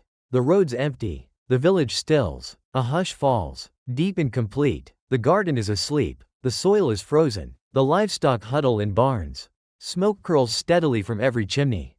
Inside, the fire becomes the center of life. Meals are simple, drawn from the stored and dried. Stew, porridge, bread, ale brewed in autumn, sipped slowly. Time contracts. The days are short, the nights long. Work continues, spinning, carving, mending. But there is more quiet now. More reflection. Stories are told by firelight. Psalms sung in the chapel. Children play with toys carved from wood. Adults speak softly. And when the wind howls, they listen and wait. Winter is not sorrow. It is stillness. It is what makes spring so precious. Through it all, the seasons teach. They teach patience in spring, perseverance in summer, gratitude in autumn, reflection in winter. And above all, they teach that nothing, no sorrow, no struggle, no joy, lasts forever. All things return, all things change. The people of the village don't name their months. They name their days by what needs doing. The day the snow melted. The day we turned the soil. The day the first goose flew south. Their calendar is not numbers, it is lived. Even the animals know. The geese lift their wings when the wind shifts. The bees slow as the flowers fade. The trees drop their leaves not in despair, but in preparation. Now, as you lie in your own warmth, let the seasons turn within your mind. Feel the spring breeze, smell the summer fields, hear the crackle of autumn leaves, see the hush of winter snow. You are part of the cycle. You are part of the turning world. And for now, this moment, you may rest, knowing it will all come again. Sleep gently. The seasons watch over you. Part 13. The monastery next door. Beyond the village, past the last low stone cottage and across a quiet stream, stands the monastery. It rises not in grandeur, but in grace, built of pale stone, weathered smooth by centuries of wind and prayer. Its roof is tiled and slate, its walls thick, its windows narrow and tall like slits of silence. A bell tower reaches upward, but does not demand attention. It simply waits, as it always has. The villagers call it the House of Peace. Not everyone visits it, but everyone listens when its bells ring. Within its walls live the monks. They are not rich. They do not seek power. They have taken vows of poverty, chastity, and obedience. Their days are shaped not by coin or season, but by the slow and sacred rhythm of divine office, 8 moments of prayer. Spread from pre-dawn to midnight. It begins in darkness, before the sun has thought of rising. A bell sounds, matins. The monks wake quietly, wash their hands in cold water, and gather in the chapel. There, voices rise together and chant, low, solemn, and ancient. Psalms echo beneath the vaulted ceiling. There are no instruments, no embellishments, only breath, word, and harmony. After prayer, some return to sleep, others begin the day. The monastery is divided into spaces, each with purpose. There is the cloister, a covered walkway that encircles a small garden. Monks walk here slowly, often in silence, the echo of their sandals soft against stone. In the center, herbs grow in neat rows: rosemary, lavender, hyssop, rue. Bees drift lazily between flowers. The air is still. There is the scriptorium, where books are copied by hand. In this room, monks sit bent over parchment, quills in hand, candlelight flickering over inkpots. They copy not only sacred texts, but works of philosophy, astronomy, medicine. Their handwriting is deliberate, every letter formed with intention. Illuminated manuscripts bloom with gold and blue, vines curling across margins like prayers in paint. Not far from the scriptorium is the library, a room lined with shelves, filled with precious volumes. Most villagers cannot read, but the monks do. They preserve knowledge like others preserve seeds. Each book is a world, and they tend these worlds with care. In the refectory, the monks eat together. Meals are simple: bread, beans, cheese, sometimes fish. They eat in silence, while one brother reads aloud from scripture. Forks are rare, hands and spoons serve well enough. Gratitude is whispered in glances, not words. There is also the infirmary, where herbs are dried, salves prepared, and sick villagers sometimes brought. The herbalist monk, trained in old remedies, mixes poultices, boils bark, and tends with a gentleness born of deep stillness. Some monks work the fields and orchards.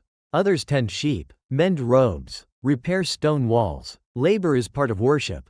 Every task, no matter how small, is offered as a prayer. The monastery keeps records of weather, births, deaths, and stars. Its calendar marks feasts and fasts, eclipses and floods. It watches the world from a distance, but never ignores it. To the villagers, the monks are quiet neighbors.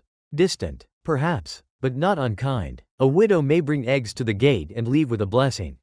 A child, curious, might slip inside during a feast day and be offered a fig or a story.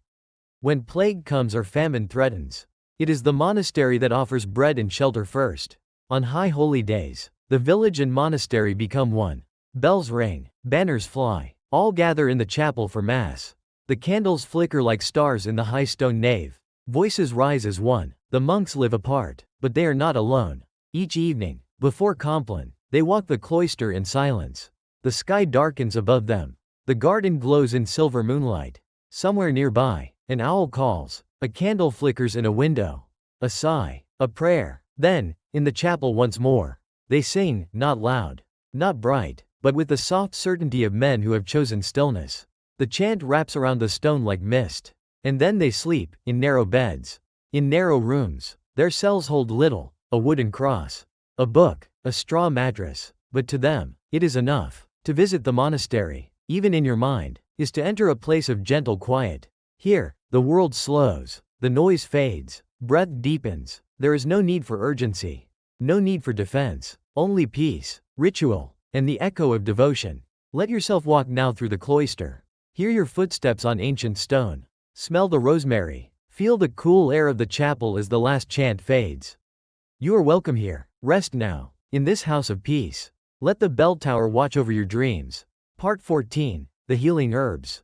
Before the rise of hospitals and prescriptions, before the age of microscopes and pills, healing came from the earth, from roots and leaves, petals and bark, gathered with care, dried by hand, and given with quiet hope. In the medieval world, medicine was not separated from daily life. It lived in the garden, in the cupboard, in the whispered memory of mothers and midwives. The village had no doctor in shining boots, but it did have knowledge, old, gentle, and passed from one generation to the next. The herbalist is often a woman. She walks the forest path at dawn, her basket swinging from her arm, her eyes scanning the underbrush. She knows where wild garlic grows thick, where feverfew blooms in the sun, where the nettles sting but heal, and where the moss on the north side of trees holds its coolness like a secret. Each plant has a name, and each name carries a story. Comfrey mends broken bones, yarrow stops bleeding, chamomile soothes the belly and the mind, mugwort protects dreams, elderflower eases fever, willow bark dulls pain. Long before science gave it another name. In her home, bunches of herbs hang upside down in the rafters, stems bound with twine, leaves rustling in the breeze. The air smells sharp and sweet, mint, sage, lavender, and the tang of vinegar used for tinctures. Jars line her shelves, labeled in careful script or with simple symbols. She knows how to boil, how to infuse, how to pound and press and stir. She can wrap a wound in linen soaked with calendula, ease a cough with honey and thyme, bring down swelling with a compress of crushed dock leaf. Her touch is light, her hands are steady. People come to her not in panic, but in trust. A mother with a feverish child, an old man with stiff joints, a boy with a bruised ankle from climbing where he shouldn't. She does not promise miracles, only comfort and care, and that is often enough. Sometimes she prays, not loudly, but under her breath, as she works, a simple plea for healing, a thanks for the plant, a whisper to the wind. But she is not alone in her art. The monks, too, are healers, tending monastery gardens where hyssop, borage, and angelica grow in neat beds. Their infirmary smells of beeswax and myrrh. They copy books of medicine, herbals, filled with drawings and recipes, passed from scholar to monk to healer. They know the humors, the balance of hot and cold, wet and dry. They diagnose by the pulse, the tongue, the color of urine. Their remedies are part tradition, part prayer, and part observation. Even those without formal knowledge know something. A farmer chews parsley after a heavy meal. A shepherd rubs garlic on a wound. A midwife keeps fennel by the bed. These things are not questioned, they are simply known. The line between medicine and magic is thin, and not always feared. An herb bundle might hang over a cradle to protect from evil spirits. A charm sewn into a cloak may hold a pressed flower. Is it belief? Is it comfort? In the medieval mind, it is both. Protection is as much about spirit as it is about skin. Of course, there are dangers. Not every healer is good. Not every potion is wise. Some seek to profit, others to deceive, and sometimes, even the well-meaning fail. Illness wins. Fever burns too fast. Wounds turn foul. And the healer lights a candle, offers a last prayer, and begins again the next morning. But still, the people return, not for cures, but for care. The medieval world does not expect perfection. It expects effort, compassion, presence. Herbs mark the seasons. In spring, nettles and dandelions are gathered for cleansing the blood. In summer, flowers bloom, calendula, lavender, rose. In autumn, roots are dug, burdock, valerian, angelica. In winter, teas are brewed from dried leaves. Cabinets are checked, stocks are counted. Each plant has its time. Each has its voice. A skilled healer knows how to listen. And more than anything, healing is slow. It is sitting beside the sick, wiping sweat from a brow, singing softly while the herbs do their work. It is trusting the body's wisdom, trusting the earth's gifts. Let yourself walk now through the herb garden at dusk. The lavender brushes your fingertips. The thyme releases its scent beneath your feet. A cat winds through the sage, chasing shadows. The air is cool. The sky is soft silver. You carry a bundle, comfrey, chamomile, mint. You will hang them to dry. As always, you will save them for a time when they are needed. That is the way. That has always been the way. Now rest. Let the herbs soothe what aches. Let the memory of healing wrap around you like linen warmed by the sun. You are safe. You are healing. And the garden sleeps beside you. Part 15. Farewell. Good night. The fire has burned low. Only the soft orange glow of embers remains. Nestled deep within the hearth. The cottage is still. Outside, the stars have risen like lanterns in the sky. Steady and quiet, the village sleeps, and now, so shall you. This is the final story. Not of nights or fields or gardens, but of stillness, of endings, of rest. The day has passed, as all days do. You have walked the fields, felt the press of earth beneath your feet. You have tasted warm bread by the fire, sat under the apple trees in bloom, crossed the bridge beside the monastery. You have heard the bells, felt the wind on your face, watched the seasons turn like pages in a beloved book. You have lived, for a while, in another time, and now, in this quiet hour, you return, not with rush, but with peace. In the medieval world, night is not feared, but respected. It is the hour when stories end and prayers rise. The world folds in on itself. Chickens rest on their roosts. Cattle lie in straw. The blacksmith puts down his hammer. The child lets go of her wooden toy. The monk closes his psalter. The stars open above them all. Homes darken one by one. The shutters drawn. The doors bolted. But inside, the glow of the hearth remains, low, gentle, familiar. A mother tucks her child into bed, smoothing the blanket, whispering a rhyme about stars and sheep. A father checks the latch one last time. The dog circles twice, then settles with a huff. Somewhere nearby, a nightjar sings. Sleep in the Middle Ages is not divided by hours or tracked by devices. It comes when the body is tired, when the day has offered all it can. Often, sleep arrives in two parts, a first rest, then a waking hour of quiet reflection, then sleep again until dawn.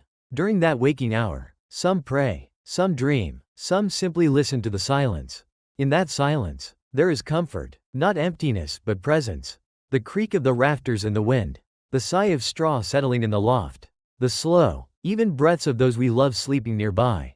Time has softened now. The toll of the bell has paused. The work is done. The dreams may begin. If you listen, you may still hear the echo of all you visited. The blacksmith's rhythmic hammer, the chant of monks at dawn, the laughter of children at the market, the whisper of wind through the wheat, the story told by firelight, the sound of your own footsteps on an old stone path. All of them fade now, gently, into memory, not lost, but kept. They will be there when you need them. You can return anytime. The village does not close. It only rests, as you do now. So take this final walk, slowly, past the chapel, where a single candle glows. Cross the bridge, the river is quiet tonight. Past the herb garden, the lavender still fragrant, even in the dark. Past the cottage where the old woman rocks in her chair, humming a lullaby to herself. Then come to your own door. Open it. The room is warm. The blanket is ready. The fire is low. Lie down, breathe in, and let the old world wrap around you like a woven cloak. Part 16. The Village Healer's Day. The morning mist lies thick over the village fields. The dew hasn't yet lifted from the grass. A soft wind stirs the hedgerows. And in a quiet cottage at the far end of the village, half hidden behind a tangle of elder and rose, the healer begins her day. Her name is not known in books, but everyone knows it in the village. Children whisper it with awe. Mothers speak it with relief. Elders with gratitude. She has no title, no robe of office, no golden cross, only steady hands, quiet wisdom, and a heart attuned to the rhythm of life. She rises early. The fire, long banked beneath ash, is coaxed back into flame. A clay kettle is set to warm. From a basket lined with linen, she selects dried mint and chamomile. The scent rises with the steam. The first brew of the day is not for illness. It is for breath, for quiet, for centering. She pulls on a woolen shawl, dark with age and wear, and steps outside. The earth is cool beneath her soles. The sky is still gray, pale with the last hints of night. She carries her basket and a small curved knife. The herbs she needs today grow close, feverfew along the path. valerian near the stream, and a patch of plantain tucked at the base of an old stump. Each one is chosen with care, each stem cut low, thanked with a whisper. She pauses at the edge of the forest, not out of fear, but respect. The trees know her, and she, in return, listens to their silence. Back in her cottage, she begins to sort. Fresh herbs hang from beams. Dried petals are crumbled gently into jars. Some are ground with mortar and pestle. Others are soaked in vinegar or oil. Labels are added in spidery script, for cough, for sleep, for grief. A knock at the door. Soft, hesitant, a woman with a swollen ankle. The healer wraps it in cloth steeped in willow bark and mint. She says little, but her fingers are sure. She hands the woman a small bundle, directions stitched into the corner with red thread. Rest, soak, wait. Later comes a child with a rash. A young man with a persistent cough. A girl too quiet since her father's passing. The healer treats the rash with calendula and honey. The cough with hyssop and warmth. The sorrow with stories and silence. Her tools are simple: linen, wood, wax, stone, a bundle of twigs to sweep the floor. A prayer murmured not to saints, but to the sun, the stream, the breath of the world. At midday, she eats a bowl of lentils, a slice of dark bread, and a few preserved berries from last season. She eats slowly, beside the window, watching swallows dart through the sky. In the afternoon, she visits the dying, not always to save, but always to comfort. She carries nothing with her but a warm hand, a vial of rose oil, and a voice that remembers lullabies. She sits beside the bed, touches the wrist gently, smooths the blanket. Sometimes, the ill ask her, "Will I get better?" She does not answer with certainty. Only truth. "You are loved," she says. "You are safe. You may rest." And sometimes, not always, but sometimes, that is enough. She returns home as the sun begins to slip behind the hills. She washes her hands in lavender water, tends to the fire, sets a small pot to boil with thyme and garlic. She eats in quiet, no need for words. Outside, the village quiets. Children are called in, lanterns are lit, the church bell tolls softly, a reminder of evening prayer. She does not attend, but she bows her head for a moment, not to any god, but to life itself. In the final hour of her day, she writes in her book, not of names or symptoms, but signs. The wind came early today. Valerian bloomed 2 days ahead. Child's fever broke before dawn. Then she tucks the book away, pulls a shawl tighter, and sits beside the fire with her tea, now linden and fennel. The flames dance low, the room darkens, sleep approaches, but even as she rests, she is ready. A knock may come at any hour. She will rise, she will help. That is her vow, not spoken, but lived. And so now, let yourself imagine her cottage. The herb bundles overhead, the faint scent of rosemary in the air, the wooden floor creaking beneath your step, a cat curled in the corner. The steady breath of someone who has spent a day giving comfort, and now takes comfort in quiet. You are safe here. Sleep, as they do, wrapped in care older than science, deeper than knowledge. The healer watches over all, and she sleeps with peace. Part 17. Waking in the Manor. Before the first light of dawn touches the village fields, it slips instead through a narrow window high above, into the chambers of the manor house. The lord and lady of the manor sleep beneath a carved oak canopy. Heavy drapes keep out the night air, though the fire on the hearth still crackles low. A dog stirs on a woven rug, lifts its head, then curls again into dreams. The manor is not silent, only hushed. Behind thick doors, the day is already beginning. In the servants' quarters below, feet shuffle, coals are stirred in the kitchen hearth. A pot of water is hung to boil. The scent of sage and barley rises, the day's first broth. A stable boy laces his boots in the half-dark. A maid rubs sleep from her eyes and carries a pitcher of water upstairs. The bell has not rung, but the rhythm has begun. The lady's chamber warms with gold as the sun breaks through stained glass. A maid, quiet as breath, draws back the curtain. The light falls across linen sheets, across the carved bedposts, across the silver combs on the table. The lady blinks, stretches, and sits. Her hair is brushed, long, slow strokes. A bowl of rosewater waits. Linen is pressed to her cheeks. The silence is soft, not empty. A new gown is chosen, wool for warmth, with a trim of embroidered ivy. Her slippers rest on a cushion. She steps into the day not with fanfare, but with ease. The manor wakes with her. In the hall below, the lord sits by the window, reading by candlelight. A steward brings the day's notes, the message from the reeve. The tally of grain. The arrival of a merchant from York. The lord nods. The steward bows. A meal is served, brown bread. Soft cheese. Apples stewed with cinnamon. There is no rush. The morning stretches gently. Outside, the courtyard is alive. Geese flap in the trough. The blacksmith checks a hinge on the gate. A servant carries cloth to the laundry lines. The fabric whipping in the breeze. The manor does not bustle like a town, it flows.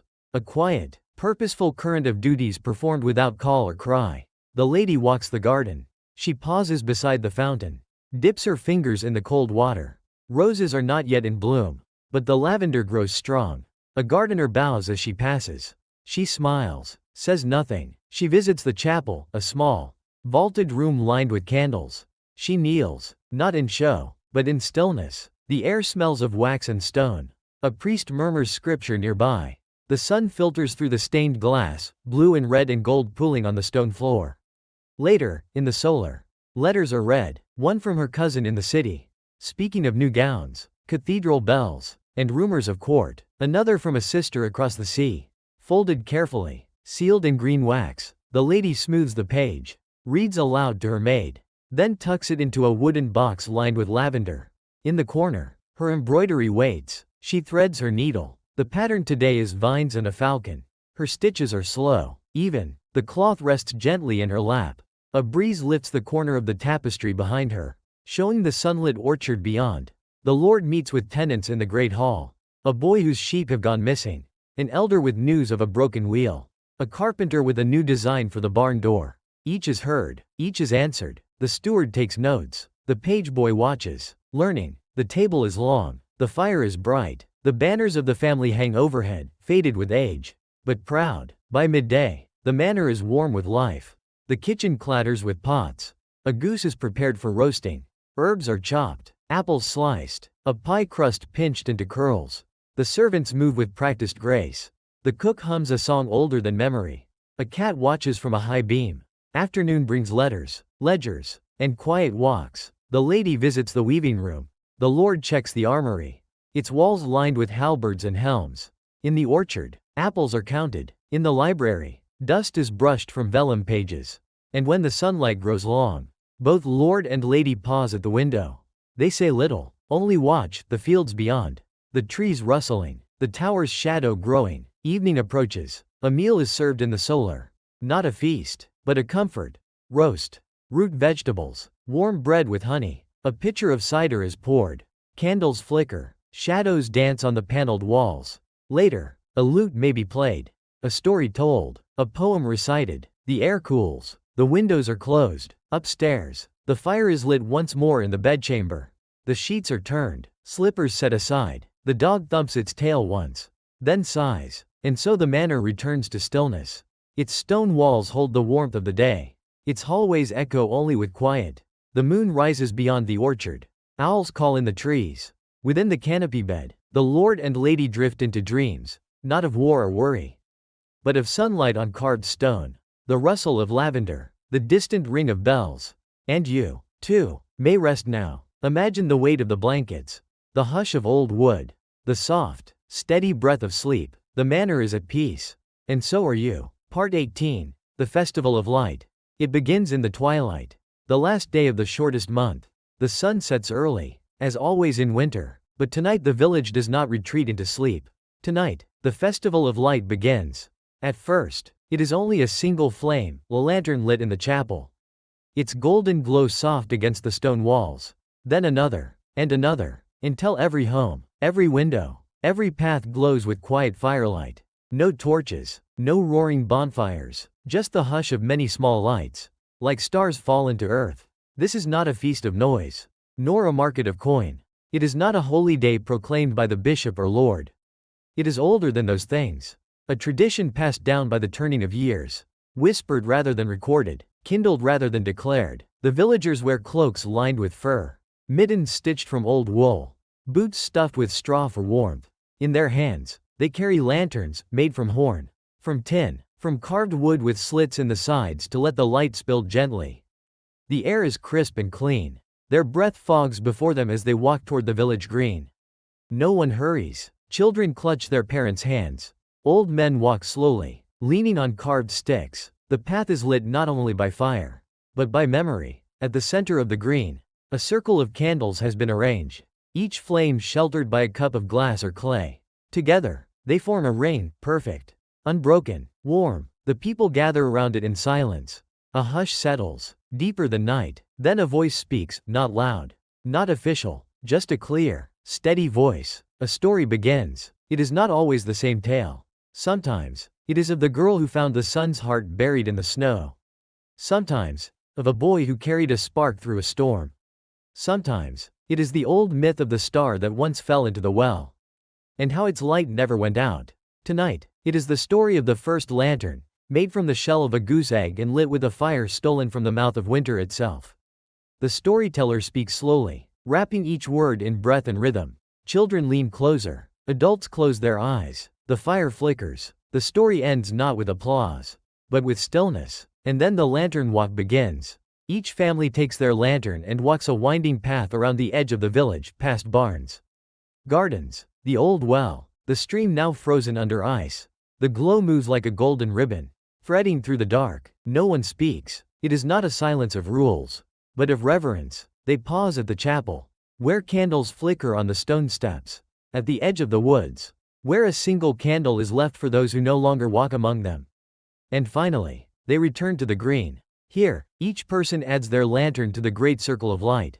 Dozens now, perhaps more. The glow warms faces, illuminates smiles, lights tears in the eyes of some, not from sadness, but from the fragile beauty of it all. The fire dances, and the night watches gently. A soft bell rings once, twice. The final moment begins. One by one, each person steps forward and makes a wish. Not spoken aloud, not written down, just held. For a moment, in the heart. Some close their eyes, some look at the sky, some press a hand to their chest. Then, slowly, the lanterns are extinguished, one by one, a soft hiss, a wisp of smoke, until all is dark. Only the stars remain, and yet, no one fears the dark, because tonight, they have carried the light with them, and it stays, in the warmth of their hands, in the softness of their breath, in the stories they will tell again next year. Children are carried home, half asleep. Lanterns, now cooled, are hung on hooks near the door. The circle of light may have faded, but something else remains, something older than flame, quieter than words. Now, as you lie in your own warmth, imagine that glow, the soft hush of snow beneath boots, the flicker of horn-paneled lanterns, the circle of firelight against the cold dark. You are there, among them. You carry your own lantern, your own story, your own silent wish, and in the stillness of this moment, the light has not gone out. Sleep now, wrapped in firelight and dreams. Good night, festival wanderer. Your lantern will wait for you next winter.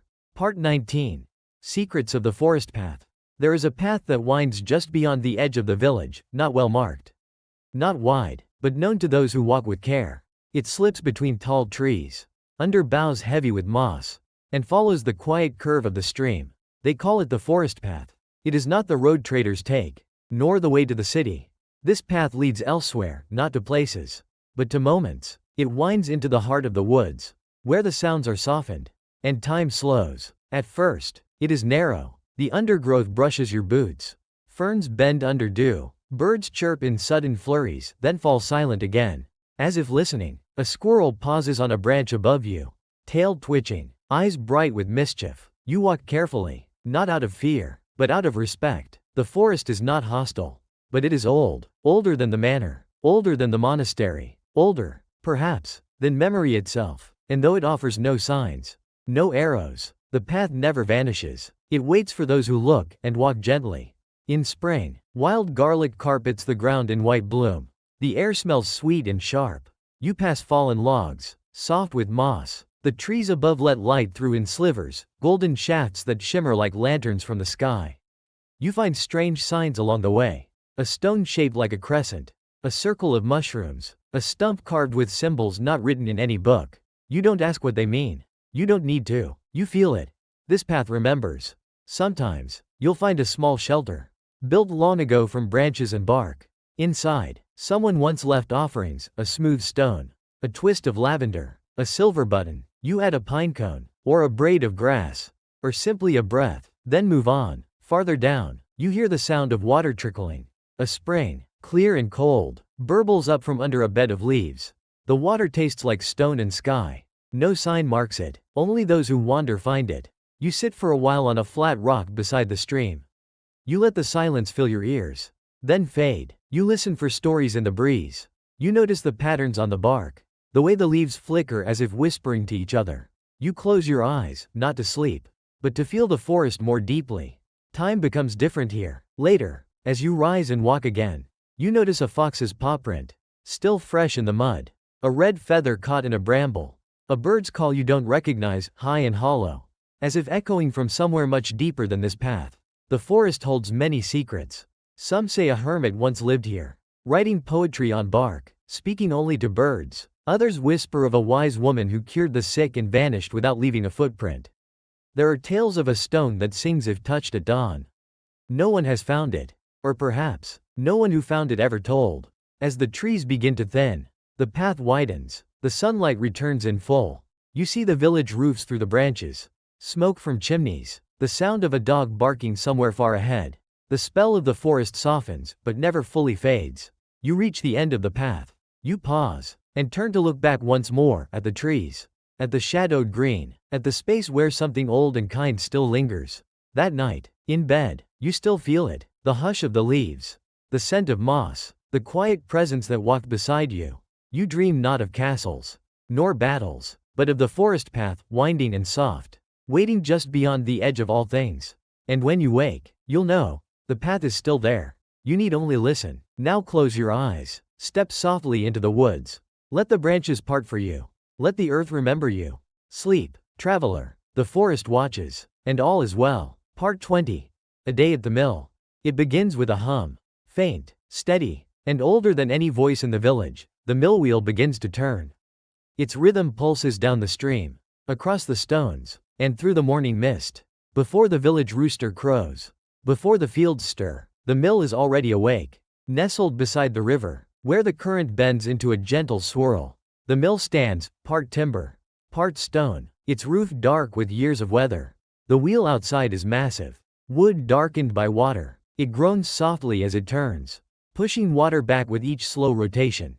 Inside, the miller stirs the embers in the hearth and runs his hand along the wall, rough and cool. Like always, he's walked this same path for years. His boots know the floor. His hands know every sound the gears make, every creak that's ordinary and every one that's not. A cart arrives just after dawn. 2 sacks of grain, bound in thick cloth. The farmer nods. No words needed. The grain is lifted down, weighed on the hanging scale. The sack is opened, wheat, dry and golden. The milling begins. The water wheel turns the axle, which turns the great round stones above. They grind slow and steady, heavy as a promise. The sound is low, almost musical, a deep stone on stone hush, broken only by the rattle of grain and the sigh of flour falling. Flour dust hangs in the air, soft as mist, fine as breath. It clings to every surface, to shelves, to sacks, to the miller's hair and eyebrows. It coats his hands until they shine pale like chalk. He doesn't mind. It's the mark of his work. The flour is caught in wooden bins beneath the stones, sifted with care, stored in linen bags tied with cord. Each bag is tagged, a mark, a weight, a name, not for pride, just for order. Outside, the river babbles like a child, oblivious to the labor it powers. Children visit the mill sometimes. They stand just inside the doorway, wide-eyed at the spinning gears, the heavy belts, the slow descent of flour from unseen heights. The miller lets them scoop a handful of bran. He tells them how bread is born, from sun to seed, from stalk to sack, from sack to stone. They leave laughing, white dust in their hair, dreams of bread in their bellies. At midday, the mill slows, the stones rest, the wheel drips. The miller steps outside, sits on a bench beneath the willow. He eats a crust of bread, a piece of cheese, drinks water from a clay jug. He watches ducks glide past, listens to the quiet. The mill has a voice. Even in rest, the creak of old wood, the drip of the trough, the far-off splash of fish. He leans back, closes his eyes, just for a moment. In the afternoon, a woman arrives. Oats this time, smaller, softer. She asks after her neighbor's son. The miller shrugs, nods, hands her a parcel of flour from last week. She thanks him with a coin and a smile. Later, a baker brings rye, a darker grain, heavier to grind. He wants it coarse, The miller adjusts the stones. His hands moving without thought. The stones respond. They always do. As the sun slants lower, the sacks empty and refill. The wheel slows. The bins are cleaned. The brushes sweep long, slow strokes across the dusty floor. By evening, the mill sleeps again. The fire is out. The stones are still. The river flows on. The miller locks the door. Hangs the key on a nail. He walks home beneath the trees. His boots leaving white prints on the dirt. He hums, the same slow rhythm as the wheel, deep in his bones. And now, imagine the mill, the soft whisper of flour falling, the deep rumble of turning stones, the scent of grain and dust and quiet labor. Imagine the wheel turning in your dreams, slow, steady, ancient. You are safe, you are still, and the world turns, gently, with you. Part 21. Midwinter Dreams.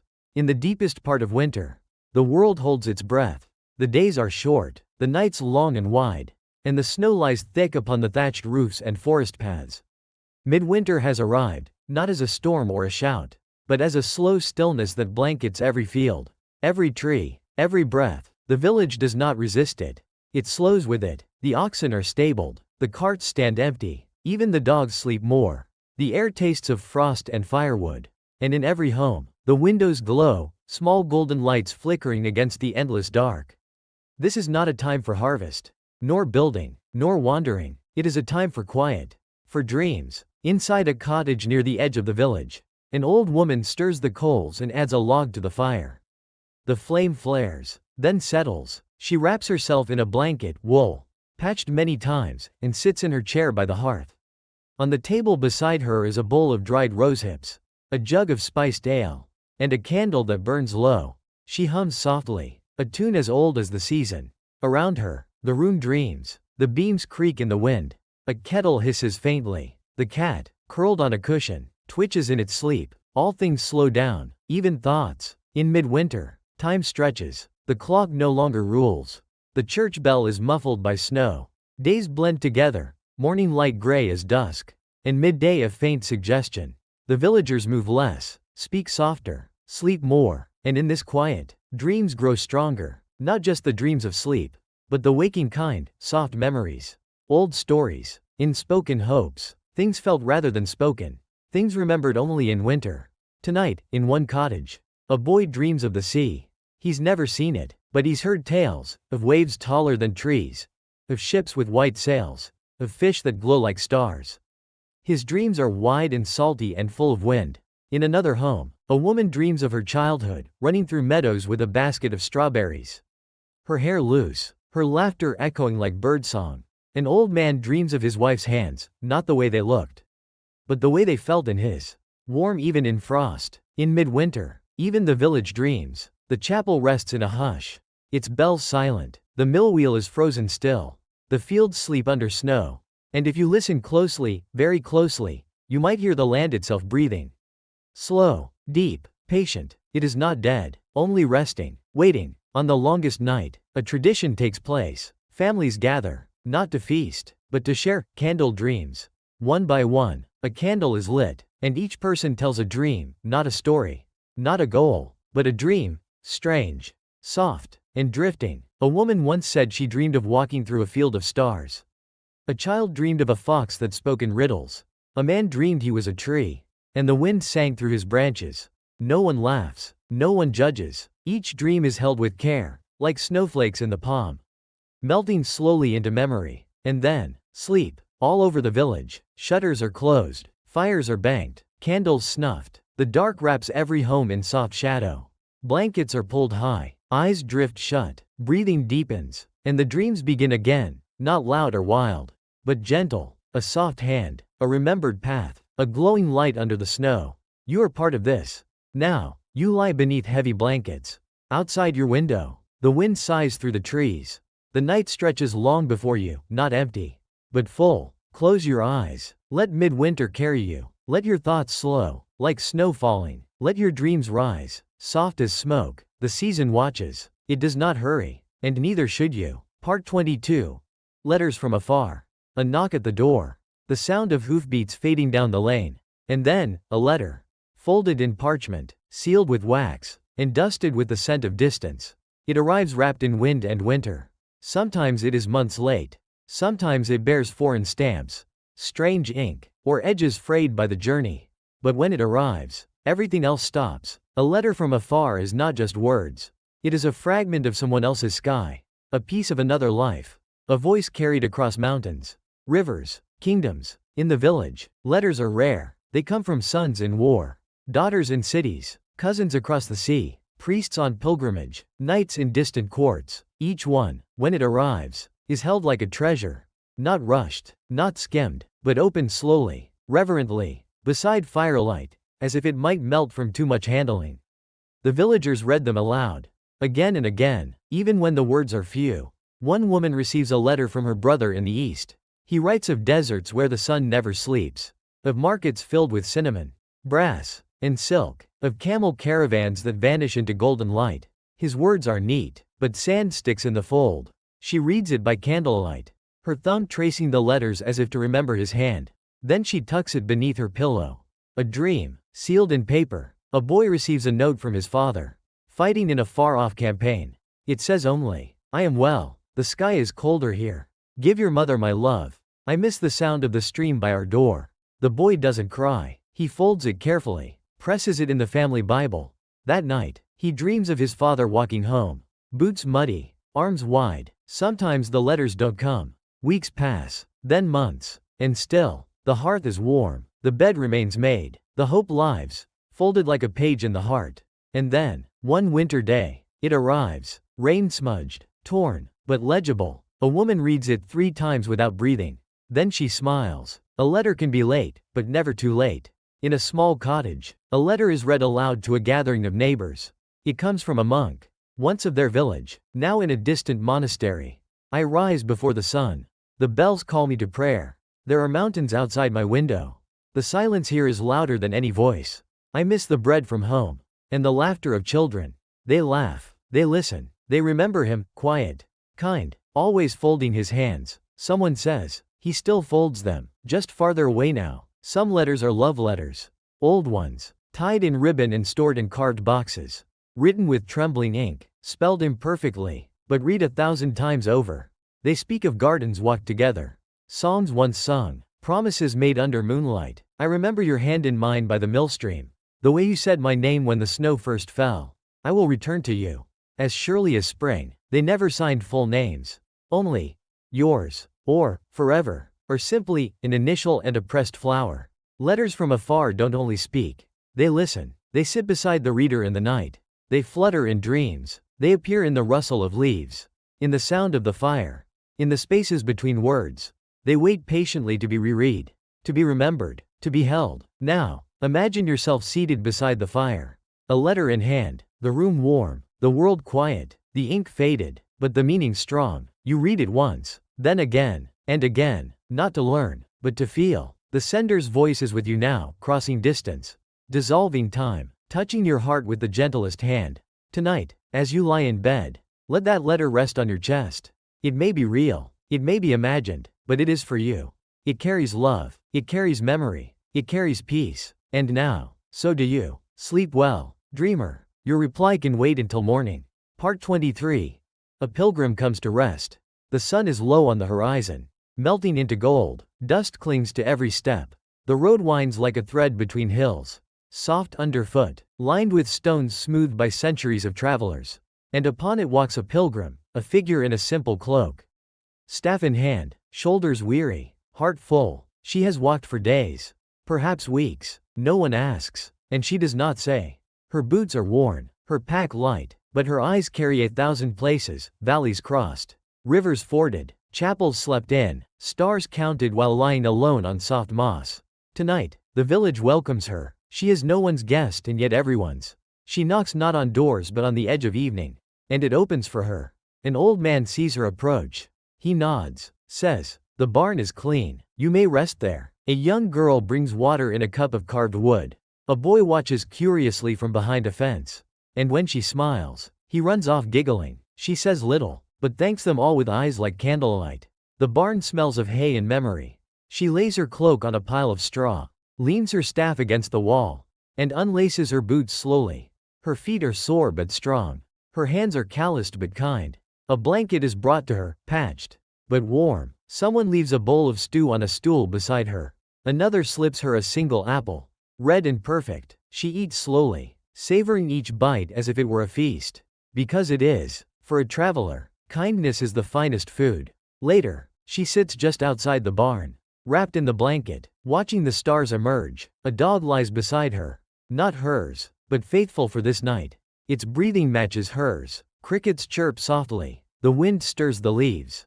A candle flickers behind the window of the nearest cottage. She looks up, not searching for a destination, but remembering where she's been. A villager joins her, an elder, with tired eyes and a gentle voice. "Where do you go?" he asks. She shrugs. "Far." "And why?" She smiles. "To remember. Or to forget." He nods, understanding more than her words. They sit together in silence.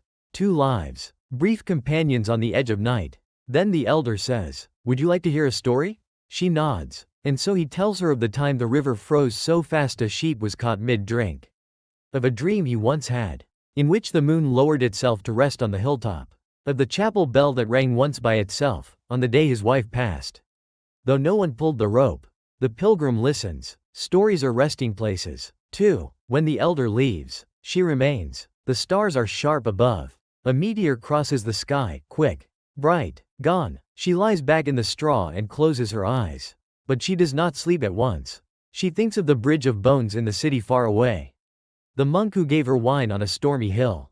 The moment she stood barefoot in the sea and wept. Not for sadness, not for joy, just for being there. Sleep finds her gently. The barn creaks. The wind hums through the slats. The dog shifts, then settles again. And in that soft cradle of hay and hushed breath, the pilgrim rests, not from weariness, but from journeying. She has reached no shrine, no cathedral, no sacred relic. Only here, only now. And it is enough. Imagine now that you are the pilgrim. Your feet sore from paths walked in thought. Your shoulders heavy with unspoken things. But here, you are still. You are warm. You are safe. Let go of the road. Let the night hold you. Let the stars keep watch. Sleep, wanderer. Your journey pauses here. Part 24. Twilight in the orchard. The sun is slipping low, stretching shadows across the hills. In a field just beyond the village, the orchard waits, quiet, golden, and filled with the hush of evening. Here, trees stand in neat rows, their branches bowed with the weight of late-season fruit. Apples mostly, a few pears, the last plums of the year. Their colors blush in the fading light, reds deep as wine, golds warm as firelight, green veined with dusk. The air smells of leaves, of bark, of sweet decay, a gentle, ripe scent, like the end of a story that ends well. A man walks between the trees with a wicker basket looped over one arm. He hums a tune, quiet, tuneless, mostly breath. With each step, he bends and picks. An apple fallen but unbruised. A pear still clinging by its stem. A wind-blown branch heavy with fruit. His fingers are stained, his palms rough from the ladder's rungs. The trees don't mind, they know his touch. In the orchard, time moves slower. A bird darts through the branches, a flash of wing. Then stillness. A rabbit scurries across a patch of clover. Insects hum low, unhurried. A breeze shifts the branches, and fruit drops with soft, thudding sounds onto the grass below. It is a rhythm older than harvest. The orchard offers, the gatherer accepts. At the edge of the trees, two children sort apples into piles, red for eating, green for cider, the spotted ones for pies. Their hands move quickly, their mouths chatter. This one looks like a face. Mine is the biggest yet. Don't eat it, we need it for the press. Laughter filters through the leaves like sunlight. A girl climbs a ladder to reach a high branch. She stretches, picks, pauses. The world from up here is different. The village smoke curling up in soft lines. The fields rolled out like a woven rug. The sky blooming into lilac and blue. She smiles, holds the fruit in both hands like a gift.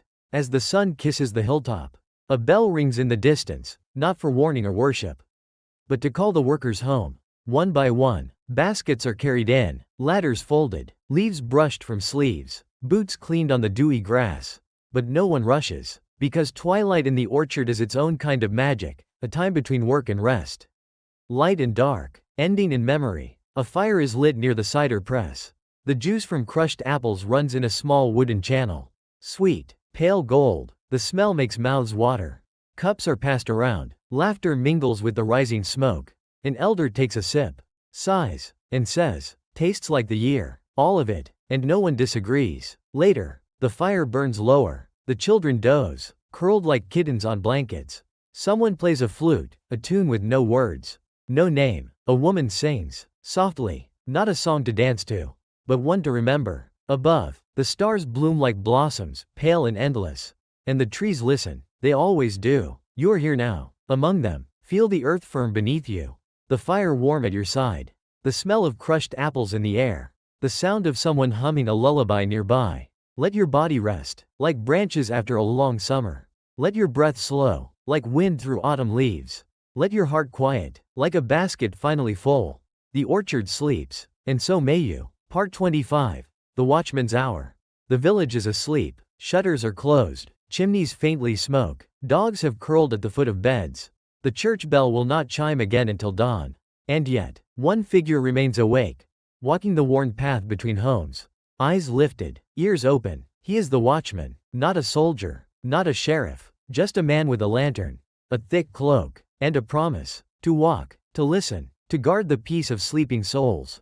His lantern glows softly, a candle cupped in horn, its light golden and calm. Not a warning light, not a blaze, just enough to say, all is well. He passes the weaver's house, hears the faint clack of a loose shutter. He pauses, closes it gently, continues. The night air is cold but not cruel. His breath fogs before him. His boots crunch on frost-kissed earth. Overhead, stars stretch like a river across the sky. He walks by the mill, its wheel frozen still, silent until spring. By the chapel, where wax drips from long burned candles.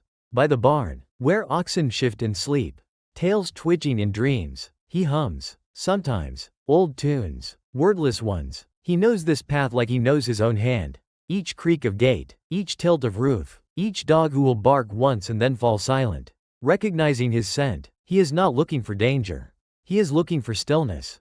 And he finds it, everywhere. In one home, a baby cries. He hears it, waits. A mother murmurs. A lullaby begins. The baby quiets. He smiles. In another, an old man coughs in his sleep. Then stillness. In another, a window is left slightly ajar. He pushes it shut with his gloved hand. Not to scold, just to keep the cold from creeping in. These are small things, but they matter. The watchman stops at the edge of the village. Beyond lies the forest, dark and deep. Its trees sway gently. Owls call. The moon rises higher. He does not fear the woods. He knows their edges, their shadows. He nods to them, like one nods to a neighbor they do not speak to but still respect.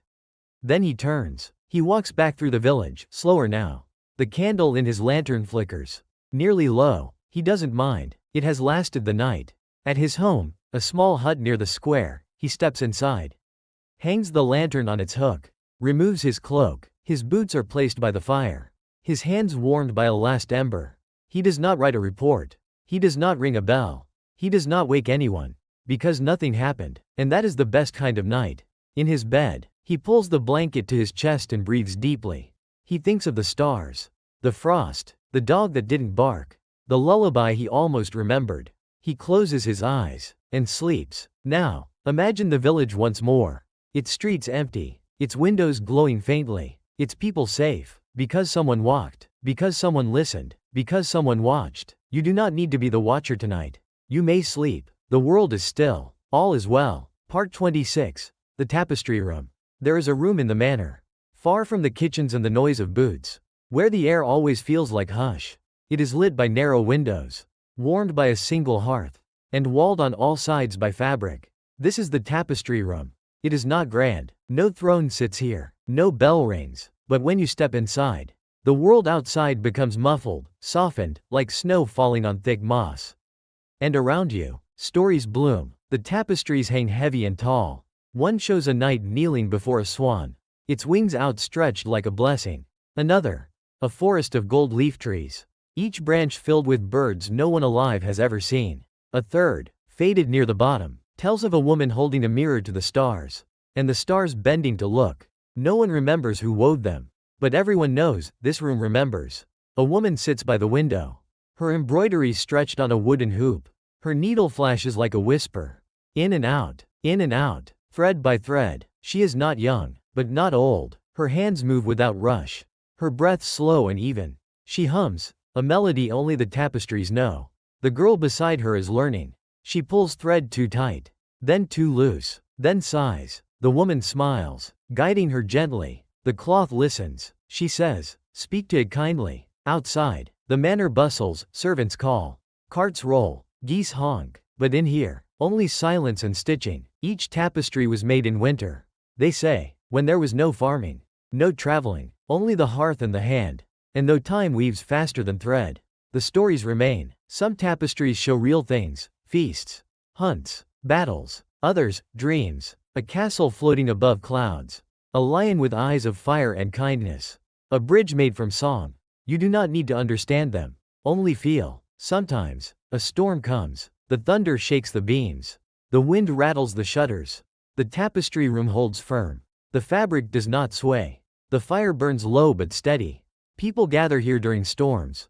They sit on cushions, wrapped in wool, drinking spiced wine or just listening. An elder might point to a section and say, "There, that's where your grandfather met the bear." Or, "That vine, woven during the winter plague, took 12 days. No one spoke, they just stitched." And someone adds, "You can still see the silence in it." The girl by the window finishes a flower. It is not perfect. One petal leans, one thread glows more than the others. But she smiles. The cloth smiles back. The woman nods. Every stitch matters, even the crooked ones. Evening comes. The tapestries shift color in the dim light. Reds deepen.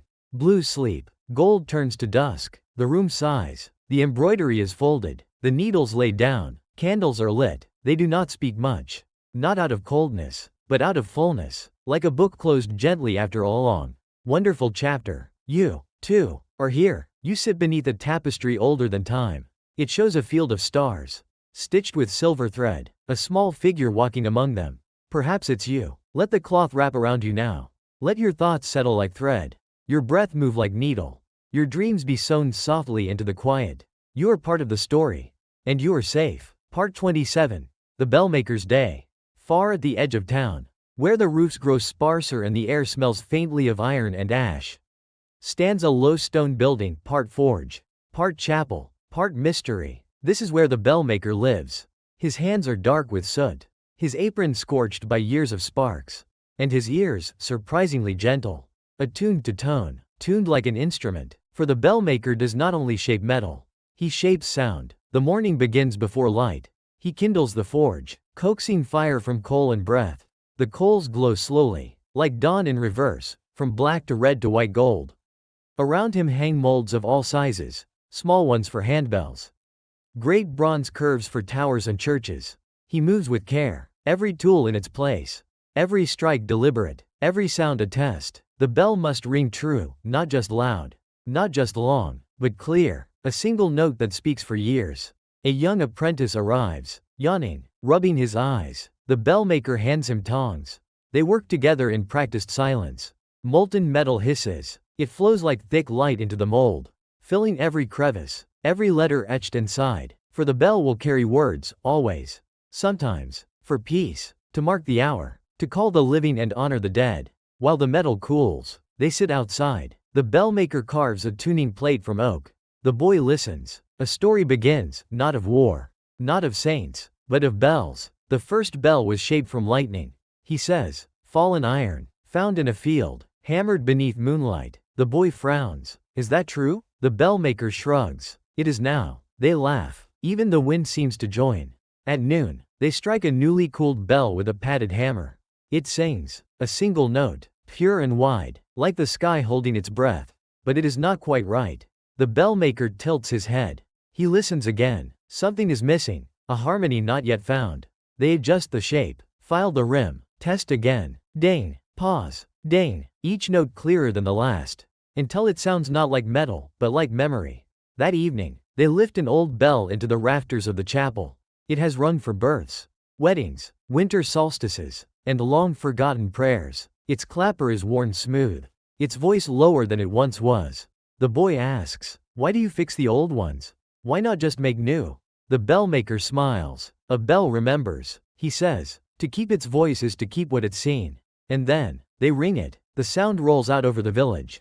It crosses fields, touches rooftops, echoes down into wells, reaches the ears of sleepers, lovers, animals curled under hay, not loud, but known. As night falls, the forge sleeps, the molds rest, the fire sighs low, the bellmaker hangs his apron on the wall, the boy sweeps the ash.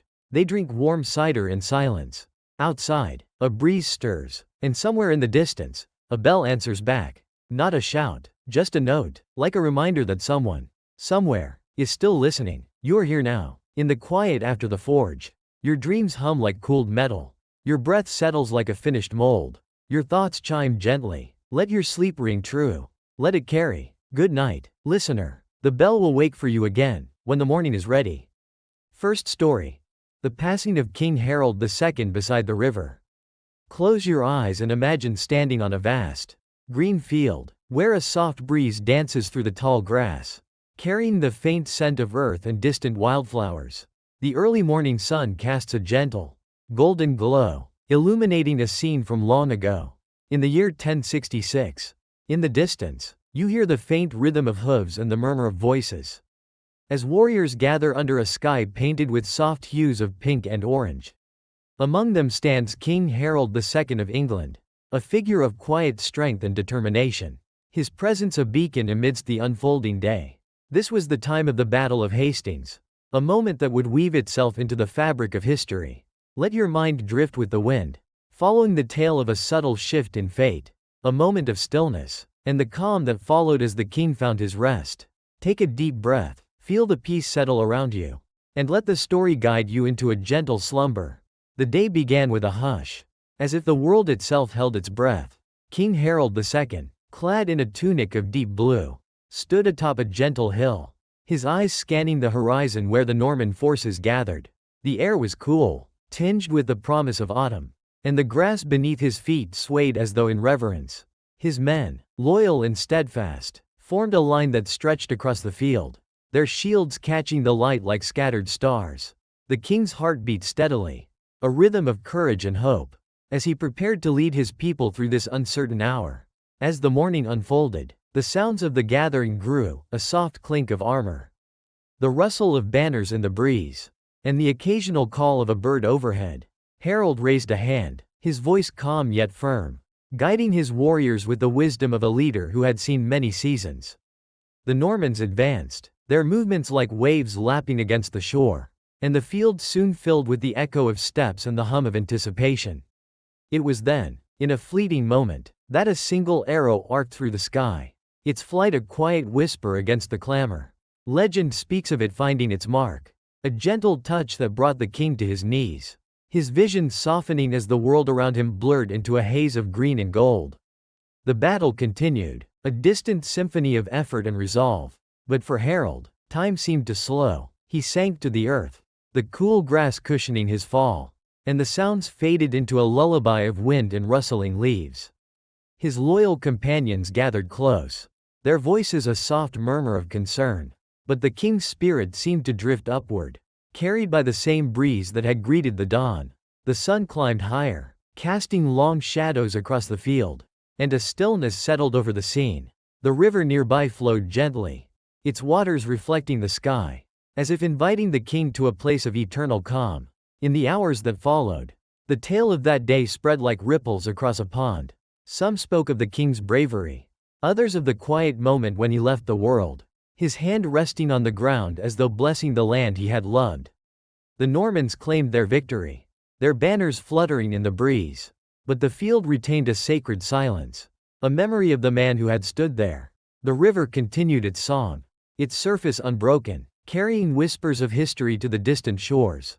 Harold's rest was peaceful, his journey complete, as the day turned to dusk and the stars began to peek through the velvet sky. The seasons change, and the field where he lay became a place of reflection. Travelers passing by would pause, feeling the weight of the past in the air, and the wind would carry their thoughts away. The king's story was no longer one of conflict but of a gentle transition. A moment when the earth reclaimed one of its own. The grass grew tall again, the river flowed on, and the memory of Harold II merged with the land. A quiet legend for those who listened closely. His companions spoke of his final breath as a sigh of relief, a release into the arms of a serene night. and the world moved forward with a tender reverence. As the night deepened, the stars shone brightly above the field, their light a soft blanket over the place where King Harold II found his rest. The river's gentle flow became a lullaby, its rhythm soothing the heart and mind. Imagine now the cool grass beneath you, the breeze brushing your cheek, and the distant hum of nature cradling you in peace. The king's story fades into a whisper, a tale of courage and calm, leaving you with a sense of stillness. Let your breathing slow, feel the weight lift from your shoulders, and allow yourself to drift into a deep, restful sleep, where dreams carry you to fields of eternal tranquility. Second story. The passing of Queen Matilda and the fallen bridge. Close your eyes and picture a quiet morning in the year 1118, where a soft rain taps gently against the leaves of an ancient forest. The air carries the earthy scent of wet soil and the faint whisper of a stream nearby, winding its way through the land of Scotland. In this serene setting, Queen Matilda, a figure of grace and kindness, prepares to cross a wooden bridge, her steps light against the damp wood. The sky above is a canvas of gray, softened by the gentle patter of raindrops, and the world feels wrapped in a cocoon of calm. This was a day that would weave itself into history, a moment when the bridge sighed under her weight, and the Queen found her rest. Let your mind drift with the rhythm of the rain, feel the peace settle around you, and allow this tale to guide you into a deep, restful sleep. The morning began with a hush, as though nature itself paused to honor the Queen's journey. Queen Matilda, dressed in a gown of muted green, moved with the elegance of someone who carried both strength and serenity. Her attendants followed at a respectful distance, their voices a soft murmur beneath the steady drip of rain. The wooden bridge, aged by years of weather and travel, stretched across a narrow stream, its planks worn smooth by countless feet. The Queen paused at its edge, her hand resting lightly on the railing, feeling the cool dampness beneath her fingers.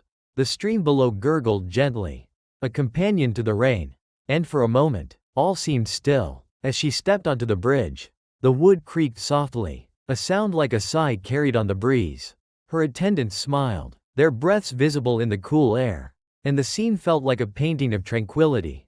But then, with a gentle groan, the bridge shifted, its ancient supports yielding to the weight of the moment.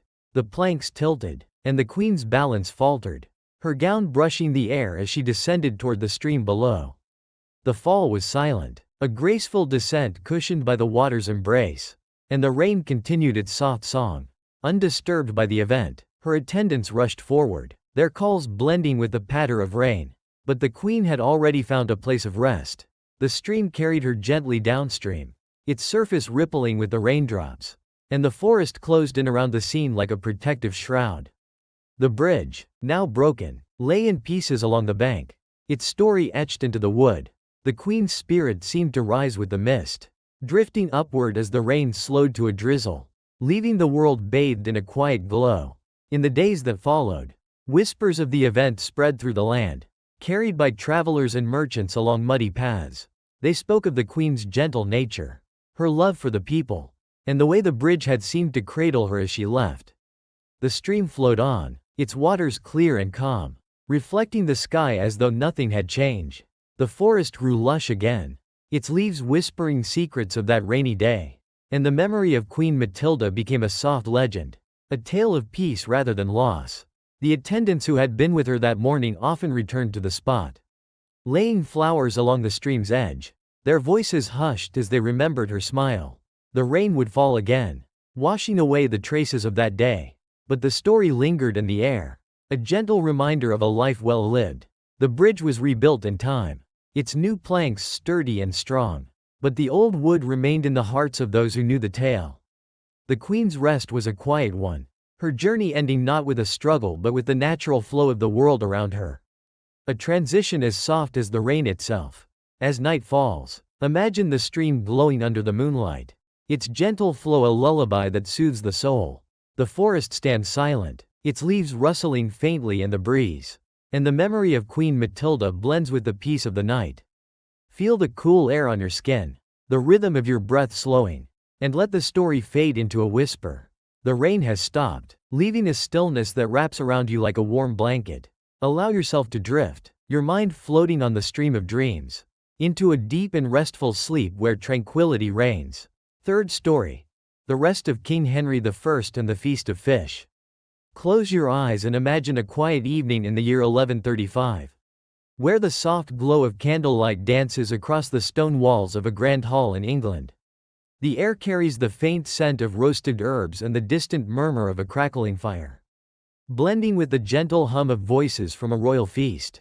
At the center of this warm scene sits King Henry I, a ruler known for his wisdom and love of the sea's bounty.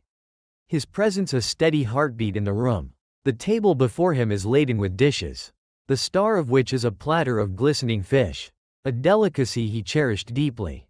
This was a night that would weave itself into history, a moment when the king's enjoyment led him to a place of eternal calm. Let your mind drift with the flicker of the flames, feel the peace settle around you, and allow this tale to guide you into a restful sleep. The evening began with a gentle warmth, the hall filled with the soft laughter of courtiers and the clink of goblets as wine flowed freely. King Henry I, dressed in a robe of rich crimson, sat at the head of the table, his eyes reflecting the candlelight with a quiet joy. The feast had been prepared in his honor, a celebration of a prosperous year, and the air was thick with the aroma of freshly baked bread and the salty tang of the sea. Among the dishes, the king's favorite stood out, a generous serving of eel, its silvery skin catching the light as it was placed before him. His attendants smiled, knowing how his heart lifted at the sight of this humble yet beloved meal. As the night unfolded, the king indulged with a steady hand, savoring each bite with the contentment of a man who found solace in simple pleasures. The hall grew quieter, the courtiers' voices fading into a soothing hum, and the fire crackled like a lullaby in the background. Henry leaned back in his chair, his breath even and calm, as the meal settled within him. But as the hours passed, a subtle shift came over him, a heaviness that crept into his limbs. A sign that the feast had taken an unexpected turn. The eel, so cherished, seemed to linger in his system, bringing a gentle weariness that softened his features and slowed his movements. His attendants noticed the change, their voices dropping to whispers as they gathered closer, their concern a soft undercurrent to the night's peace. The king raised a hand, a faint smile on his lips, as if to reassure them that all was well. The candles burned lower, their light casting long, gentle shadows across the room, and the hall grew still. Henry's eyes drifted shut, his head resting against the high back of his chair, and the world around him faded into a quiet haze. The fire dwindled to embers, its warmth wrapping the scene in a cocoon of tranquility. And the king's journey reached its end, not with struggle, but with the natural flow of a life well lived. In the days that followed, the tale of that night spread through the land, carried by whispers along the winding roads. Courtiers spoke of the king's love for the sea's gifts, how the feast had been a tribute to his reign, and how he had slipped away as gently as the tide receding from the shore. The hall was left as it was, the table still bearing the remnants of the meal, a silent testament to the moment. The embers cooled, the candles burned out, and the air grew still, preserving the memory of King Henry I in the stillness of the stone walls. Travelers passing by the castle would pause, feeling the weight of history in the air, and the wind would carry their thoughts away. The king's rest became a story of peace, a transition marked by the flicker of candlelight and the scent of the sea. His attendants often returned to the hall, placing flowers near his chair, their voices hushed as they recalled his gentle smile. The feast was remembered not for its abundance, but for the quiet moment when the king found his rest, his spirit drifting upward like smoke from the dying fire. The land moved forward, the seasons turned, and the tale of Henry I merged with the earth, a soothing legend for those who listened. As night deepens, imagine the hall bathed in moonlight, the embers glowing faintly in the hearth, their warmth a gentle embrace. The scent of the sea lingers in the air, and the memory of King Henry I blends with the silence of the night. Feel the softness of the chair beneath you, your breath slowing to match the rhythm of the fading fire. And let the story fade into a whisper. The candles have gone out, leaving a stillness that wraps around you like a warm cloak. Allow yourself to drift, your mind floating on the tide of dreams, into a deep and restful sleep where peace reigns. Fourth story. The Rest of Princess Eleanor and the Mysterious Flame. Close your eyes and picture a tranquil evening in the year 1170. where the soft glow of twilight settles over the rolling hills of Aquitaine. The air carries the sweet scent of blooming lavender and the distant hum of a gentle breeze rustling through the trees. In this peaceful setting, Princess Eleanor, a figure of grace and quiet strength, moves through the halls of her stone castle, her footsteps echoing softly against the ancient floors. The evening is calm, the sky a deep shade of indigo, and a single candle flickers in her chamber, casting a warm light across the room. This was a night that would become part of history, a moment when a mysterious flame brought the princess to a place of eternal rest. Let your mind drift with the breeze, feel the peace envelop you, and allow this tale to guide you into a restful sleep. The evening began with a serene stillness, the castle wrapped in the quiet embrace of the fading day. Princess Eleanor, dressed in a gown of pale gold, walked with a measured grace, her presence a soothing presence among her attendants. The air was cool, tinged with the fragrance of the gardens below, and the sound of her soft humming filled the space as she approached her chamber. The room was simple yet elegant, with tapestries lining the walls and a single candle burning on a wooden table, its flame dancing like a tiny star. She paused to admire the light, her hand hovering near the warm glow, a smile playing on her lips as she settled into the evening's peace. As the night deepened, the candle continued its gentle flicker, its light casting long, soft shadows across the stone floor. Eleanor sat by the window, gazing out at the lavender fields bathed in moonlight, her breath steady and calm. But then, in a quiet moment, the flame seemed to leap, a sudden spark that brushed against the edge of a curtain. The fabric caught the light, a slow bloom of warmth spreading through the room, and the princess rose, her movements unhurried as she sought to still the unexpected guest. The air grew thick with the scent of burning cloth, and the shadows shifted, wrapping the chamber in a hazy embrace. Her attendants hurried in, their voices a soft chorus of concern. But the warmth had already begun to envelop the space. Eleanor stepped back, her gown brushing the floor, and the flame seemed to guide her to a seat near the window. The light dimmed as the attendants worked to calm the situation, their hands moving with care, and the princess's eyes grew heavy, her spirit drifting upward with the rising smoke. The fire subsided, leaving only a faint trace of its presence, and the room returned to silence, the moonlight streaming in to bathe the scene in silver. In the days that followed, the tale of that night spread through the land, carried by the wind across the hills. Courtiers spoke of the princess's grace, how the flame had seemed to cradle her as she left, and how the castle retained a quiet reverence in her absence. The chamber was left as it was, the scorched curtain a gentle reminder of the moment, and the lavender fields continued to sway, their fragrance a tribute to her memory. The attendants often returned to the room, placing flowers near the window, their voices hushed as they recalled her serene smile. Travelers passing by the castle would pause, feeling the stillness in the air, and the breeze would carry their thoughts away. The princess's rest became a story of peace, a transition marked by the soft glow of a candle and the scent of lavender. The flame, though unexpected, had brought her to a place of calm, her journey ending not with struggle but with the natural flow of the night. The castle stood tall, its stones holding the memory of Eleanor, and the tale merged with the land. A soothing legend for those who listened. As night falls, imagine the castle bathed in moonlight, the lavender fields stretching out in a sea of purple, their scent drifting through the air. The chamber is quiet, the candle's light replaced by the gentle glow of stars, and the memory of Princess Eleanor blends with the peace of the night. Feel the cool breeze on your skin, your breath slowing to match the rhythm of the swaying fields, and let the story fade into a whisper. The shadows have softened, leaving a stillness that wraps around you like a warm shawl. Allow yourself to drift, your mind floating on the gentle currents of dreams, into a deep and restful sleep where tranquility reigns. Fifth story. The Rest of King Louis VII and the Wild Horse. Close your eyes and imagine a crisp morning in the year 1180, where the golden light of dawn filters through the dense canopy of an ancient French forest. The air carries the fresh scent of pine and the faint rustle of leaves stirred by a gentle breeze. In this serene woodland, King Louis VII of France, a ruler known for his steady resolve, prepares for a quiet hunt, his figure outlined against the soft glow of the rising sun. The horses stand ready, their breath visible in the cool air, and the world feels wrapped in a blanket of calm.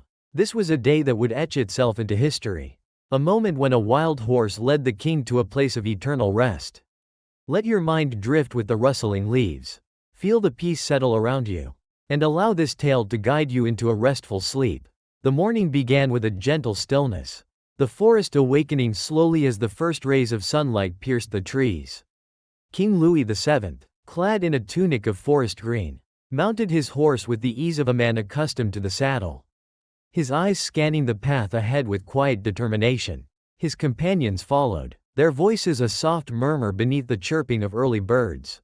And the horses moved with a rhythmic grace, their hooves barely disturbing the earth. The air was cool, filled with the earthy scent of moss and the distant call of a deer, creating a symphony of nature's peace. As the hunt progressed, the king rode deeper into the forest, the canopy above filtering the light into a dappled pattern on the ground. A wild horse, untamed and spirited, appeared on the path, its coat gleaming like polished chestnut in the morning glow. Louis, intrigued by its beauty, urged his own steed forward, his hands steady on the reins as he sought to guide the creature. The forest seemed to hold its breath, the leaves rustling softly as the two horses moved in harmony for a moment. But then, with a sudden leap, the wild horse veered, and Louis's mount faltered, its steps unsteady on the uneven terrain. The king's balance shifted, and he slid gently from the saddle, his descent cushioned by the thick carpet of leaves and moss below. His companions rushed forward, their voices a hushed chorus of concern. But the forest remained calm, the wild horse vanishing into the trees like a fleeting shadow. Louis rested against the trunk of an ancient oak, his breathing slow and even, as the cool earth beneath him seemed to welcome him. The sunlight filtered through the branches, casting a warm glow over his face, and the sounds of the hunt faded into a distant hum, leaving only the gentle rustle of leaves. In the days that followed, the tale of that morning spread through the land, carried by the wind across the fields and villages. Courtiers spoke of the king's love for the wild beauty of the forest, how the horse had seemed to guide him to a place of rest, and how the trees stood silent in his honor. The spot where he lay became a place of quiet reflection, the oak tree marking the moment with its sturdy presence. The forest grew lush again, its leaves whispering the story to those who passed by, and the memory of King Louis VII merged with the land. A tale of peace rather than struggle.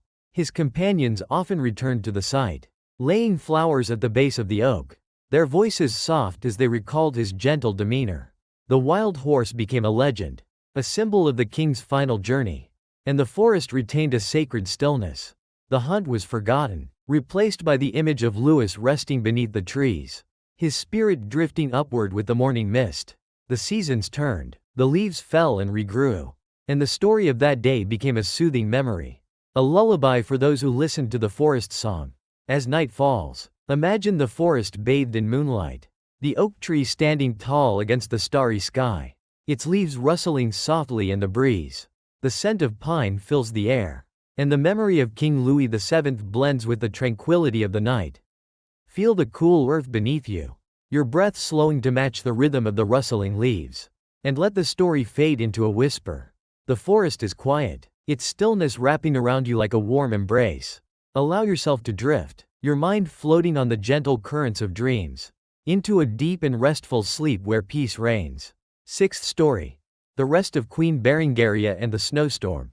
Close your eyes and imagine a serene winter afternoon in the year 1230, where a soft blanket of snow covers the rolling hills of Navarra. The air carries the crisp scent of frost and the gentle whisper of wind through the bare branches of ancient trees. In this tranquil landscape, Queen Berengaria, a figure of warmth and compassion, embarks on a quiet pilgrimage, her cloak trailing lightly over the snow-dusted path. The sky above is a pale gray, dotted with lazy snowflakes drifting downward, and the world feels wrapped in a hush of winter's embrace. This was a day that would weave itself into history, a moment when a gentle snowstorm led the queen to a place of eternal rest. Let your mind drift with the falling snow, feel the peace settle around you, and allow this tale to guide you into a restful sleep. The afternoon began with a delicate stillness, the snow falling in slow, graceful arcs as Queen Berengaria stepped onto the path, her breath visible in the chilly air.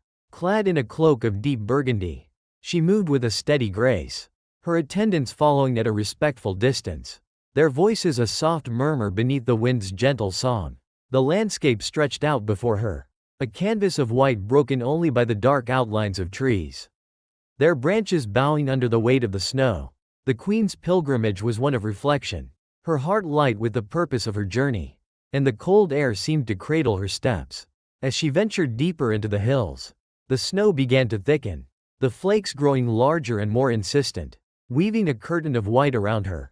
The wind picked up, a soft sigh that carried the scent of pine and ice, and the path grew hazy, the footprints of her party fading behind them. Berengaria paused, her hand resting on the trunk of a tree, feeling the cold bark beneath her glove, and her attendants drew closer, their warmth a gentle contrast to the chill. The snowstorm wrapped the group in its embrace, the world narrowing to the soft crunch of their steps and the rhythmic fall of flakes. The queen found a sheltered spot beneath a wide-branched tree, its boughs heavy with snow, and sat gently on a natural seat formed by the roots. Her attendants gathered around, their voices a lullaby of concern, but the storm seemed to hush their words, blending them with the wind's melody. Berengaria's eyes grew heavy, her breath slowing as the cold settled around her like a soft blanket. The snow continued to fall, covering the scene in a pristine layer, and the queen's spirit seemed to rise with the flakes, drifting upward into the pale sky. The storm eased, leaving a silence that wrapped the hills in peace. In the days that followed, the tale of that afternoon spread through the land, carried by the wind across the snowy plains. Courtiers spoke of the queen's gentle spirit, how the snowstorm had seemed to guide her to a place of rest, and how the hills retained a quiet reverence in her absence. The spot where she sat became a place of reflection, the tree standing as a silent guardian of her memory. The snow melted with the coming spring, revealing a carpet of green, but the story lingered, whispered by the wind through the branches. Her attendants often returned to the site, laying flowers at the base of the tree, their voices soft as they recalled her warm smile. The snowstorm became a legend, a symbol of the queen's final journey, and the hills held a sacred stillness. The pilgrimage was remembered not for its destination, but for the gentle moment when Berengaria found her rest, her spirit blending with the winter air. The seasons turned, the snow returned each year, and the tale of that day became a soothing memory, a lullaby for those who listened to the wind's song. As night falls, imagine the hills bathed in moonlight, the snow glowing softly under the stars, its silence a gentle cradle. The scent of frost lingers in the air, and the memory of Queen Berengaria blends with the tranquility of the night. Feel the coolness on your skin, your breath slowing to match the rhythm of the falling snow, and let the story fade into a whisper. The storm has passed, leaving a stillness that wraps around you like a warm shawl. Allow yourself to drift, your mind floating on the gentle currents of dreams, into a deep and restful sleep where peace reigns. Seventh story. The Rest of King Ferdinand II and the Sunken Boat. Close your eyes and imagine a calm afternoon in the year 1240, where the gentle waves of the Mediterranean Sea lap against the wooden hull of a small royal vessel. The air carries the salty scent of the ocean and the soft hum of a breeze rustling through the sails. On this serene waterscape, King Ferdinand II of Aragon, a ruler known for his love of the sea, stands at the bow, his figure silhouetted against the golden horizon. The sky above is a clear blue, dotted with a few lazy clouds, and the world feels wrapped in the embrace of the sea's tranquility. This was a day that would weave itself into history, a moment when the boat's gentle descent led the king to a place of eternal rest. Let your mind drift with the waves, feel the peace settle around you, and allow this tale to guide you into a restful sleep. The afternoon began with a soothing rhythm, the boat rocking gently as it sailed along the coast of the Mediterranean. King Ferdinand II, dressed in a tunic of deep navy, stood with a steady hand on the railing, his eyes tracing the horizon where the sea met the sky. His crew moved with quiet efficiency, their voices a soft murmur beneath the lapping of the waves, and the sails fluttered like whispers in the breeze. The air was warm, filled with the scent of salt and the distant cry of a seabird, creating a melody of nature's calm. The king's heart beat in time with the sea, his love for its vastness a constant companion on this voyage. As the boat ventured further from shore, the water deepened, its surface shimmering under the afternoon sun. The crew adjusted the sails, their movements graceful and unhurried. While Ferdinand gazed at the horizon, a smile playing on his lips. But then, with a subtle shift, the vessel tilted, a gentle creak rising from its hull as it encountered an unseen current. The boat rocked more noticeably, its wood groaning softly, and the king stepped back, his hand still on the railing as the sea embraced the craft. The crew gathered, their voices a hushed chorus of concern. But the motion was smooth, a slow descent into the water's embrace. Ferdinand found a seat near the stern, the cool wood beneath him as the boat settled lower, its journey ending in the sea's gentle hold. The waves lapped around him, their rhythm a lullaby, and the sunlight filtered through the water, casting a warm glow over his face.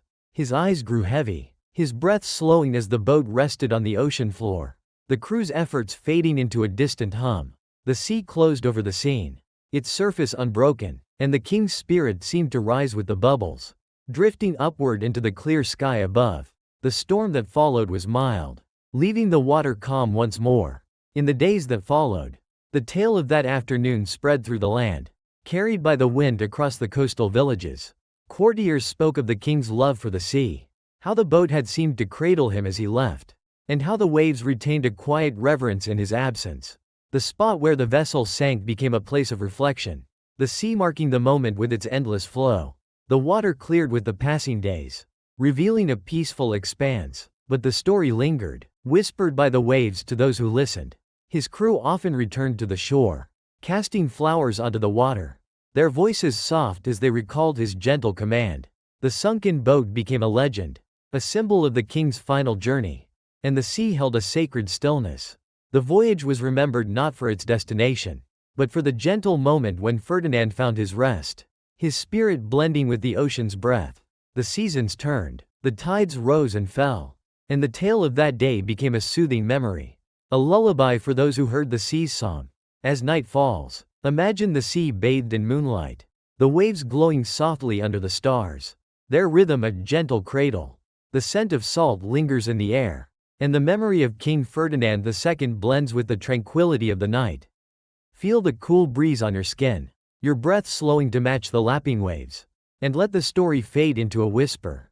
The water is calm, its stillness wrapping around you like a warm tide. Allow yourself to drift, your mind floating on the gentle currents of dreams, into a deep and restful sleep where peace reigns. 8th story. The Rest of Princess Isabella and the Silent Serpent. Close your eyes and imagine a peaceful afternoon in the year 1260, where the warm sunlight filters through the lush gardens of Hungary, casting dappled shadows on the stone paths. The air carries the sweet scent of blooming roses and the soft rustle of leaves stirred by a gentle breeze. In this tranquil haven, Princess Isabella, a figure of grace and serenity, strolls through the garden, her gown trailing lightly over the grass. The sky above is a clear blue, dotted with a few drifting clouds, and the world feels wrapped in the embrace of nature's calm. This was a day that would weave itself into history, a moment when a silent serpent led the princess to a place of eternal rest. Let your mind drift with the rustling leaves, feel the peace settle around you, and allow this tale to guide you into a restful sleep. The afternoon began with a soothing stillness, the garden alive with the hum of bees and the faint chirping of birds nestled in the trees. Princess Isabella, dressed in a gown of soft lavender, moved with a quiet elegance, her steps barely disturbing the petals scattered on the path. Her attendants followed at a respectful distance, their voices a gentle murmur beneath the breeze. And the air was warm, filled with the fragrance of flowers and the earthy scent of the soil. The princess paused near a cluster of roses, her hand brushing a bloom as she inhaled its sweetness, her heart light with the beauty of the moment. As she wandered deeper into the garden, the sunlight played across her path, illuminating the vibrant colors of the flowers. A silent serpent, its scales glinting like polished jade, rested unnoticed among the leaves, its presence a quiet part of the natural world. Isabella knelt to admire a particularly bright blossom, her movements graceful and unhurried. When the serpent stirred, its motion a soft ripple in the grass, the creature brushed against her, a gentle touch that went unnoticed at first, and the princess rose, her smile unchanged as she continued her stroll. The garden remained calm, the breeze carrying the scent of roses, but a subtle shift began to settle over her. Her attendants drew closer, their voices a soft chorus of care. As Isabella found a shaded bench beneath an ancient oak, she sat gently, her hands resting in her lap, and the sunlight filtered through the branches, casting a warm glow over her face. Her breathing slowed, her eyes growing heavy as the garden's peace enveloped her, the serpent's touch having woven a quiet transition.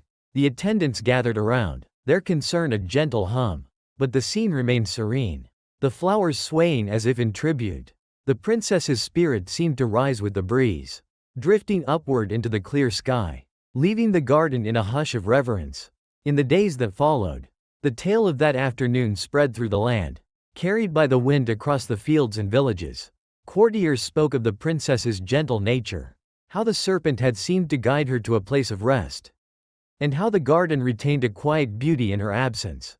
The bench where she sat became a place of reflection, the oak tree standing as a silent guardian of her memory. The roses bloomed anew with the seasons, their fragrance a tribute to her presence. And the story lingered, whispered by the leaves to those who listened. Her attendants often returned to the garden, laying flowers near the bench, their voices soft as they recalled her serene smile. The silent serpent became a legend, a symbol of the princess's final journey, and the garden held a sacred stillness. The stroll was remembered not for its end, but for the gentle moment when Isabella found her rest, her spirit blending with the air's gentle flow. The seasons turned, the roses faded and regrew, and the tale of that day became a soothing memory, a lullaby for those who heard the garden's song. As night falls, imagine the garden bathed in moonlight, the roses glowing softly under the stars, their scent drifting through the air. The breeze rustles the leaves, and the memory of Princess Isabella blends with the tranquility of the night. Feel the warmth on your skin, your breath slowing to match the rhythm of the swaying flowers, and let the story fade into a whisper. The garden is quiet, its stillness wrapping around you like a warm embrace. Allow yourself to drift, your mind floating on the gentle currents of dreams, into a deep and restful sleep where peace reigns. Ninth story. The Rest of King Alfonso IX and the Slippery Hill. Close your eyes and imagine a quiet morning in the year 1230, where a soft rain falls gently over the rolling hills of Leon, Spain. The air carries the fresh scent of wet earth and the distant murmur of a stream winding through the valley. In this serene landscape, King Alfonso IX, a ruler known for his thoughtful demeanor, rides through the countryside, his cloak fluttering lightly in the breeze. The sky above is a gentle gray, dotted with droplets that shimmer as they fall, and the world feels wrapped in the embrace of nature's calm. This was a day that would weave itself into history, a moment when a slippery hill led the king to a place of eternal rest. Let your mind drift with the falling rain, feel the peace settle around you, and allow this tale to guide you into a restful sleep. The morning began with a soothing rhythm, the rain tapping lightly against the leaves and the ground, creating a melody of nature's quiet song. King Alfonso IX, dressed in a tunic of muted brown, rode with a steady grace, his horse moving carefully along the muddy path. His companions followed at a respectful distance, their voices a soft hum beneath the patter of rain, and the air was cool, filled with the scent of damp soil and the faint rustle of wet grass. The king's heart beat in time with the rhythm of the drops, his love for the land a constant companion on this gentle ride. As he ascended a gentle hill, the rain grew slightly heavier, the path becoming slick under the horse's hooves. The king urged his mount forward with a light hand, his eyes tracing the horizon where the hills met the misty sky. The ground beneath them glistened, the mud softening with each step, and the horse's footing faltered, its legs sliding gently on the slope. Alfonso leaned back, his movements calm as the horse adjusted, but the hill's embrace proved too strong, and he eased from the saddle, landing softly on the cushioned earth below. The rain continued its steady fall, washing over the scene with a tender touch. His companions hurried forward, their voices a hushed chorus of care, as the king rested against the trunk of a sturdy oak at the hill's base. The wet bark felt cool against his back, and the raindrops glistened on his cloak, reflecting the soft light. His breathing slowed, his eyes growing heavy as the hill's stillness enveloped him, the mud and rain weaving a quiet transition. The attendants gathered around, their concern a gentle undertone, but the landscape remained serene. The streams murmur a lullaby in the distance, The king's spirit seemed to rise with the mist, drifting upward into the gray sky, leaving the hill in a hush of reverence. In the days that followed, the tale of that morning spread through the land, carried by the wind across the valleys and villages. Courtiers spoke of the king's love for the countryside, how the slippery hill had seemed to guide him to a place of rest, and how the land retained a quiet beauty in his absence. The spot where he rested became a place of reflection, the oak tree standing as a silent guardian of his memory. The rain cleared with the afternoon, revealing a fresh green expanse. But the story lingered, whispered by the wind through the leaves. His companions often returned to the hill, laying flowers at the base of the oak, their voices soft as they recalled his thoughtful gaze. The slippery path became a legend, a symbol of the king's final journey, and the hill held a sacred stillness. The ride was remembered not for its end, but for the gentle moment when Alfonso found his rest, his spirit blending with the land's gentle breath. The seasons turned, the rains returned each year, and the tale of that day became a soothing memory, a lullaby for those who listened to the earth's song. As night falls, imagine the hill bathed in moonlight, the wet grass glowing softly under the stars, its silence a gentle cradle. The scent of rain lingers in the air, and the memory of King Alfonso IX blends with the tranquility of the night. Feel the coolness on your skin, your breath slowing to match the rhythm of the falling drops, and let the story fade into a whisper. The rain has stopped, leaving a stillness that wraps around you like a warm blanket. Allow yourself to drift, your mind floating on the gentle currents of dreams, into a deep and restful sleep where peace reigns. 10th story. The Rest of Queen Joanna and the Shattered Mirror. Close your eyes and imagine a quiet evening in the year 1260, where the soft glow of candlelight illuminates the stone walls of a grand chamber in Castile. The air carries the faint scent of burning wax and the gentle rustle of a breeze slipping through an open window. In this tranquil setting, Queen Joanna, a figure of elegance and poise, prepares for the night within her private quarters, her reflection glimmering in a polished mirror. The sky outside is a deep velvet blue, studded with the first stars of evening, and the world feels wrapped in the embrace of night's calm. This was a night that would weave itself into history, a moment when a shattered mirror led the queen to a place of eternal rest. Let your mind drift with the flickering light, feel the peace settle around you, and allow this tale to guide you into a restful sleep. The evening began with a soothing stillness, the chamber bathed in the warm glow of a single candle placed on a wooden table. Queen Joanna, dressed in a gown of pale silver, moved with a graceful rhythm, her steps echoing softly against the stone floor. Her attendants lingered at the door, their voices a gentle hum beneath the breeze, and the air was cool, filled with the scent of the candle and the distant fragrance of night-blooming flowers. The queen approached her mirror, its surface smooth and reflective, and paused to adjust a strand of hair, her smile a quiet reflection of the evening's peace. As she leaned closer, the candlelight danced across the glass, casting soft shadows on the walls. The mirror, an ornate piece crafted with care, stood tall on its stand, a silent companion to her nightly routine. But then, with a subtle shift, the frame wobbled, the wood creaking gently under its own weight. The queen reached out to steady it, her touch light. When the mirror tipped, its surface shattering into a cascade of fragments that fell like delicate rain to the floor.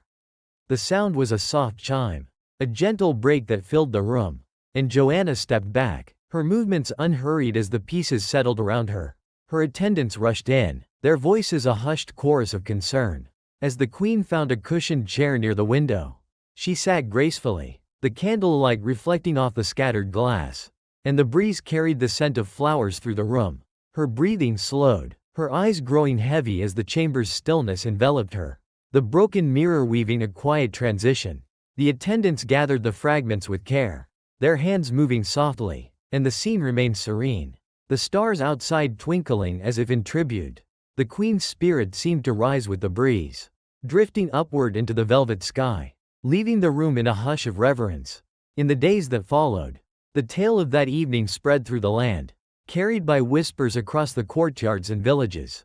Courtiers spoke of the queen's elegant spirit, how the shattered mirror had seemed to guide her to a place of rest, and how the chamber retained a quiet beauty in her absence. The spot where she sat became a place of reflection, the chair standing as a silent guardian of her memory. The candle burned out with the night, leaving a faint trace of wax. But the story lingered, whispered by the wind through the open window. Her attendants often returned to the chamber, laying flowers near the chair, their voices soft as they recalled her poised smile. The shattered mirror became a legend, a symbol of the queen's final journey, and the room held a sacred stillness. The evening was remembered not for its end, but for the gentle moment when Joanna found her rest, her spirit blending with the night's gentle flow. The seasons turned, the stars shifted in the sky, and the tale of that day became a soothing memory, a lullaby for those who listened to the chamber's silence. As night deepens, imagine the chamber bathed in moonlight, the scattered glass fragments glowing softly under the stars, their stillness a gentle cradle. The scent of wax lingers in the air, and the memory of Queen Joanna blends with the tranquility of the night. Feel the cool breeze on your skin, your breath slowing to match the rhythm of the flickering candlelight, and let the story fade into a whisper. The room is quiet, its stillness wrapping around you like a warm shawl. Allow yourself to drift, your mind floating on the gentle currents of dreams, into a deep and restful sleep where peace reigns. Story 11. The Rest of King Philip III and the Mysterious Chest. Close your eyes and imagine a tranquil evening in the year 1285, where the soft amber glow of countless candles flickers across the vast, echoing halls of a grand French chateau. The air carries the rich scent of aged wood, the faint whisper of incense from a nearby chapel, and the gentle rustle of velvet curtains swaying in a cool breeze that drifts through the open arches. In this serene sanctuary, King Philip III of France, a ruler known for his meticulous mind and love of history, sits surrounded by towering shelves of ancient scrolls and ornate chests, his figure bathed in the warm light. The sky outside transitions from a deep twilight to a star-streaked canvas, and the world feels wrapped in the embrace of night's quiet embrace. This was a night that would weave itself into the annals of history. A moment when a mysterious chest led the king to a place of eternal rest.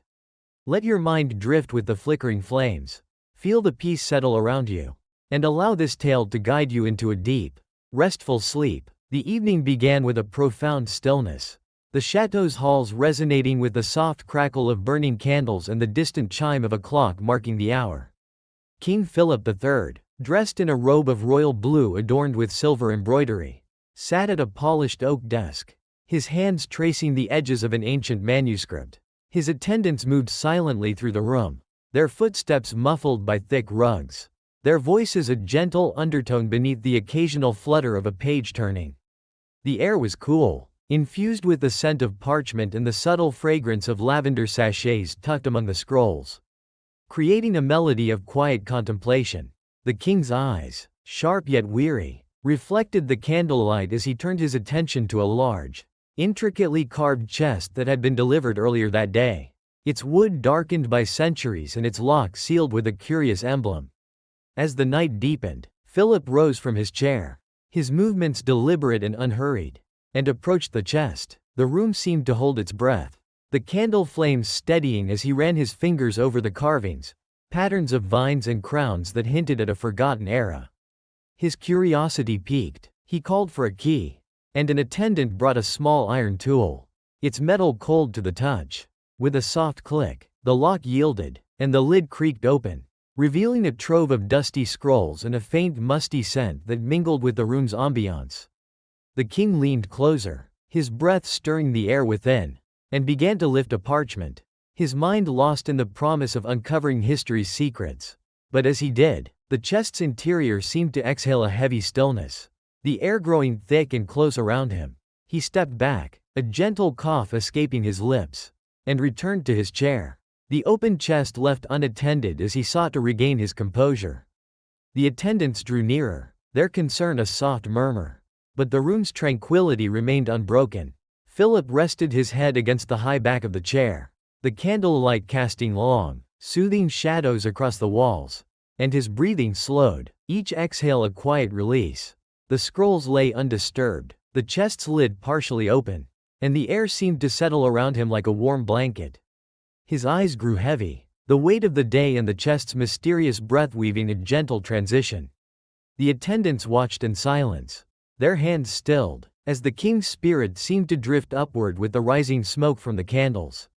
Leaving the chateau in a hush of reverence, the night stretched on, the candles burning lower, their wax pooling into soft pools on the table.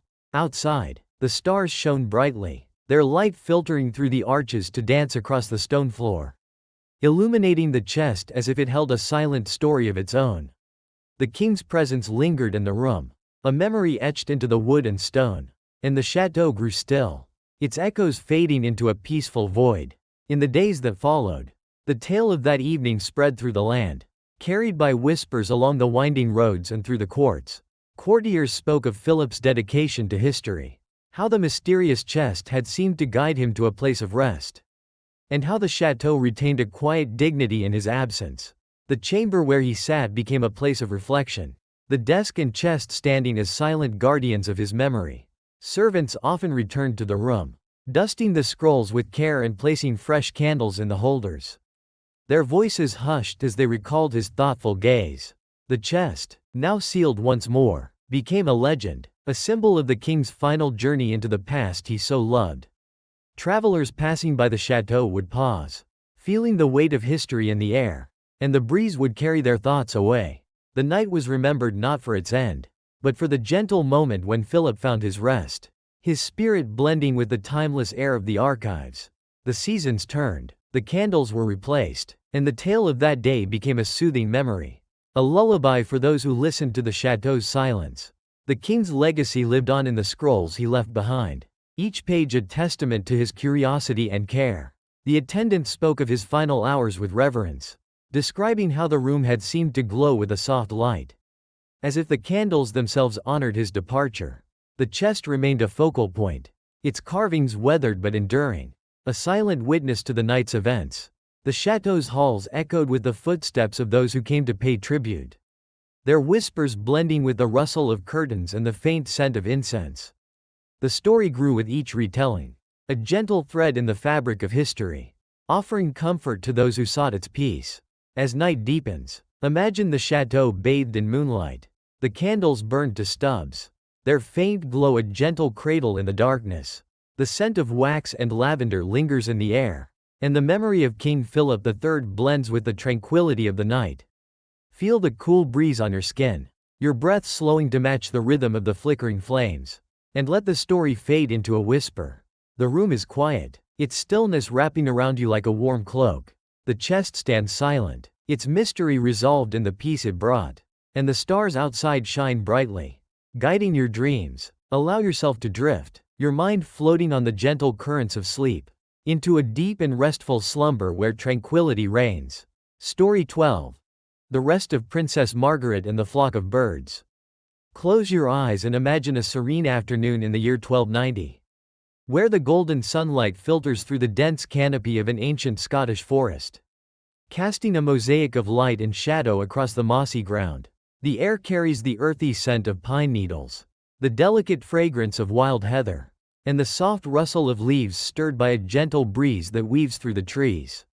In this tranquil woodland retreat, Princess Margaret of Scotland, a figure of gentle kindness and quiet strength, wanders along a winding path, her gown brushing lightly against the ferns. The sky above is a soft blue, dotted with fluffy clouds drifting lazily, and the world feels wrapped in the embrace of nature's peaceful embrace. This was a day that would weave itself into the tapestry of history. A moment when a flock of birds led the princess to a place of eternal rest. Let your mind drift with the rustling leaves. Feel the peace settle around you, and allow this tale to guide you into a deep, restful sleep. The afternoon began with a profound stillness, the forest alive with the subtle symphony of nature, the distant call of a cuckoo, the gentle trickle of a hidden brook, and the occasional flutter of wings from birds nesting high above. Princess Margaret, dressed in a gown of pale green that mirrored the surrounding foliage, moved with a graceful ease, her footsteps muffled by the thick carpet of moss and fallen leaves. Her attendants trailed behind at a respectful distance, their voices a soft murmur beneath the breeze. And the air was warm, infused with the scent of damp earth and the sweet undertone of heather blooms.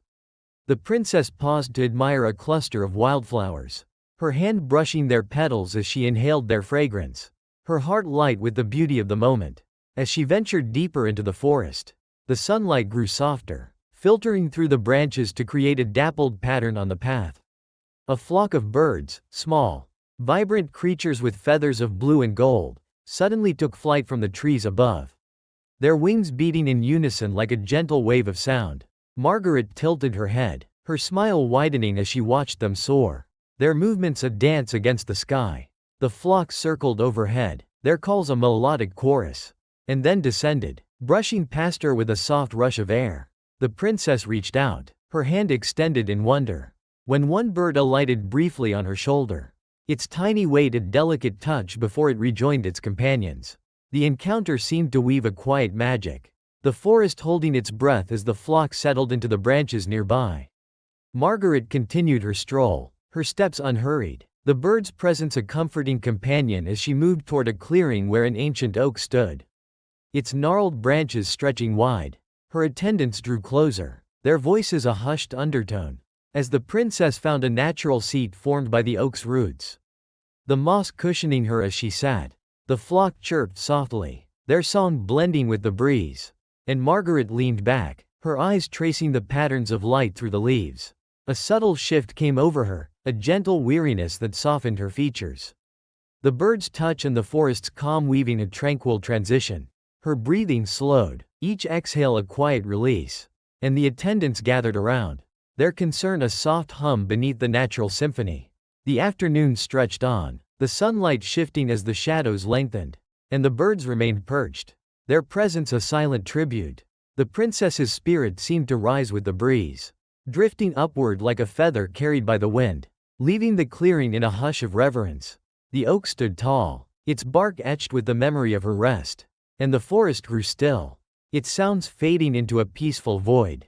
In the days that followed, the tale of that afternoon spread through the land, carried by whispers along the winding paths and through the villages. Courtiers spoke of Margaret's gentle spirit, how the flock of birds had seemed to guide her to a place of rest, and how the forest retained a quiet enchantment in her absence. The clearing where she sat became a place of reflection, the oak tree standing as a silent guardian of her memory. Attendants often returned to the spot, laying wreaths of heather and wildflowers at the base of the tree, their voices soft as they recalled her kind smile. The flock of birds became a legend, a symbol of the princess's final journey, their songs echoing through the trees as a lasting tribute. Travelers passing through the forest would pause, feeling the weight of peace in the air, and the breeze would carry their thoughts away. The afternoon was remembered not for its end, but for the gentle moment when Margaret found her rest, her spirit blending with the forest's timeless breath. The seasons turned, the leaves fell and regrew, and the tale of that day grew with each retelling, a gentle thread in the fabric of history. The attendant spoke of her final hours with reverence, describing how the clearing had seemed to glow with a soft light, as if the sunlight itself honored her departure. The birds returned each spring, their nests woven into the oak's branches, a living reminder of the princess's presence. The forest's paths echoed with the footsteps of those who came to pay tribute, their whispers blending with the rustle of leaves and the faint scent of heather. The story offered comfort to those who sought its peace, a lullaby carried on the wind through the ancient woods. The oak grew stronger with each passing year, its roots deepening into the earth, a silent witness to the princess's legacy. The brook nearby continued its gentle flow, its waters reflecting the sky as if preserving the memory of that afternoon. The attendants' visits became a ritual, their flowers adding color to the mossy ground, and the forest seemed to hold a sacred stillness, its beauty enhanced by the tale it cradled. The flock's descendants sang each dawn, their melodies a bridge between past and present, and the clearing remained a haven of tranquility, inviting all who entered to share in its calm. As night falls, imagine the forest bathed in moonlight, the oak tree standing tall against the starry sky, its leaves rustling softly in the breeze. The scent of pine and heather lingers in the air, and the memory of Princess Margaret blends with the tranquility of the night. Feel the cool moss beneath you, your breath slowing to match the rhythm of the rustling leaves, and let the story fade into a whisper. The forest is quiet, its stillness wrapping around you like a warm embrace. The bird's song has softened, guiding your dreams, and the stars shine brightly, illuminating your path to sleep. Allow yourself to drift, your mind floating on the gentle currents of slumber, into a deep and restful sleep where peace reigns. Story 13. The Rest of King Edward the First and the Silent Ailment. Close your eyes and imagine a quiet evening in the year 1307. Where the soft glow of a dying fire casts a warm, amber light across the stone walls of a rugged English castle perched on a windswept hill. The air carries the faint scent of burning oak, the gentle rustle of tapestries stirred by a cool breeze from an open window, and the distant murmur of waves crashing against the rocky shore below. In this tranquil stronghold, King Edward I, a ruler known for his iron will and deep love for his kingdom, rests in a high-backed chair near the hearth, his figure bathed in the fire's flickering embrace. The sky outside fades from a deep indigo to a star-strewn expanse, and the world feels wrapped in the hush of night's tender hold. This was a night that would weave itself into the fabric of history. A moment when a silent ailment led the king to a place of eternal rest. Let your mind drift with the crackling flames. Feel the peace settle around you, and allow this tale to guide you into a deep, restful sleep. The evening began with a profound stillness, the castle's great hall resonating with the soft pop of the fire and the occasional creak of ancient timbers settling into the night. King Edward I, clad in a robe of deep crimson lined with fur, sat near the hearth, his hands resting on the arms of his chair, his gaze fixed on the dancing flames. His attendants moved with quiet reverence, their footsteps muffled by thick rugs, their voices a gentle undertone beneath the wind's soft sigh. The air was cool, infused with the smoky scent of the fire and the salty tang wafting from the sea, creating a symphony of calm that filled the room. The king's face, lined with the wisdom of years spent leading his people, softened in the firelight, his thoughts drifting to the rolling hills and sturdy castles he had known throughout his reign. As the night deepened, Edward leaned back, his breathing steady but slower than usual, a quiet weariness settling into his bones. The fire's warmth enveloped him, its crackle a lullaby that seemed to ease the weight of his days. His attendants drew closer, their concern a soft murmur, as they noticed a subtle shift in his demeanor, a gentle heaviness that had crept upon him over the past weeks. A silent ailment that whispered rather than roared. The king raised a hand, his gesture calm and reassuring, and spoke in a voice barely above a whisper, reflecting on the strength of his kingdom and the peace he hoped to leave behind. The room grew quieter, the tapestries swaying gently as if echoing his thoughts, and the sea's distant rhythm became a soothing backdrop. He closed his eyes, the firelight painting soft patterns on his lids, and the castle seemed to hold its breath. The attendants' movements stilled as they watched over him. The ailment, a quiet companion that had lingered in the shadows, now wrapped around him like a warm cloak, guiding him toward rest. His chest rose and fell with a slow rhythm, each breath a release, and the fire dwindled to glowing embers, its light casting a gentle glow across the stone. The king's spirit seemed to rise with the smoke, drifting upward through the open window into the starlit sky, leaving the hall in a hush of reverence. The night stretched on, the embers fading, and the castle grew still, its echoes blending into a peaceful silence. In the days that followed, the tale of that evening spread through the land, carried by whispers along the winding roads and through the villages. Courtiers spoke of Edward's unwavering resolve, how the silent ailment had seemed to guide him to a place of rest, and how the castle retained a quiet strength in his absence. The chair where he sat became a place of reflection, the hearth standing as a silent guardian of his memory. Servants often returned to the hall, tending the fire with care and placing fresh logs in the grate. Their voices hushed as they recalled his steady gaze. The sea continued its endless song, its waves a tribute to the king who had loved the coast. And the story lingered, whispered by the wind through the castle's arches. Travelers passing by would pause, feeling the weight of history in the air, and the breeze would carry their thoughts away. The king's rest became a tale of peace, a transition marked by the soft glow of the fire and the scent of the sea. The ailment, though silent, had brought him to a gentle end, his spirit blending with the land's enduring breath. The seasons turned, the fire was rekindled each night, and the tale of that day grew with each retelling, a gentle thread in the fabric of history. The attendant spoke of his final hours with reverence, describing how the hall had seemed to glow with a warm light, as if the fire itself honored his departure. The castle's walls echoed with the footsteps of those who came to pay tribute, their whispers blending with the rustle of tapestries and the faint scent of burning wood.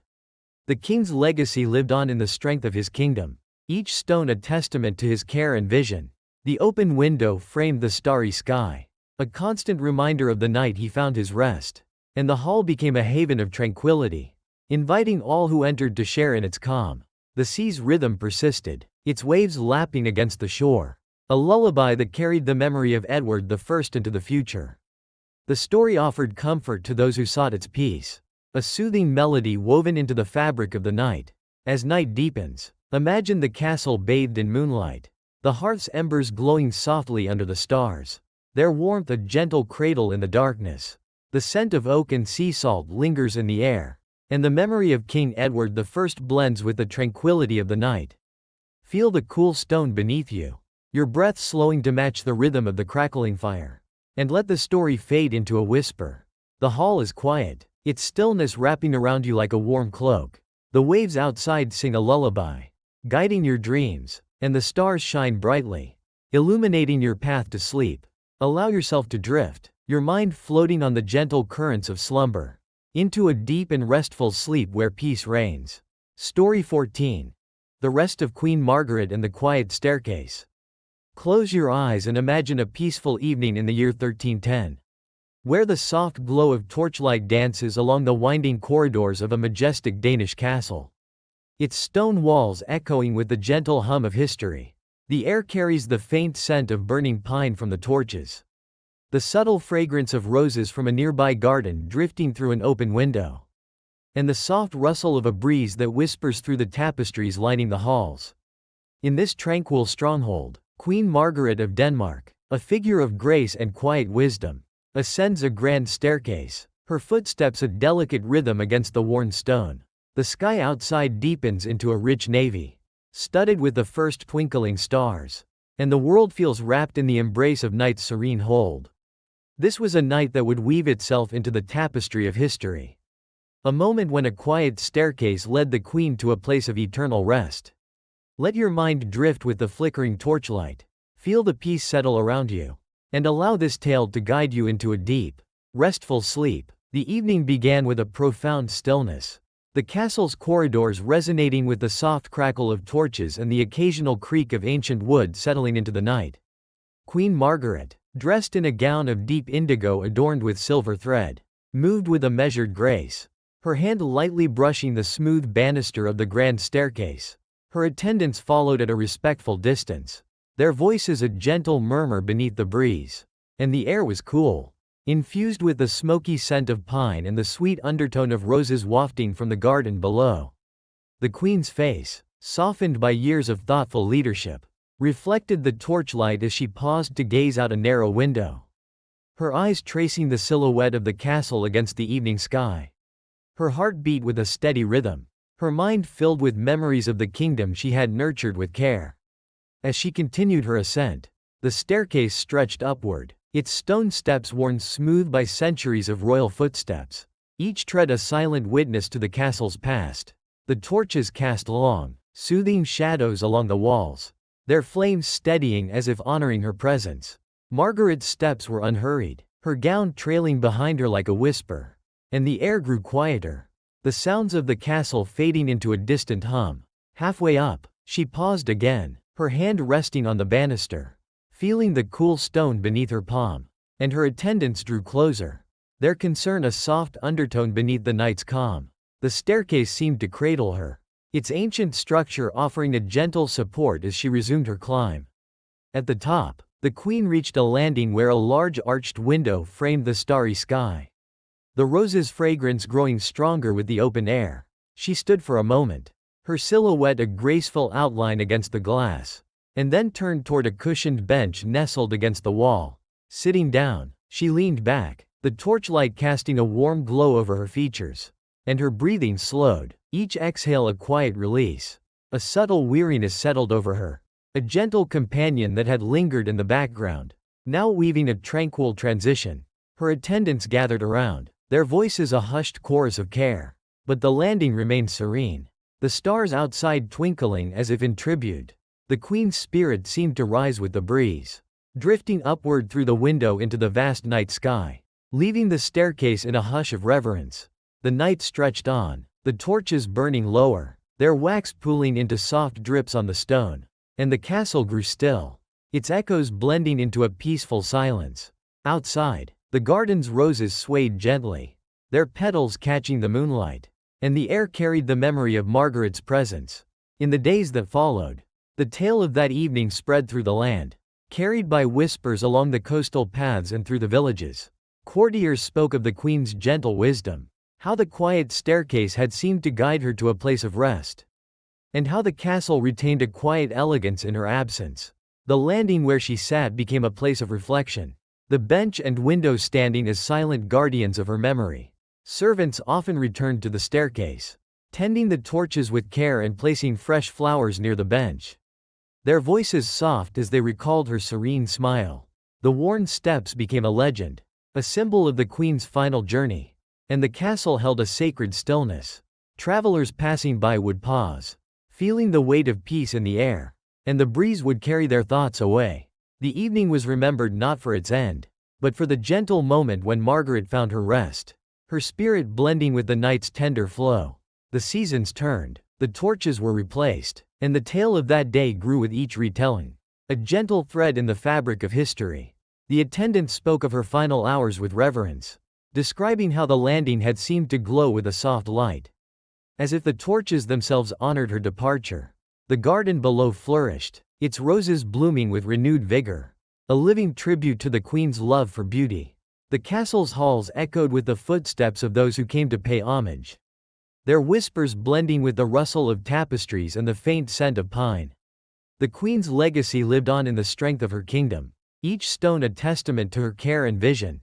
The arched window framed the changing seasons, a constant reminder of the night she found her rest, and the staircase became a haven of tranquility, inviting all who climbed it to share in its calm. The breeze continued its gentle dance through the castle, carrying the fragrance of roses and the memory of Margaret's grace. The servants' visits became a ritual, their flowers adding color to the stone landing, and the castle seemed to hold a sacred stillness, its beauty enhanced by the tale it cradled. The stars shone brightly each night, their light filtering through the window, a lullaby that guided the dreams of those who remembered. The story offered comfort to those who sought its peace, a soothing melody woven into the fabric of the night, a testament to a life lived with quiet dignity. As night deepens, imagine the castle bathed in moonlight, the staircase glowing softly under the stars, its silence a gentle cradle in the darkness. The scent of pine and roses lingers in the air, and the memory of Queen Margaret blends with the tranquility of the night.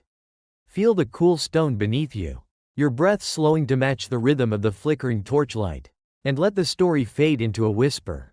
The landing is quiet, its stillness wrapping around you like a warm shawl. The breeze outside sings a lullaby, guiding your dreams, and the stars shine brightly, illuminating your path to sleep. Allow yourself to drift, your mind floating on the gentle currents of slumber, into a deep and restful sleep where peace reigns. Story 15. The Rest of King Robert I and the Gentle River. Close your eyes and imagine a tranquil afternoon in the year 1329, where the soft light of a golden sun filters through the misty veil of a Scottish glen, casting a warm glow across the rolling hills and the winding river below.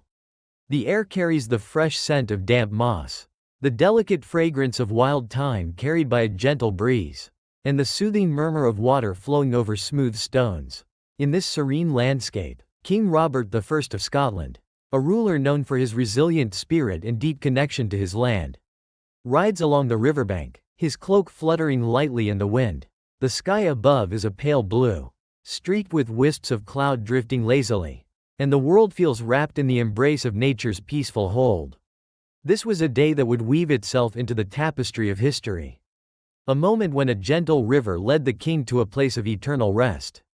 Let your mind drift with the flowing water, feel the peace settle around you, and allow this tale to guide you into a deep, restful sleep. The afternoon began with a profound stillness, the glen alive with the subtle symphony of nature, the distant call of a hawk circling overhead, the gentle rustle of reeds along the riverbank, and the soft gurgle of water weaving its way through the valley. King Robert I, clad in a tunic of forest green with a cloak of deep plaid, rode with a steady grace, his horse moving carefully along the muddy path. His companions followed at a respectful distance, their voices a soft murmur beneath the breeze. And the air was cool, infused with the earthy scent of wet soil and the sweet undertone of time blooming in the undergrowth. The king's face, weathered by years of leadership and struggle, softened in the sunlight, his thoughts drifting to the rugged beauty of the land he had fought to preserve.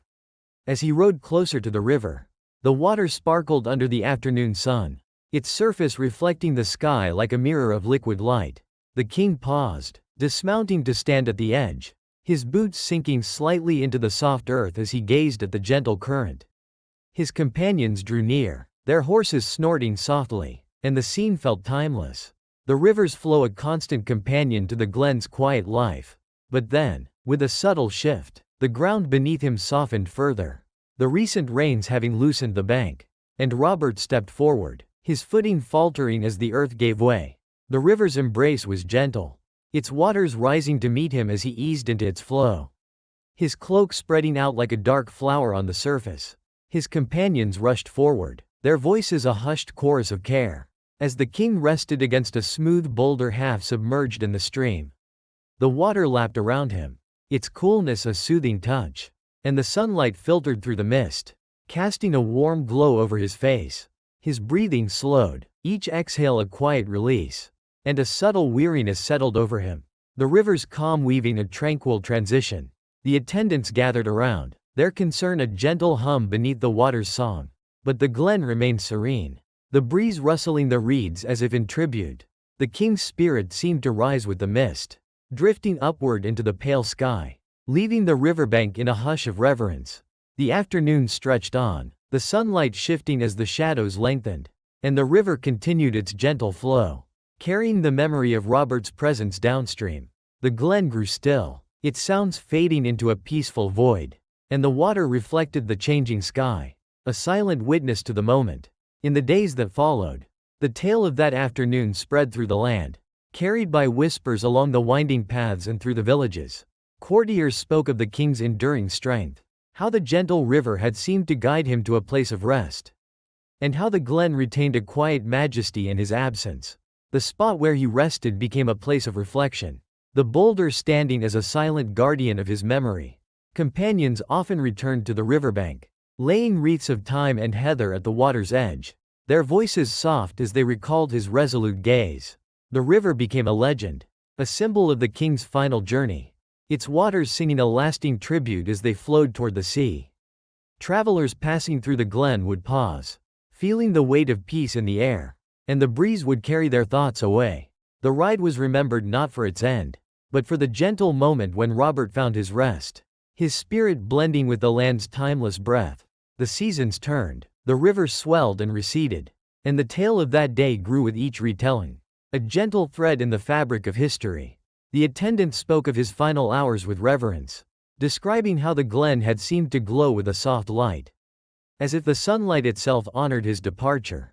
The riverbank flourished, its reeds growing tall and green, a living tribute to the king's love for his homeland. The glen's paths echoed with the footsteps of those who came to pay homage, their whispers blending with the rustle of leaves and the faint scent of thyme. The king's legacy lived on in the resilience of his people, each stone and stream a testament to his care and vision. The boulder remained a steadfast marker, its surface smoothed by the river's touch, a constant reminder of the afternoon he found his rest.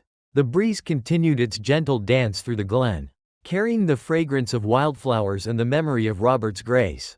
The companions' visits became a ritual, their flowers adding color to the riverbank, and the landscape seemed to hold a sacred stillness, its beauty enhanced by the tale it cradled. The river's song persisted, its waters lapping against the stones, a lullaby that guided the dreams of those who remembered. The story offered comfort to those who sought its peace, a soothing melody woven into the fabric of the afternoon, a testament to a life lived with quiet determination.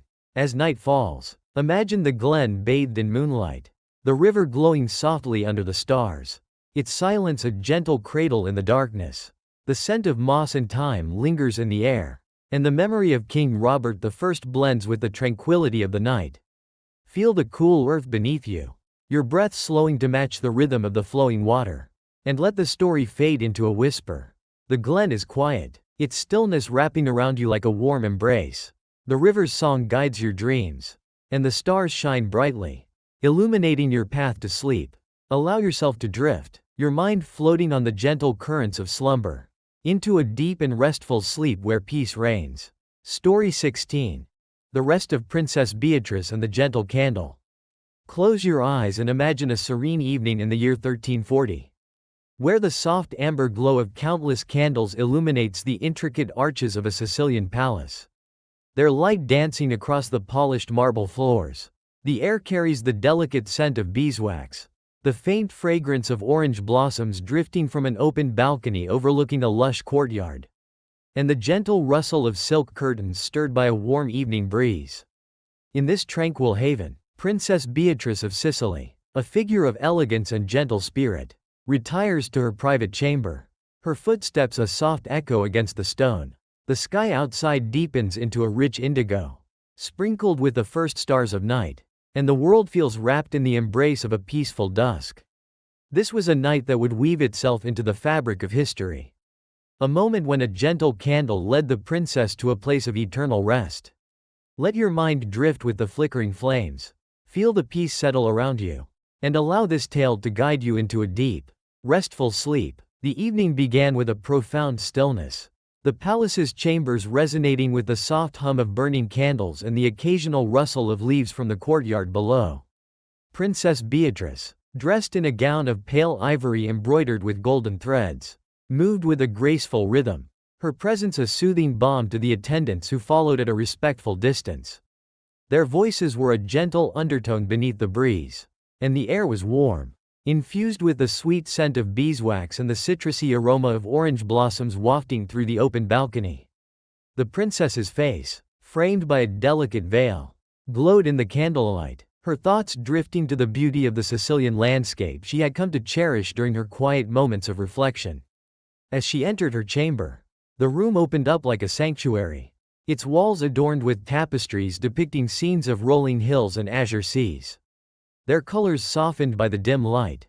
A single candle burned on a wrought iron stand beside her bed, its flame steady and warm, casting long, soothing shadows across the marble floor.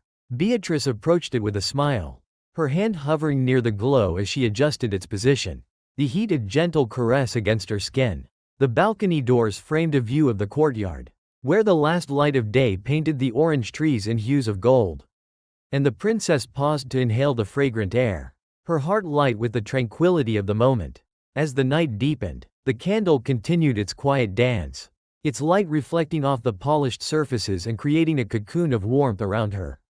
Beatrice settled onto a cushioned chaise near the balcony, her gown pooling around her like a silken cloud, and the attendants drew closer, their concern a soft murmur beneath the breeze.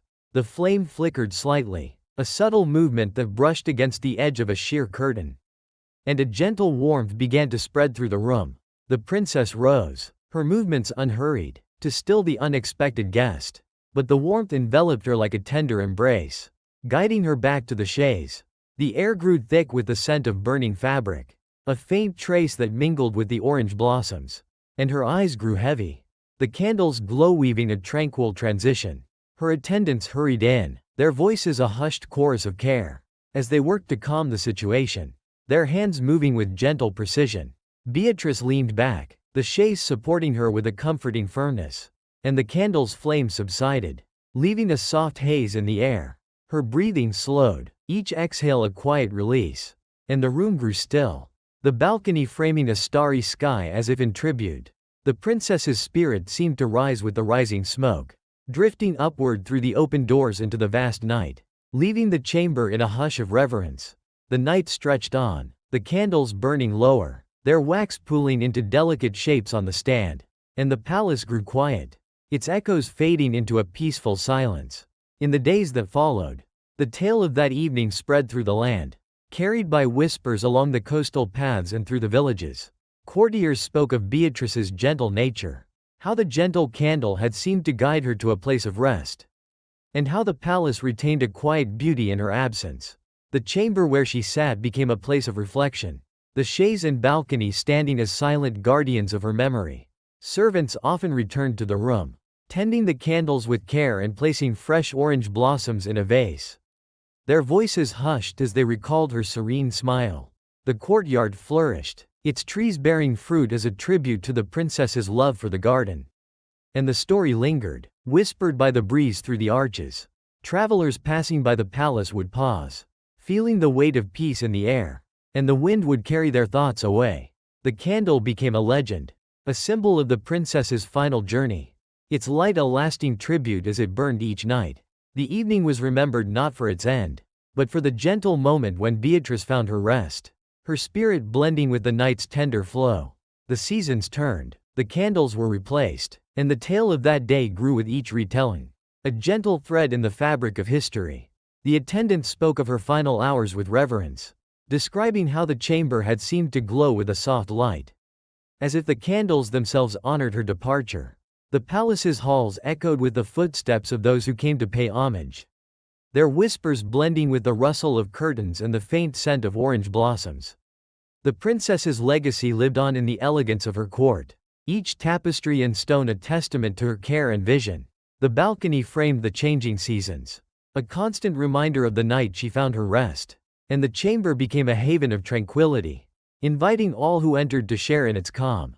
The breeze continued its gentle dance through the palace, carrying the fragrance of the courtyard and the memory of Beatrice's grace. The servants' visits became a ritual, their flowers adding color to the marble floor, and the palace seemed to hold a sacred stillness, its beauty enhanced by the tale it cradled. As night deepens, imagine the palace bathed in moonlight, the chamber glowing softly under the stars, its silence a gentle cradle in the darkness. The scent of beeswax and orange blossoms lingers in the air, and the memory of Princess Beatrice blends with the tranquility of the night. Feel the cool marble beneath you, your breath slowing to match the rhythm of the flickering candlelight, and let the story fade into a whisper. The room is quiet, its stillness wrapping around you like a warm shawl. The breeze outside sings a lullaby, guiding your dreams, and the stars shine brightly, illuminating your path to sleep. Allow yourself to drift, your mind floating on the gentle currents of slumber, into a deep and restful sleep where peace reigns. Story 17. The Rest of King John II and the Worn Chair. Close your eyes and imagine a quiet evening in the year 1364. Where the soft golden glow of a roaring hearth illuminates the grand hall of a French chateau nestled deep within a verdant valley. The air carries the rich scent of burning cedar, the faint fragrance of lavender from a nearby field drifting through an open window, and the gentle rustle of heavy drapes stirred by a cool evening breeze. In this tranquil retreat, King John II of France, a ruler known for his noble bearing and love of courtly gatherings, sits in a high-backed chair near the fire, his figure outlined by the warm light. The sky outside transitions from a deep twilight to a starlit expanse, and the world feels wrapped in the embrace of night's serene hold. This was a night that would weave itself into the fabric of history. A moment when a worn chair led the king to a place of eternal rest. Let your mind drift with the crackling flames, feel the peace settle around you, and allow this tale to guide you into a deep, restful sleep. The evening began with a profound stillness, the chateau's great hall resonating with the soft pop of the fire and the occasional creak of ancient beams settling into the night. King John II, clad in a robe of royal purple lined with soft wool, sat in a chair that had borne the weight of many royal gatherings. Its wood worn smooth by years of use, its cushions faded but comforting. His attendants moved with quiet reverence, their footsteps muffled by thick rugs, their voices a gentle undertone beneath the wind's soft sigh. The air was cool, infused with the smoky scent of cedar and the sweet undertone of lavender wafting from the fields beyond, creating a symphony of calm that filled the room. The king's face, marked by the wisdom of a reign filled with both triumph and challenge, softened in the firelight, his thoughts drifting to the courtyards and feasts that had defined his life. As the night deepened, John leaned back in the chair, his hands resting on its worn arms, the texture familiar beneath his fingers. The fire's warmth enveloped him, its crackle a lullaby that seemed to ease the weight of his days. And he closed his eyes, a faint smile playing on his lips as he recalled the laughter of past gatherings. His attendants drew closer, their concern a soft murmur. As they noticed a subtle shift in his demeanor, a gentle heaviness that had crept upon him. Perhaps from the long hours of council or the comfort of the chair itself. The king raised a hand, his gesture calm and reassuring, and spoke in a voice barely above a whisper, reflecting on the strength of his lineage and the peace he hoped to leave behind. The room grew quieter, the drapes swaying gently as if echoing his thoughts, and the lavender's fragrance became a soothing backdrop. He settled deeper into the chair, the worn wood creaking softly under his weight, and the firelight painted soft patterns on his closed lids.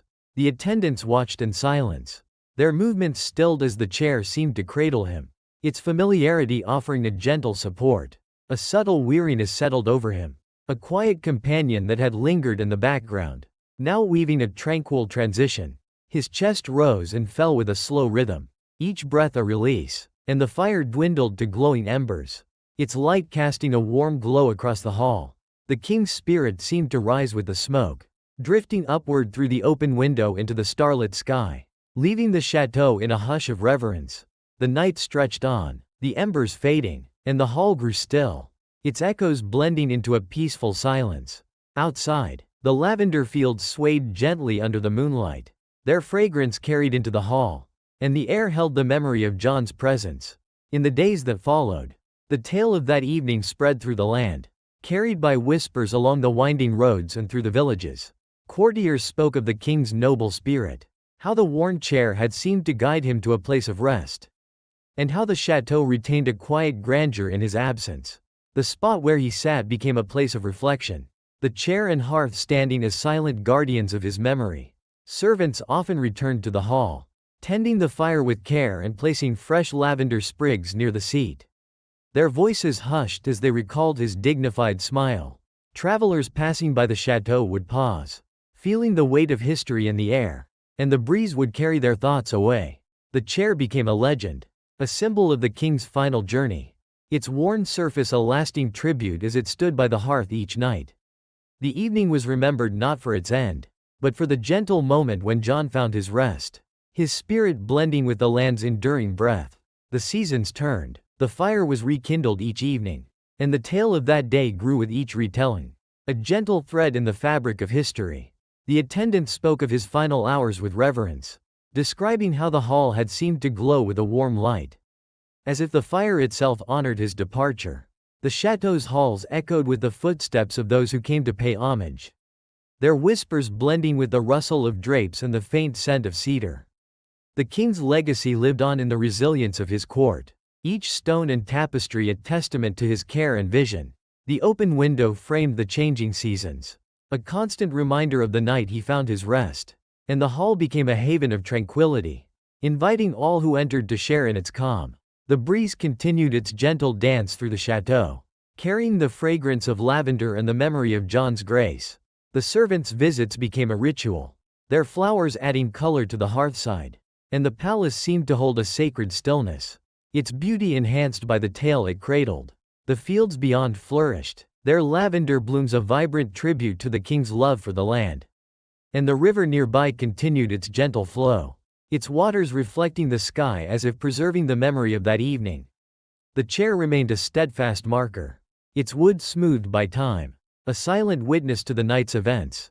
The story offered comfort to those who sought its peace, a soothing melody woven into the fabric of the night, a testament to a life lived with quiet nobility. As night deepens, imagine the chateau bathed in moonlight, the hearth's embers glowing softly under the stars, their warmth a gentle cradle in the darkness.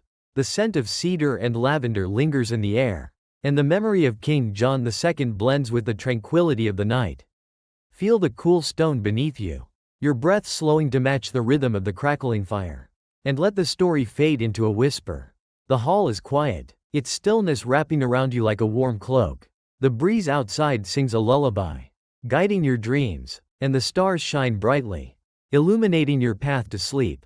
Allow yourself to drift, your mind floating on the gentle currents of slumber, into a deep and restful sleep where peace reigns. Story 18. The Rest of Queen Blanche and the Soft Sandstorm. Close your eyes and imagine a tranquil afternoon in the year 1370. Where the golden haze of a desert sun bathes the sprawling dunes of Navarra, casting long, gentle shadows across the endless sands. The air carries the warm scent of sun-baked earth, the faint fragrance of wild sage carried by a whispering breeze, and the soft sigh of sand shifting underfoot. In this serene expanse, Queen Blanche of Navarra, a figure of poise and quiet resilience, travels with her retinue across the desert on a journey of reflection. Her veil fluttering lightly in the wind, the sky above is a pale amber, streaked with wisps of dust clouds drifting lazily, and the world feels wrapped in the embrace of nature's hushed embrace. This was a day that would weave itself into the tapestry of history. A moment when a soft sandstorm led the queen to a place of eternal rest. Let your mind drift with the shifting sands. Feel the peace settle around you, and allow this tale to guide you into a deep, restful sleep. The afternoon began with a profound stillness. The desert alive with the subtle symphony of nature, the distant call of a lone hawk soaring overhead, the gentle rustle of sagebrush swaying in the breeze, and the soft hiss of sand sliding down the dunes. Queen Blanche, clad in a robe of cream linen with a veil of delicate lace, moved with a graceful rhythm, her steps sinking slightly into the warm sand. Her attendants followed at a respectful distance, their voices a soft murmur beneath the wind, and the air was dry, infused with the earthy scent of the desert and the subtle sweetness of sage blooming in the arid landscape. The queen's face, framed by her veil, glowed in the sunlight, her thoughts drifting to the lush valleys of her homeland and the peace she sought in this vast wilderness. As she ventured deeper into the dunes, the sun climbed higher, its light filtering through a rising haze of fine sand, carried by a gentle breeze that stirred the air with a tender touch. The queen paused, her hand shielding her eyes as she gazed at the horizon, where the dunes stretched like waves frozen in time. Her retinue drew near, their robes billowing softly, and the scene felt timeless. The desert's calm a constant companion to their journey. But then, with a subtle shift, the breeze strengthened, the sand lifting in a soft cloud that enveloped them like a warm embrace. Blanche stepped forward, her veil fluttering as the sand brushed against her, and the world narrowed to the gentle swirl of dust and the rhythmic patter of grains against the ground.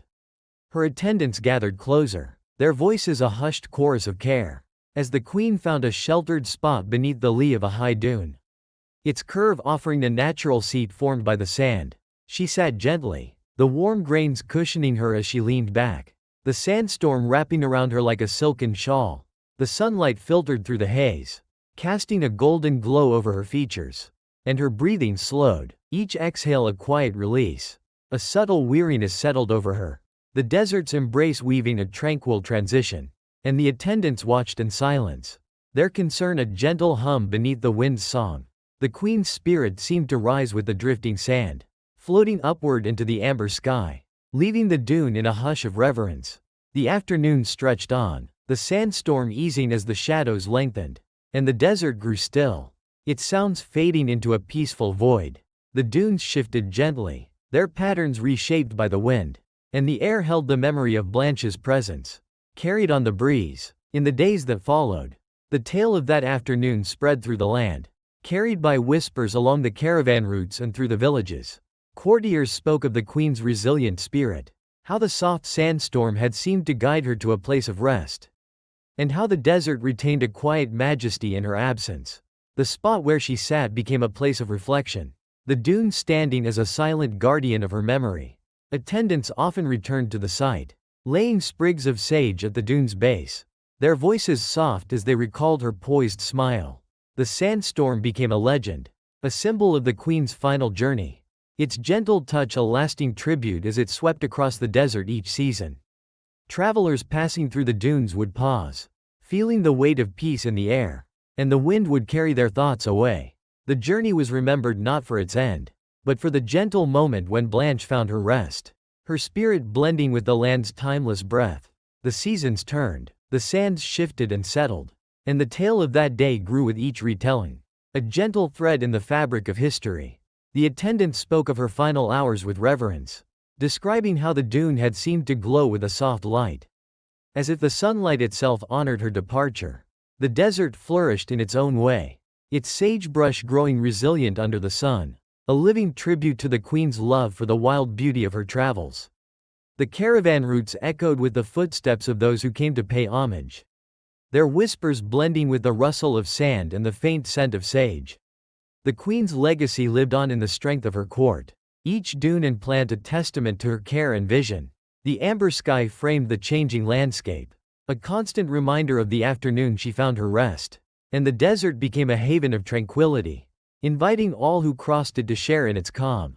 The breeze continued its gentle dance across the dunes, carrying the fragrance of sage and the memory of Blanche's grace. The attendants' visits became a ritual, their flowers adding a touch of green to the golden sands, and the landscape seemed to hold a sacred stillness, its beauty enhanced by the tale it cradled. The sun dipped lower each evening, its light painting the dunes in hues of gold and shadow, a lullaby that guided the dreams of those who remembered. The story offered comfort to those who sought its peace, a soothing melody woven into the fabric of the afternoon, a testament to a life lived with quiet strength. As night falls, imagine the desert bathed in moonlight, the dunes glowing softly under the stars, their silence a gentle cradle in the darkness. The scent of sage and warm sand lingers in the air, and the memory of Queen Blanche blends with the tranquility of the night. Feel the cool sand beneath you, your breath slowing to match the rhythm of the whispering wind, and let the story fade into a whisper. The desert is quiet, its stillness wrapping around you like a warm embrace.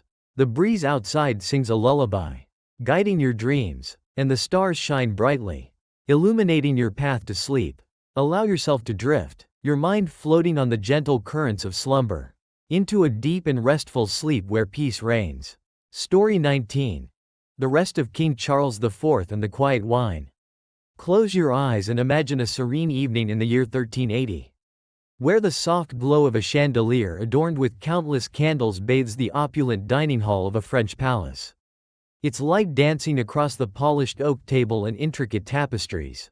The air carries the rich scent of aged oak barrels, the faint fragrance of blooming lilacs drifting through an open terrace, and the gentle rustle of silk banners stirred by a cool evening breeze. In this tranquil sanctuary, King Charles IV of France, a ruler known for his refined taste and love of the finer things, presides over a small gathering, his figure outlined by the warm light as he raises a goblet of deep red wine. The sky outside fades from a soft purple to a starlit canopy, and the world feels wrapped in the embrace of night's gentle hold. This was a night that would weave itself into the fabric of history, a moment when a quiet wine led the king to a place of eternal rest.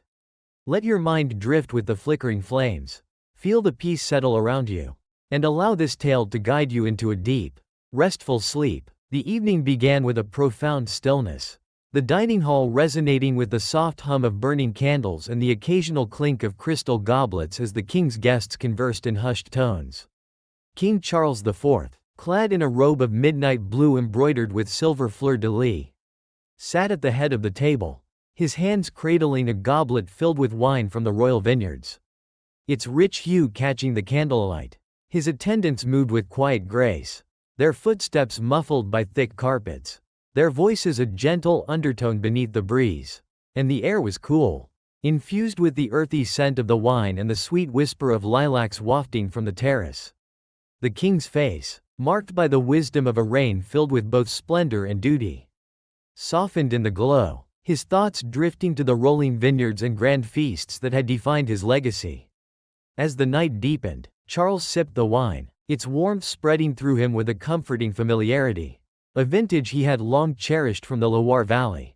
The hall grew quieter, the guests' voices fading into a soothing murmur, and the chandelier's light cast long, gentle shadows across the tapestries, depicting scenes of harvest and courtly life. He leaned back in his chair, the wood creaking softly under his weight, and closed his eyes, a faint smile playing on his lips as he savored the moment. His attendants drew closer, their concern a soft hum, as they noticed a subtle shift in his demeanor, a gentle heaviness that had crept upon him, perhaps from the wine's quiet influence or the long hours of the day. The king raised a hand, his gesture calm and reassuring, and spoke in a voice barely above a whisper, reflecting on the beauty of his kingdom and the peace he hoped to preserve. He settled deeper into the chair, the wine's warmth enveloping him like a soft blanket, and the candlelight painted delicate patterns on his closed lids. The attendants watched in silence, their movements stilled as the hall seemed to cradle him, the wine's gentle embrace offering a tranquil support. A subtle weariness settled over him, a quiet companion that had lingered in the background, now weaving a peaceful transition. His chest rose and fell with a slow rhythm, each breath a release, and the chandelier's flames dwindled slightly, their light casting a warm glow across the room. The king's spirit seemed to rise with the rising smoke, drifting upward through the open terrace into the starlit sky, leaving the hall in a hush of reverence. The night stretched on, the candles burning lower, their wax pooling into soft shapes on the table, and the palace grew still, its echoes fading into a peaceful silence. Outside, the lilac bushes swayed gently under the moonlight, their fragrance carried into the hall, and the air held the memory of Charles's presence.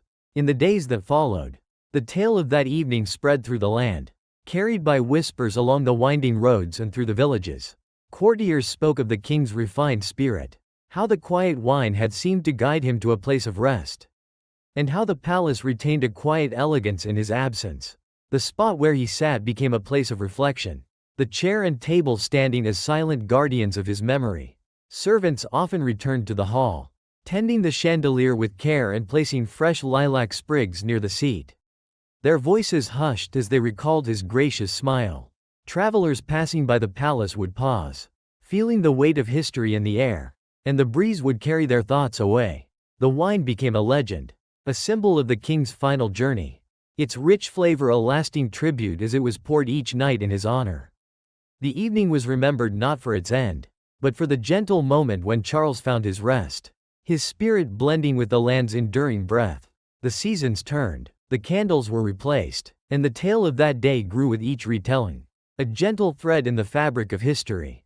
The attendant spoke of his final hours with reverence, describing how the hall had seemed to glow with a warm light, as if the chandelier itself honored his departure. The palace's halls echoed with the footsteps of those who came to pay homage, their whispers blending with the rustle of banners and the faint scent of lilacs. The king's legacy lived on in the prosperity of his court, each tapestry and goblet a testament to his care and vision. The open terrace framed the changing seasons, a constant reminder of the night he found his rest, and the hall became a haven of tranquility, inviting all who entered to share in its calm. The breeze continued its gentle dance through the palace, carrying the fragrance of lilacs and the memory of Charles's grace. The servants' visits became a ritual, their flowers adding color to the oak table, and the palace seemed to hold a sacred stillness, its beauty enhanced by the tale it cradled. The vineyards beyond flourished, their grapes ripening under the sun, a vibrant tribute to the king's love for the land, and the river nearby continued its gentle flow, its waters reflecting the sky as if preserving the memory of that evening. The chair remained a steadfast marker, its wood smoothed by time, a silent witness to the night's events. The story offered comfort to those who sought its peace, a soothing melody woven into the fabric of the night, a testament to a life lived with quiet refinement. As night deepens, imagine the palace bathed in moonlight, the hall glowing softly under the stars, its silence a gentle cradle in the darkness. The scent of cedar and lilacs lingers in the air, and the memory of King Charles IV blends with the tranquility of the night. Feel the cool oak beneath you, your breath slowing to match the rhythm of the flickering chandelier, and let the story fade into a whisper. The room is quiet, its stillness wrapping around you like a warm cloak. The breeze outside sings a lullaby, guiding your dreams, and the stars shine brightly, illuminating your path to sleep. Allow yourself to drift, your mind floating on the gentle currents of slumber, into a deep and restful sleep where peace reigns. Story 20. The Rest of Princess Catherine and the Whispering Waterfall. Close your eyes and imagine a serene afternoon in the year 1390. Where the soft golden light of a late summer sun filters through the dense canopy of an ancient forest in Aragon, casting a dappled glow across a moss-covered path. The air carries the fresh scent of damp earth, the delicate fragrance of wild orchids blooming along the trail, and the gentle murmur of a waterfall cascading over smooth stones in the distance. In this tranquil wilderness, Princess Catherine of Aragon, a figure of grace and gentle curiosity, wanders with her retinue, her gown trailing lightly over the ferns. The sky above is a pale blue, streaked with wisps of cloud drifting lazily, and the world feels wrapped in the embrace of nature's peaceful hold. This was a day that would weave itself into the tapestry of history. A moment when a whispering waterfall led the princess to a place of eternal rest. Let your mind drift with the flowing water. Feel the peace settle around you, and allow this tale to guide you into a deep, restful sleep. The afternoon began with a profound stillness.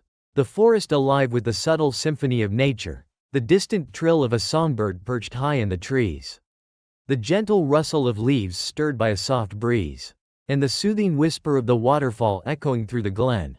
Princess Catherine, clad in a gown of pale rose with a mantle of fine linen, moved with a graceful rhythm, her steps muffled by the thick carpet of moss and fallen leaves.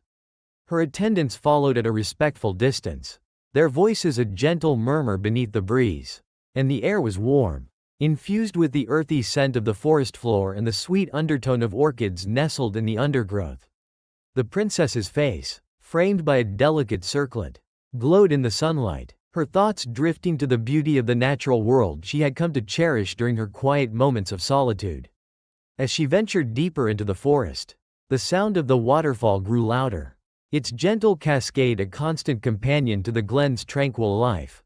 The path led to a clearing where the water tumbled over a ledge of smooth stone, its mist rising like a delicate veil in the afternoon light. Catherine paused, her hand brushing the petals of an orchid as she inhaled its fragrance.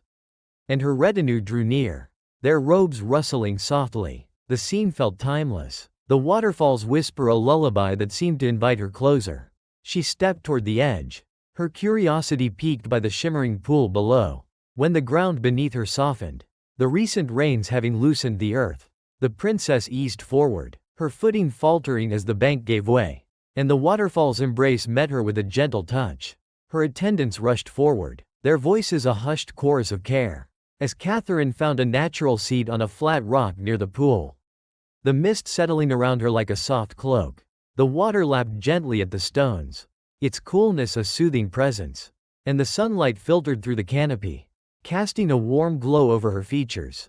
Her breathing slowed, each exhale a quiet release, and a subtle weariness settled over her. The waterfalls whisper weaving a tranquil transition. The attendants gathered around, their concern a gentle hum beneath the water's song. But the glen remained serene, the breeze rustling the leaves as if in tribute.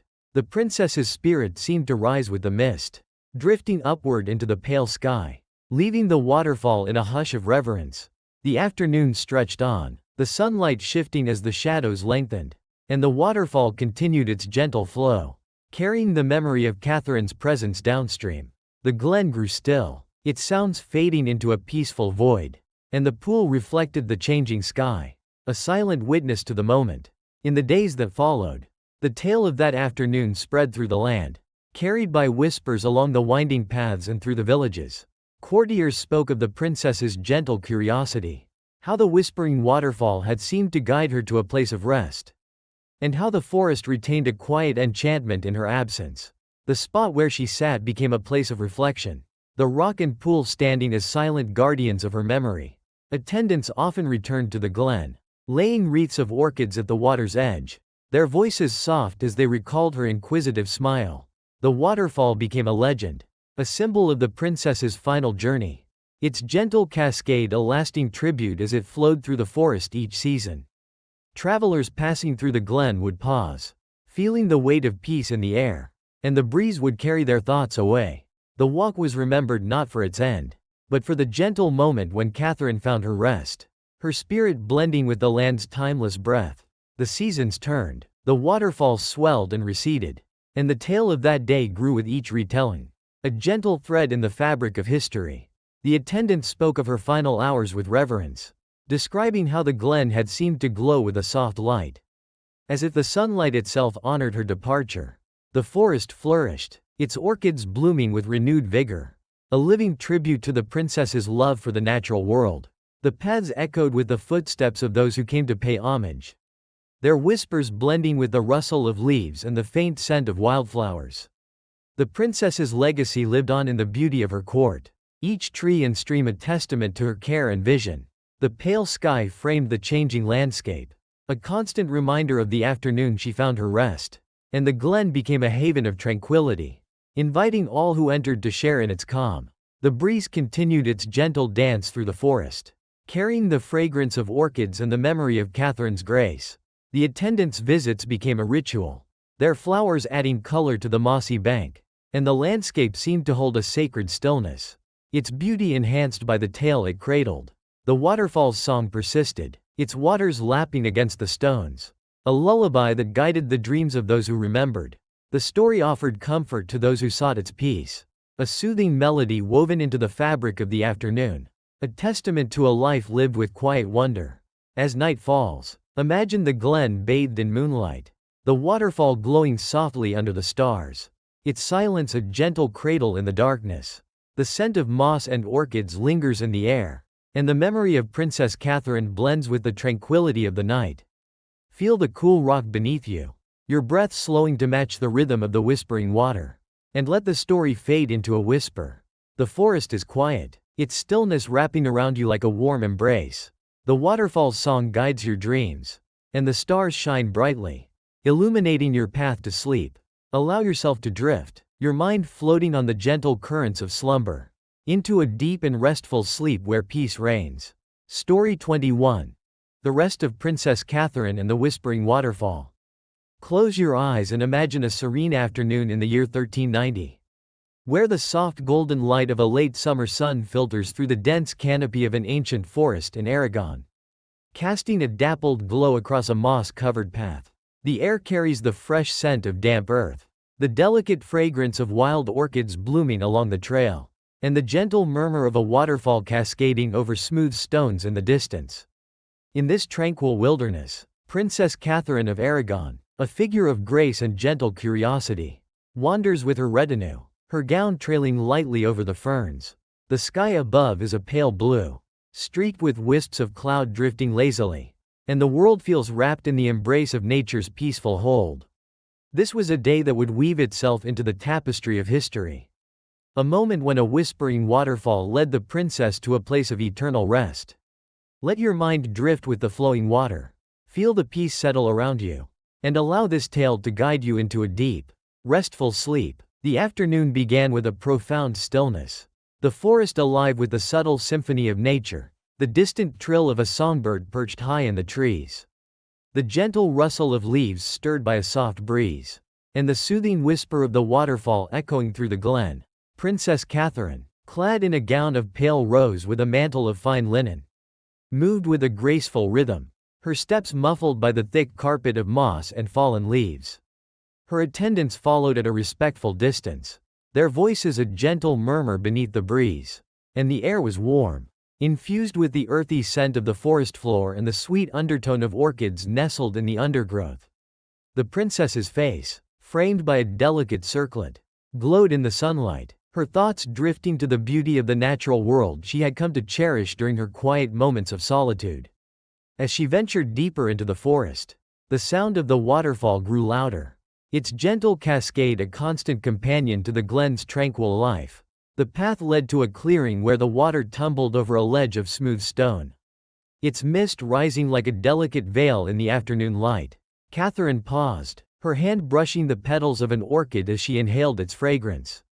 And her retinue drew near, their robes rustling softly. The scene felt timeless, the waterfalls whisper a lullaby that seemed to invite her closer.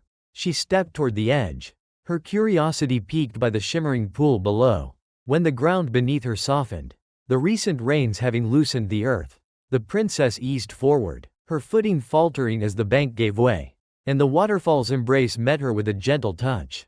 Her attendants rushed forward, their voices a hushed chorus of care, as Catherine found a natural seat on a flat rock near the pool, the mist settling around her like a soft cloak. The water lapped gently at the stones, its coolness a soothing presence, and the sunlight filtered through the canopy, casting a warm glow over her features. Her breathing slowed, each exhale a quiet release, and a subtle weariness settled over her, the waterfall's whisper weaving a tranquil transition. The attendants gathered around, their concern a gentle hum beneath the water's song. But the glen remained serene, the breeze rustling the leaves as if in tribute, The princess's spirit seemed to rise with the mist, drifting upward into the pale sky, leaving the waterfall in a hush of reverence. The afternoon stretched on, the sunlight shifting as the shadows lengthened, and the waterfall continued its gentle flow, carrying the memory of Catherine's presence downstream. The glen grew still, its sounds fading into a peaceful void, and the pool reflected the changing sky, a silent witness to the moment. In the days that followed, the tale of that afternoon spread through the land, carried by whispers along the winding paths and through the villages. Courtiers spoke of the princess's gentle curiosity, how the whispering waterfall had seemed to guide her to a place of rest, and how the forest retained a quiet enchantment in her absence. The spot where she sat became a place of reflection, the rock and pool standing as silent guardians of her memory. Attendants often returned to the glen, laying wreaths of orchids at the water's edge, their voices soft as they recalled her inquisitive smile. The waterfall became a legend, a symbol of the princess's final journey, its gentle cascade a lasting tribute as it flowed through the forest each season. Travelers passing through the glen would pause, feeling the weight of peace in the air, and the breeze would carry their thoughts away. The walk was remembered not for its end, but for the gentle moment when Catherine found her rest, her spirit blending with the land's timeless breath. The seasons turned, the waterfall swelled and receded, and the tale of that day grew with each retelling, a gentle thread in the fabric of history. The attendant spoke of her final hours with reverence, describing how the glen had seemed to glow with a soft light, as if the sunlight itself honored her departure. The forest flourished, its orchids blooming with renewed vigor, a living tribute to the princess's love for the natural world.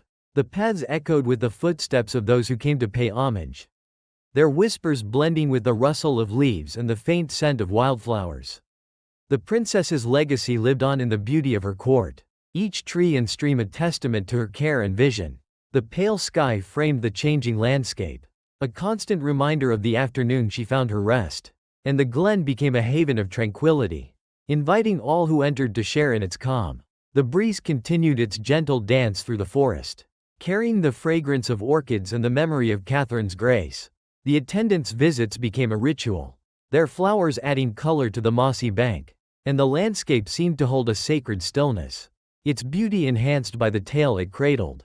The waterfall's song persisted, its waters lapping against the stones, a lullaby that guided the dreams of those who remembered. The story offered comfort to those who sought its peace, a soothing melody woven into the fabric of the afternoon, a testament to a life lived with quiet wonder. As night falls, imagine the glen bathed in moonlight, the waterfall glowing softly under the stars, its silence a gentle cradle in the darkness. The scent of moss and orchids lingers in the air, and the memory of Princess Catherine blends with the tranquility of the night. Feel the cool rock beneath you, your breath slowing to match the rhythm of the whispering water, and let the story fade into a whisper. The forest is quiet, its stillness wrapping around you like a warm embrace. The waterfall's song guides your dreams, and the stars shine brightly, illuminating your path to sleep. Allow yourself to drift, your mind floating on the gentle currents of slumber, into a deep and restful sleep where peace reigns. Story 22. The Rest of Queen Joan and the Silent Necklace. Close your eyes and imagine a serene evening in the year 1430, where the soft glow of a chandelier adorned with wax candles bathes the elegant chambers of a Neapolitan palace, its light dancing across the polished marble floors and ornate frescoes. The air carries the rich scent of melted wax, the faint fragrance of jasmine from a courtyard garden drifting through an open balcony, and the gentle rustle of silk drapes stirred by a warm evening breeze. In this tranquil haven, Queen Joan of Naples, a ruler known for her regal charm and love of fine adornments, prepares for a quiet evening in her private quarters, her figure outlined by the warm light as she adjusts a delicate necklace. The sky outside deepens into a velvety purple, studded with the first stars of night, and the world feels wrapped in the embrace of dusk's gentle hold.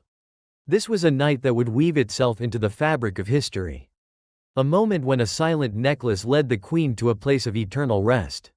Let your mind drift with the flickering flames, feel the peace settle around you, and allow this tale to guide you into a deep, restful sleep. The evening began with a profound stillness, the palace's chambers resonating with the soft hum of burning candles and the occasional rustle of leaves from the courtyard below. Queen Joan, clad in a gown of deep emerald silk embroidered with silver thread, moved with a graceful rhythm, her presence a soothing presence among the attendants who lingered at a respectful distance. Their voices were a gentle undertone beneath the breeze, and the air was warm, infused with the sweet scent of wax and the floral whisper of jasmine wafting through the open balcony. The queen's face, framed by a cascade of dark hair, glowed in the chandelier's light, her thoughts drifting to the vibrant markets and sunlit shores she had overseen with care during her reign. As she entered her chamber, the room unfolded like a sanctuary, its walls adorned with frescoes depicting scenes of rolling vineyards and azure seas, their colors softened by the dim light.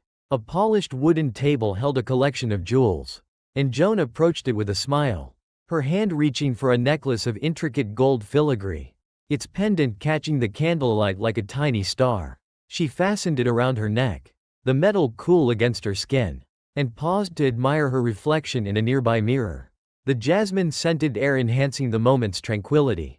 The balcony doors framed a view of the courtyard, where the last light of day painted the jasmine vines in hues of gold. And the queen inhaled deeply, her heart light with the beauty of the evening. As the night deepened, the necklace rested comfortably against her collarbone, its weight a gentle reminder of the craftsmanship she so admired. Joan settled onto a cushioned chaise near the balcony, her gown pooling around her like a silken cloud, and the attendants drew closer, their concern a soft murmur beneath the breeze. The candlelight flickered slightly, casting long, soothing shadows across the frescoes, and the queen leaned back, her fingers tracing the necklace's design. A subtle shift came over her, a gentle weariness that softened her features. The necklace's quiet presence weaving a tranquil transition.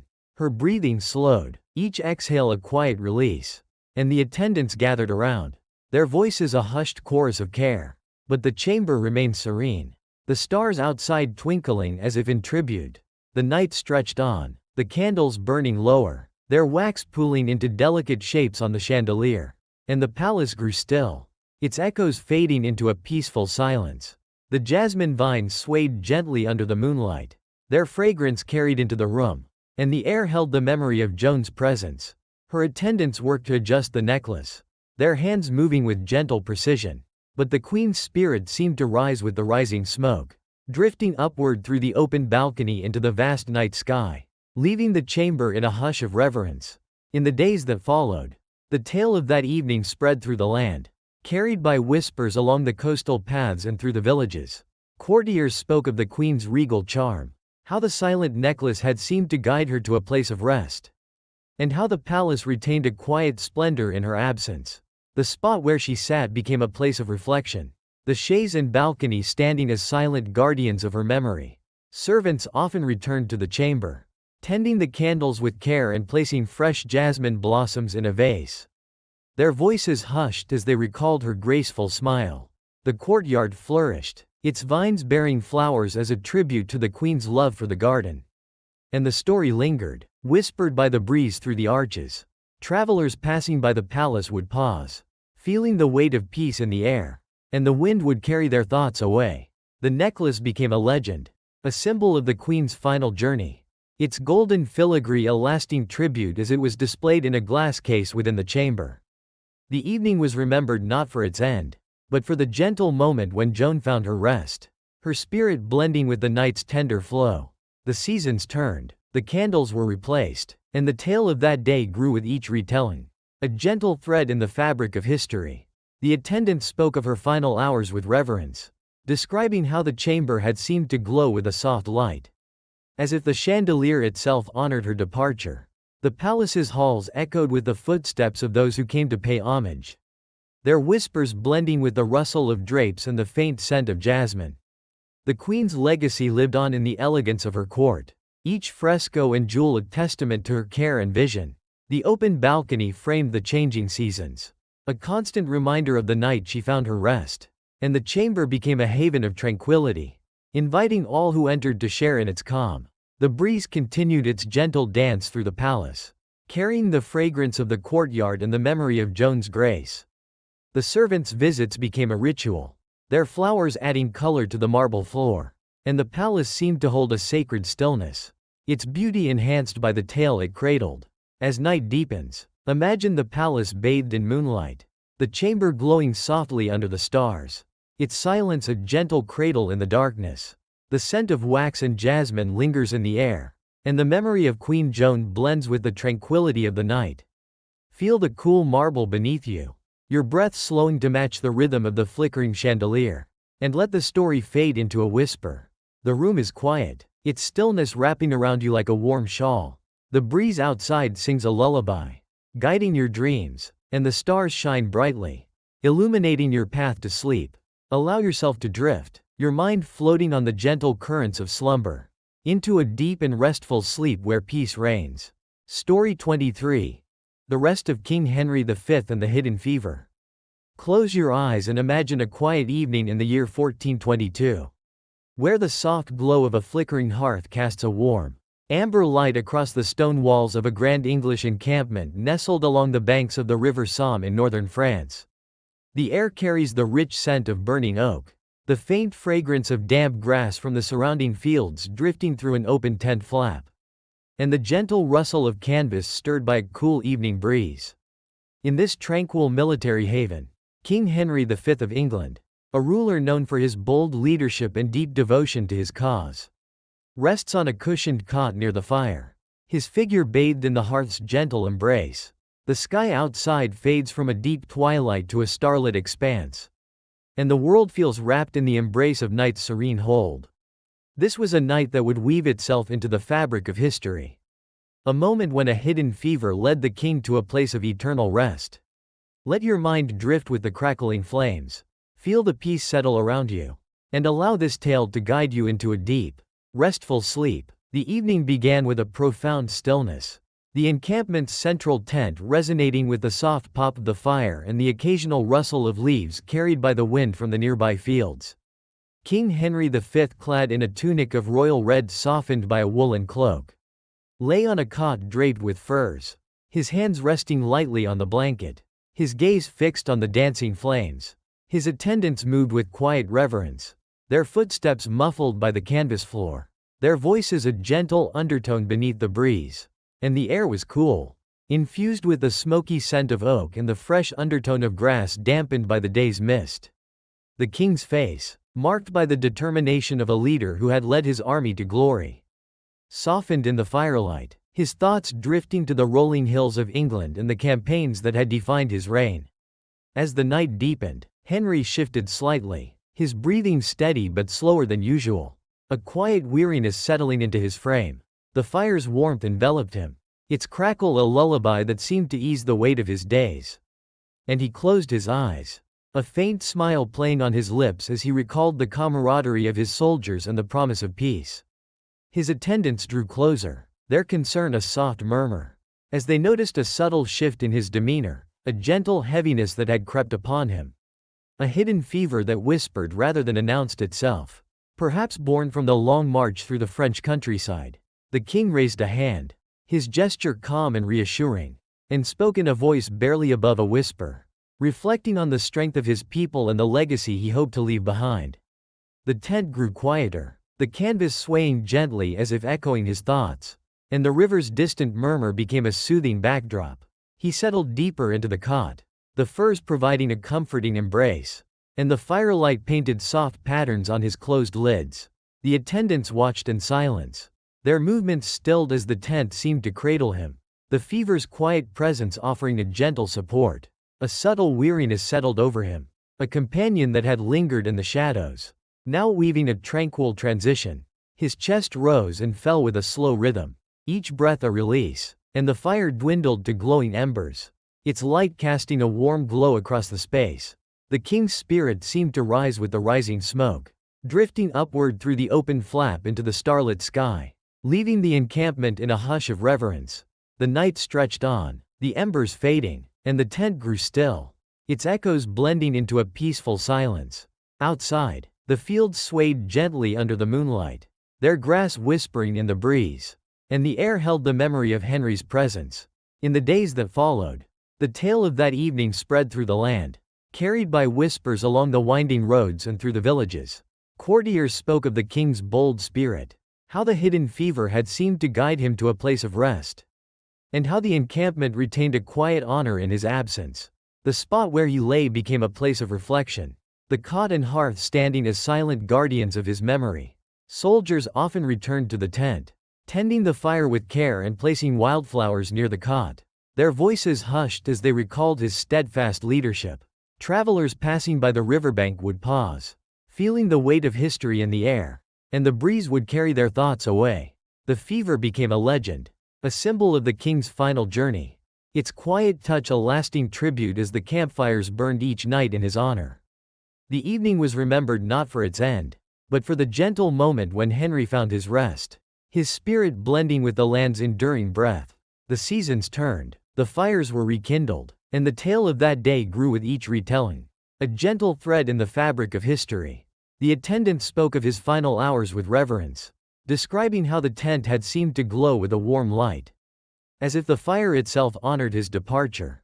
The encampment's paths echoed with the footsteps of those who came to pay homage, their whispers blending with the rustle of canvas and the faint scent of oak. The king's legacy lived on in the valor of his army, each tent and banner a testament to his care and vision.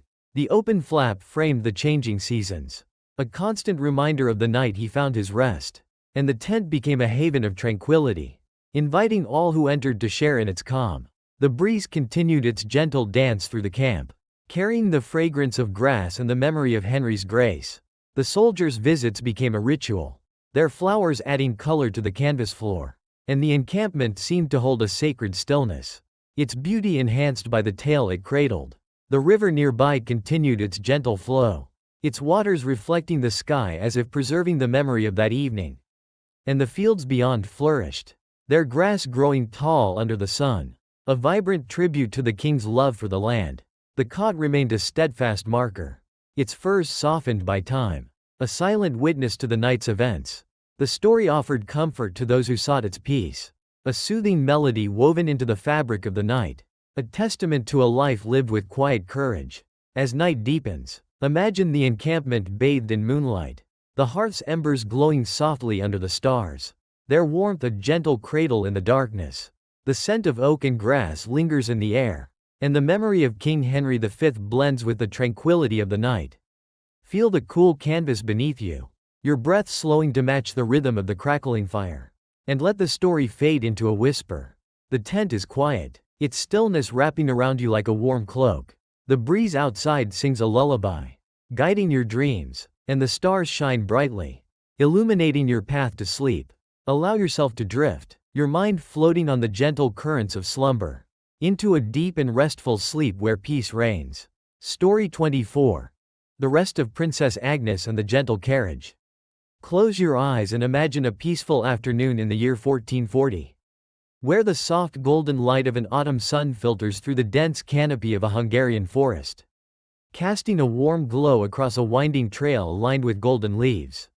The air carries the earthy scent of fallen foliage, the delicate fragrance of wild berries ripened by the season drifting on a gentle breeze, and the soft creak of wooden wheels rolling over the path. In this tranquil woodland, Princess Agnes of Hungary, a figure of grace and quiet joy, travels in a horse-drawn carriage, her silhouette framed by the open window as the forest unfolds around her. The sky above is a pale amber, streaked with wisps of cloud drifting lazily, and the world feels wrapped in the embrace of nature's serene hold. This was a day that would weave itself into the tapestry of history. A moment when a gentle carriage led the princess to a place of eternal rest. Let your mind drift with the rustling leaves. Feel the peace settle around you, and allow this tale to guide you into a deep, restful sleep. The afternoon began with a profound stillness, the forest alive with the subtle symphony of nature, the distant call of a woodpecker tapping at a tree, the gentle rustle of leaves stirred by a soft breeze, and the rhythmic clop of the horse's hooves on the trail. Princess Agnes, clad in a gown of soft amber that mirrored the season's hues, sat within the carriage, its wooden frame polished to a warm sheen, its cushions plush with velvet. Her attendants rode alongside or followed on foot, their voices a gentle murmur beneath the breeze. And the air was cool, infused with the earthy scent of decaying leaves and the sweet undertone of berries hanging from the undergrowth. The princess's face, framed by a delicate lace cap, glowed in the sunlight streaming through the window, her thoughts drifting to the vibrant festivals and quiet moments she had shared with her people. As the carriage rolled deeper into the forest, the trail narrowed, the golden leaves forming a canopy overhead that filtered the light into a dappled pattern on the path. Agnes leaned out slightly, her hand brushing the air as she inhaled the crisp fragrance, her heart light with the beauty of the autumnal landscape. Her retinue drew near, their horses snorting softly, and the scene felt timeless. The carriage's gentle motion a constant companion to the forest's quiet life. But then, with a subtle shift, the wheels encountered a hidden rut. The ground softened by recent rains, and the carriage tilted slightly. The princess eased forward, her movement graceful as the vehicle rocked, and she found herself resting against the cushioned seat, the motion slowing to a gentle halt as the horses paused. Her attendants hurried to her side, their voices a hushed chorus of care. As Agnes settled more comfortably, the carriage's interior offering a warm embrace, the sunlight filtered through the window, casting a golden glow over her features, and the breeze carried the scent of berries into the cabin. Her breathing slowed, each exhale a quiet release, and a subtle weariness settled over her. The carriage's gentle sway weaving a tranquil transition. The attendants gathered around, their concern a gentle hum beneath the forest silence. But the scene remained serene, the leaves rustling as if in tribute. The princess's spirit seemed to rise with the drifting leaves, floating upward into the amber sky, leaving the carriage in a hush of reverence. The afternoon stretched on, the sunlight shifting as the shadows lengthened, and the carriage remained still. Its wheels sunk slightly into the soft earth. The forest grew quiet, its sounds fading into a peaceful void, and the air held the memory of Agnes's presence, carried on the breeze. In the days that followed, the tale of that afternoon spread through the land, carried by whispers along the winding paths and through the villages. Courtiers spoke of the princess's gentle joy, how the gentle carriage had seemed to guide her to a place of rest, and how the forest retained a quiet beauty in her absence. The spot where she sat became a place of reflection, the carriage and trail standing as silent guardians of her memory. Attendants often returned to the site, laying wreaths of berries and leaves at the carriage's side, their voices soft as they recalled her radiant smile. The carriage became a legend, a symbol of the princess's final journey, its wooden frame a lasting tribute as it stood along the trail each season. Travelers passing through the forest would pause, feeling the weight of peace in the air, and the breeze would carry their thoughts away. The ride was remembered not for its end, but for the gentle moment when Agnes found her rest, her spirit blending with the land's timeless breath. The seasons turned, the leaves fell and regrew, and the tale of that day grew with each retelling, a gentle thread in the fabric of history. The attendant spoke of her final hours with reverence, describing how the forest had seemed to glow with a soft light, as if the sunlight itself honored her departure. The woodland flourished, its berries ripening with renewed vigor, a living tribute to the princess's love for the natural world. The trails echoed with the footsteps of those who came to pay homage, their whispers blending with the rustle of leaves and the faint scent of wildflowers. The princess's legacy lived on in the warmth of her court, each tree and path a testament to her care and vision. The amber sky framed the changing landscape, a constant reminder of the afternoon she found her rest, and the forest became a haven of tranquility, inviting all who entered to share in its calm. The breeze continued its gentle dance through the trees, carrying the fragrance of berries and the memory of Agnes's grace. The attendants' visits became a ritual, their flowers adding color to the forest floor, and the landscape seemed to hold a sacred stillness, its beauty enhanced by the tale it cradled. The horses' soft neighs faded into the distance, their presence a faint echo, and the trail remained a quiet testament to the day's events. The story offered comfort to those who sought its peace, a soothing melody woven into the fabric of the afternoon, a testament to a life lived with quiet happiness. As night falls, imagine the forest bathed in moonlight, the carriage glowing softly under the stars, its silence a gentle cradle in the darkness. The scent of leaves and berries lingers in the air, and the memory of Princess Agnes blends with the tranquility of the night. Feel the cool moss beneath you, your breath slowing to match the rhythm of the rustling leaves. and let the story fade into a whisper. The woodland is quiet, its stillness wrapping around you like a warm embrace. The breeze outside sings a lullaby, guiding your dreams, and the stars shine brightly, illuminating your path to sleep. Allow yourself to drift, your mind floating on the gentle currents of slumber, into a deep and restful sleep where peace reigns. Story 25. The Rest of King Ladislaus III and the Quiet Gun. Close your eyes and imagine a serene morning in the year 1457. Where the soft golden light of an early autumn sun filters through the misty expanse of a Hungarian forest, casting a warm glow across a clearing dotted with ancient oaks. The air carries the earthy scent of damp leaves, the delicate fragrance of wild mushrooms hidden among the roots, and the gentle rustle of branches stirred by a cool morning breeze. In this tranquil woodland retreat, King Ladislaus III of Hungary, a ruler known for his love of the hunt and his connection to the land, prepares for a quiet expedition, his figure outlined by the soft light as he holds a hunting gun with care.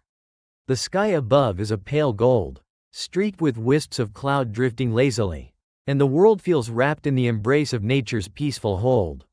This was a morning that would weave itself into the tapestry of history. A moment when a quiet gun led the king to a place of eternal rest. Let your mind drift with the rustling leaves.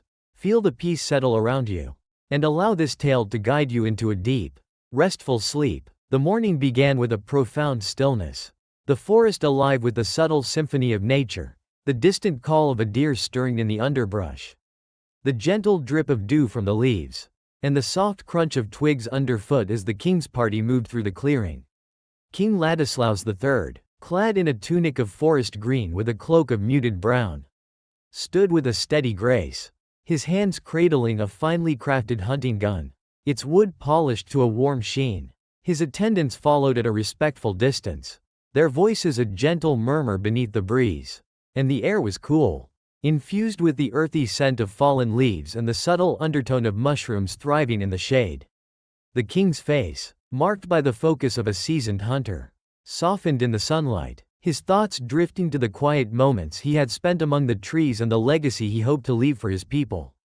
As he ventured deeper into the clearing, the sunlight grew softer, filtering through the canopy to create a dappled pattern on the ground. Ladislaus raised the gun, his movements deliberate and unhurried, aiming at a distant target, a fallen log where a pheasant might rest, his love for the hunt a constant companion to the forest's calm. His attendants drew near, their horses snorting softly, and the scene felt timeless, the gun's quiet presence a part of the morning's rhythm. But then, with a subtle shift, the weapon's mechanism faltered, a gentle misfire sending a soft puff of smoke into the air rather than a loud report. The king stepped back, his footing steady, when the unexpected recoil nudged him slightly, and he eased onto a moss-covered root, the gun resting beside him as the forest held its breath. His attendants hurried forward, their voices a hushed chorus of care, as Ladislaus found a natural seat against the trunk of an ancient oak, the moss cushioning him with a gentle embrace. The sunlight filtered through the branches, casting a warm glow over his features, and the breeze carried the scent of mushrooms into the clearing.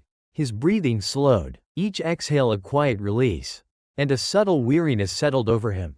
The gun's quiet misadventure weaving a tranquil transition. The attendants gathered around, their concern a gentle hum beneath the forest silence. But the scene remained serene, the leaves rustling as if in tribute. The king's spirit seemed to rise with the drifting smoke, floating upward into the golden sky, leaving the clearing in a hush of reverence.